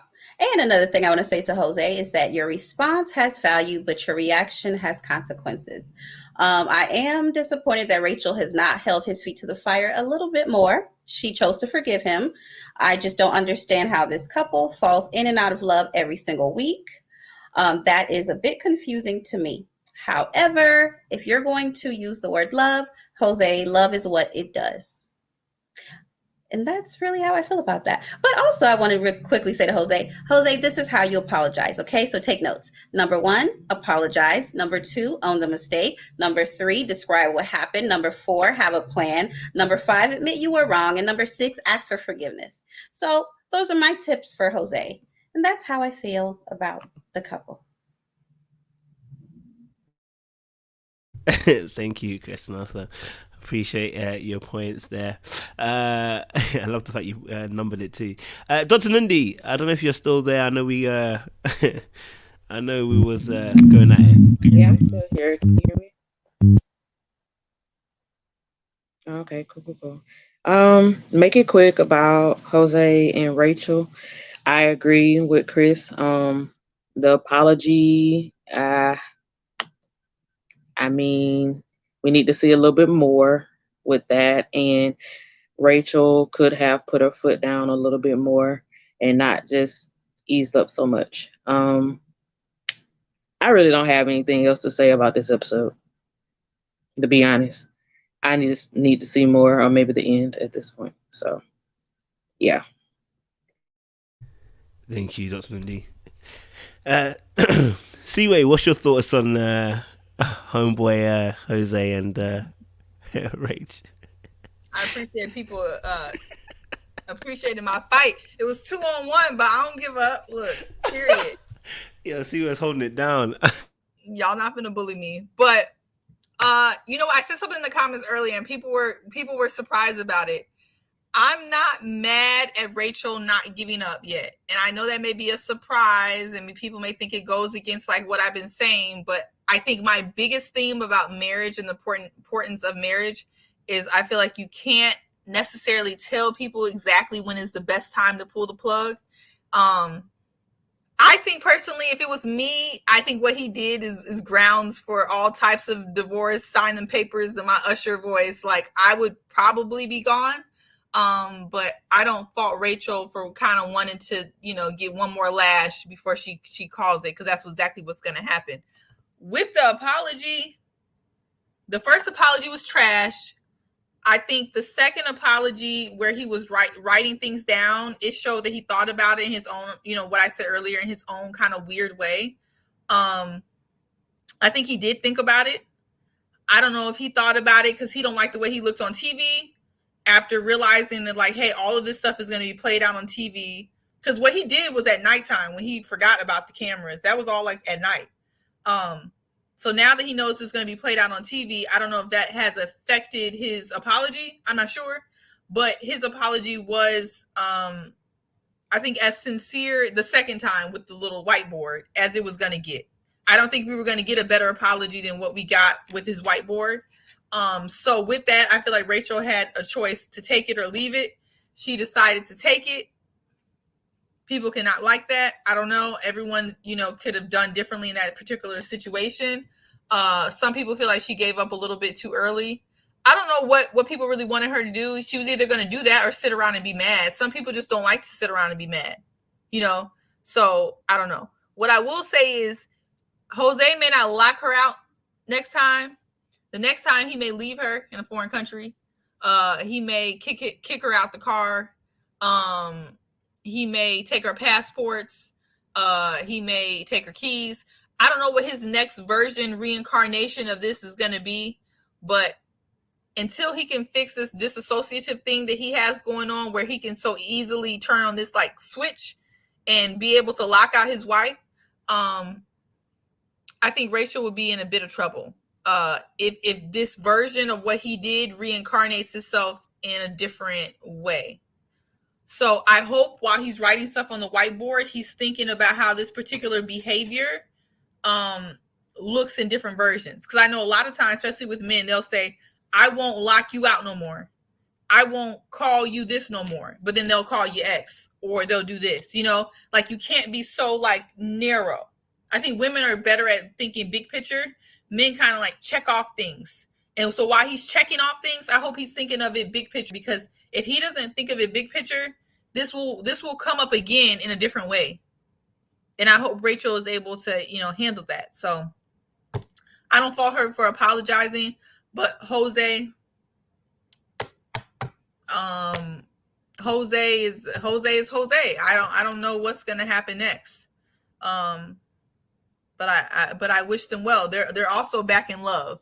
Okay, she loves him again, and they are back in love, and they are doing great.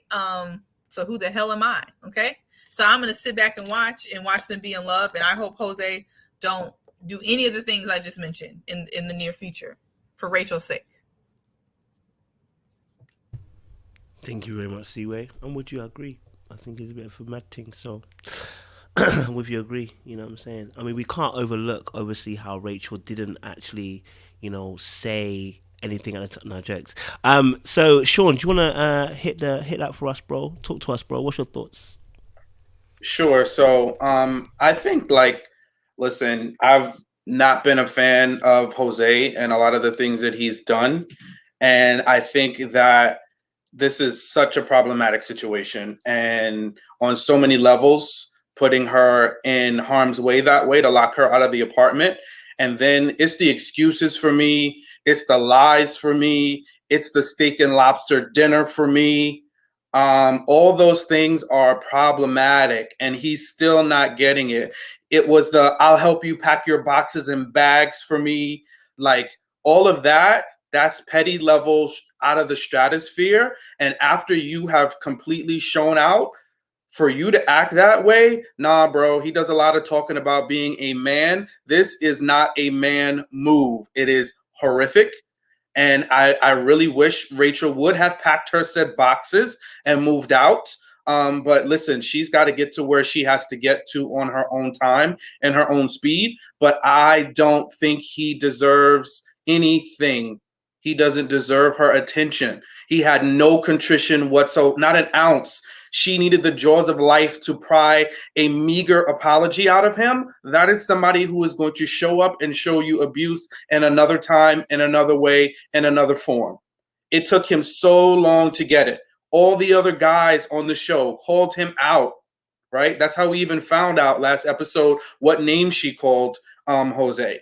Right? Like, come on, bro. It's horrible for anybody to not be so embarrassed after all of that took place in front of other people. You know, production and all these other people were right there in the room while he's cursing her out. And for you not to even just be embarrassed at yourself for losing your cool that way and disrespecting your wife, putting her safety in jeopardy, threatening her, and you don't feel bad for that? Yeah, people can lose their cool. But at the very least, the bare minimum would be apologizing. I'm so sorry, right? And then he pulls the dinner out at the 9th hour after she's basically telling him, giving her the instruction manual on how he should apologize.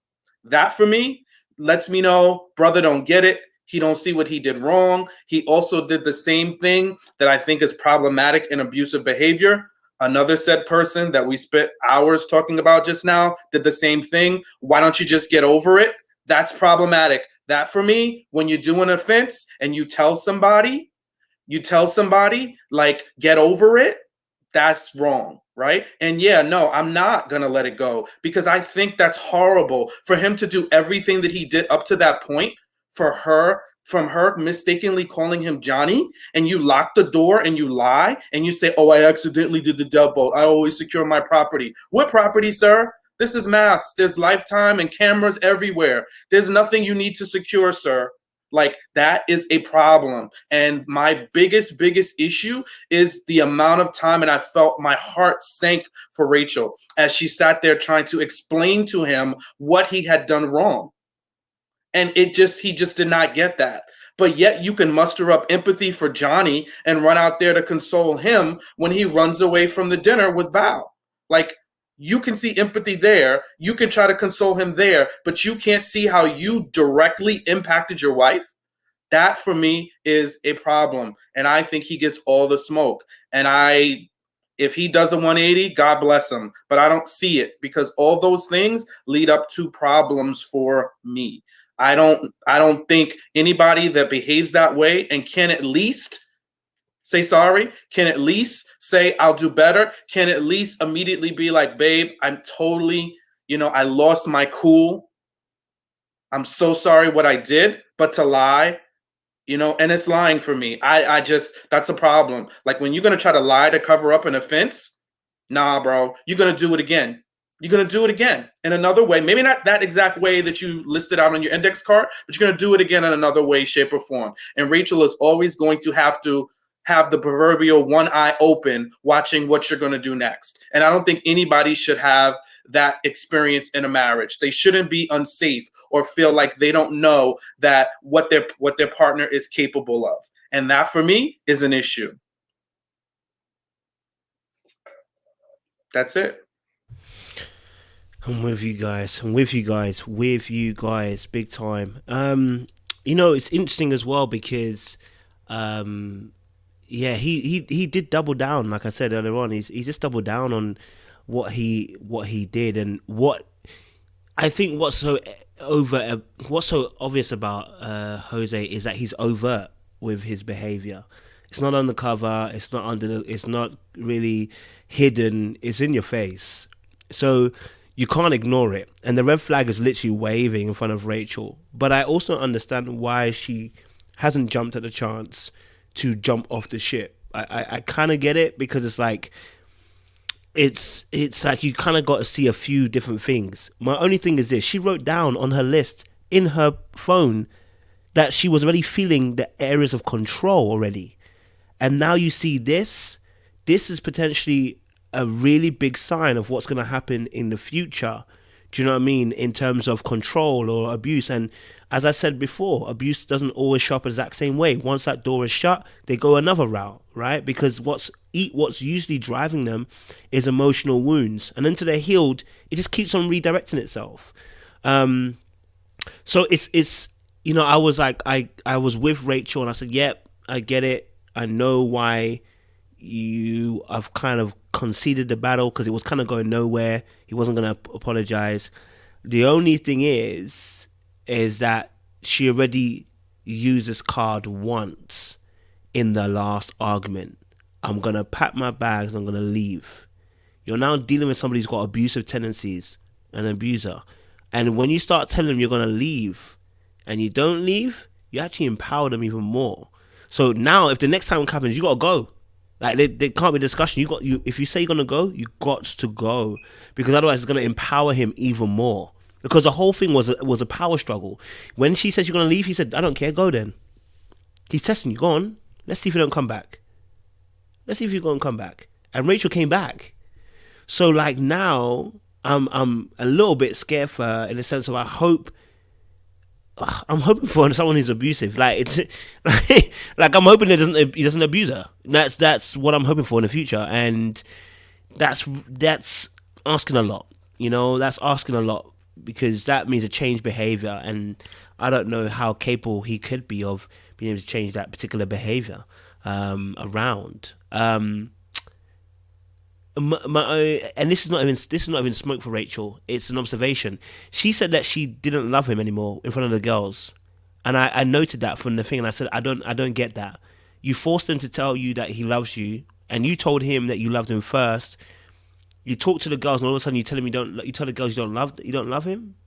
And I was like, wait, what happened? And now we're back here sitting on the bench trying to wrestle an apology from someone who said you're definitely gonna leave. And I said, I hope, Rachel, you've learned the lessons from the past situations, and you have that strength to get up and walk. Because if this happens again, we can't do the whole I'm trying to negotiate with you an apology. You need to get out of there.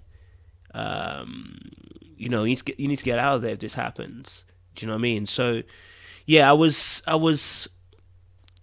that's my only thing. It's not even smoke for Rachel. It's more of a case of like I just noticed, and I said, sis, I hope you're not going to be flipping and flopping. It's like this guy here, he could easily do a little bit dirty. So I don't want her to play around too much with that. So I mean, yeah, it's tight, and I do hope that he doesn't do it again, and they can work out, because they do seem to have a good chemistry in that. But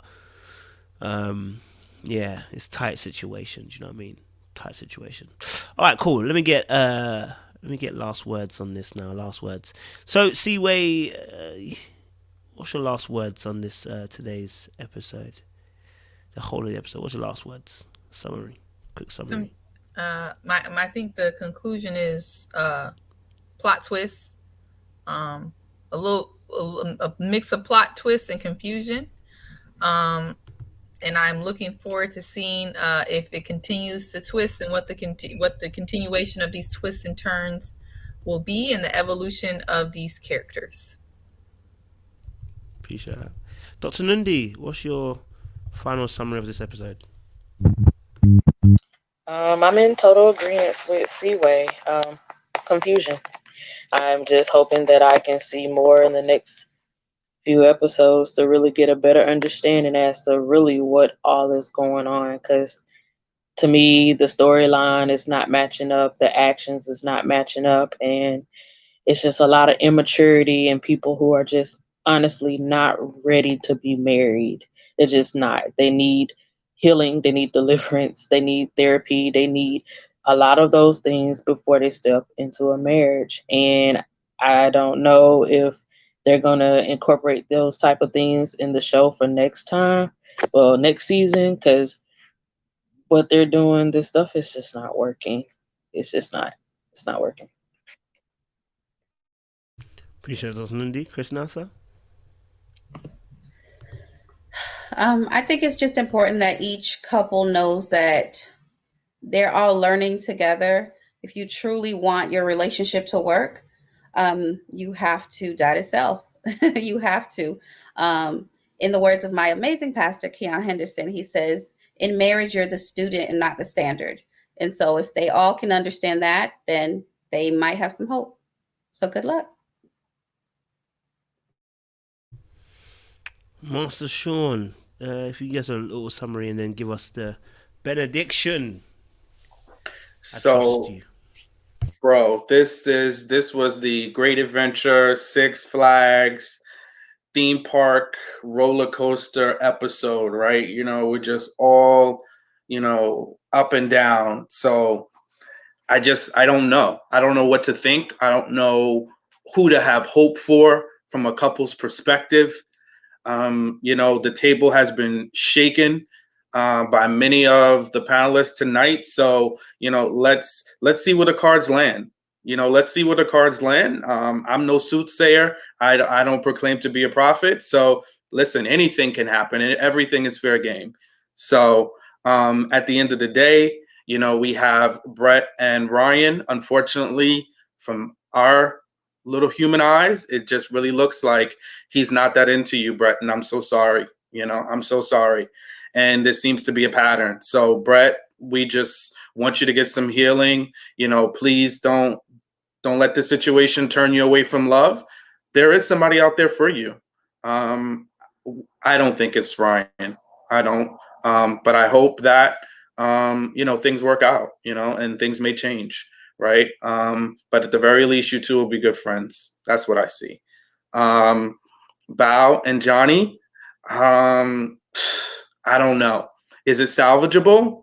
If we stop picking at each other, right? And I think that's so important. Like, it's salvageable if we stop picking at each other. There seems to be a connection. There seems to be a genuine like.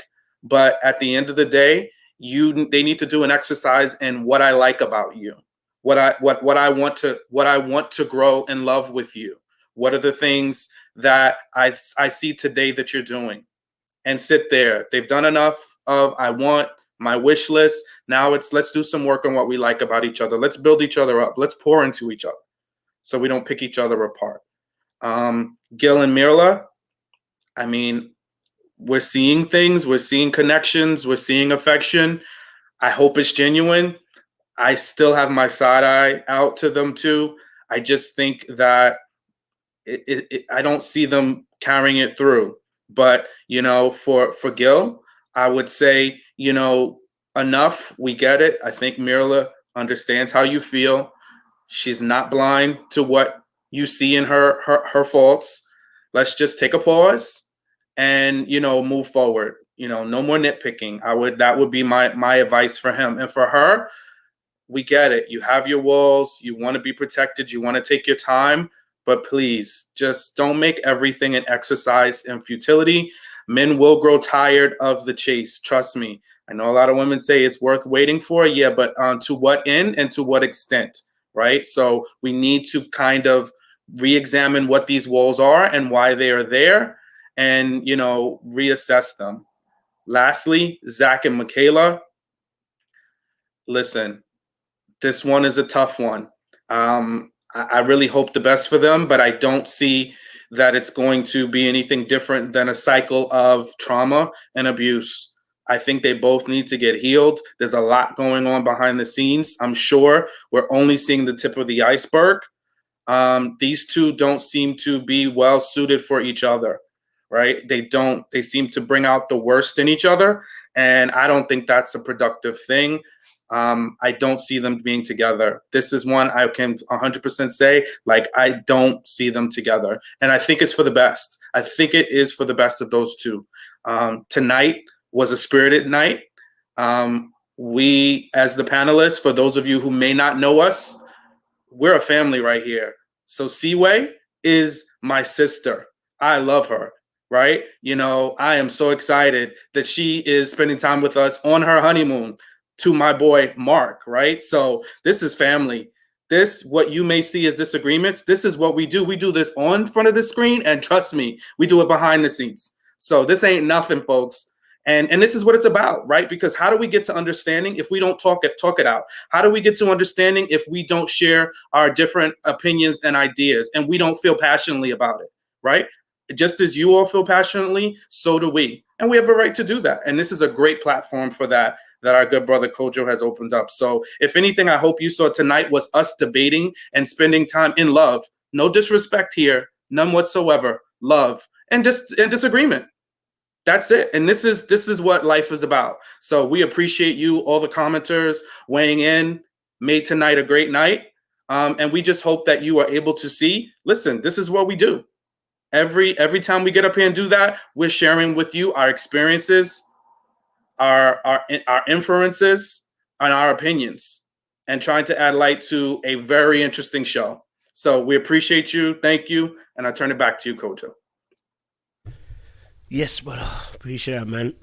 Audience members, thank you so much, man. It's been wild, man. 4 hours. Y'all still going strong. That's how I know you guys are legendary. 4 hours and they're strong in the comments. They're even coming for me in the comments. I like it, man. Listen, you know, at the end of the day, at the end of the day, we all have different viewpoints, different opinions. Some of us much stronger than others, and we can sometimes stand 10 toes down. But the beautiful thing is that we can have that conversation and learn from one another. Do you get me? So, you know what? After Dark always commences after this. You understand? So we appreciate the audience, you know, because you lot help with the conversation too. When you have your different points, it helps with the conversation. It gets different questions come up, different points come up, and it helps with the conversation. So I appreciate that. So yeah, great convo as always, guys. And make sure you guys have a great night tonight. And always like, share, subscribe, click on the bell button. You get me? We appreciate you guys, man. It's love. Cheers. All right, baby.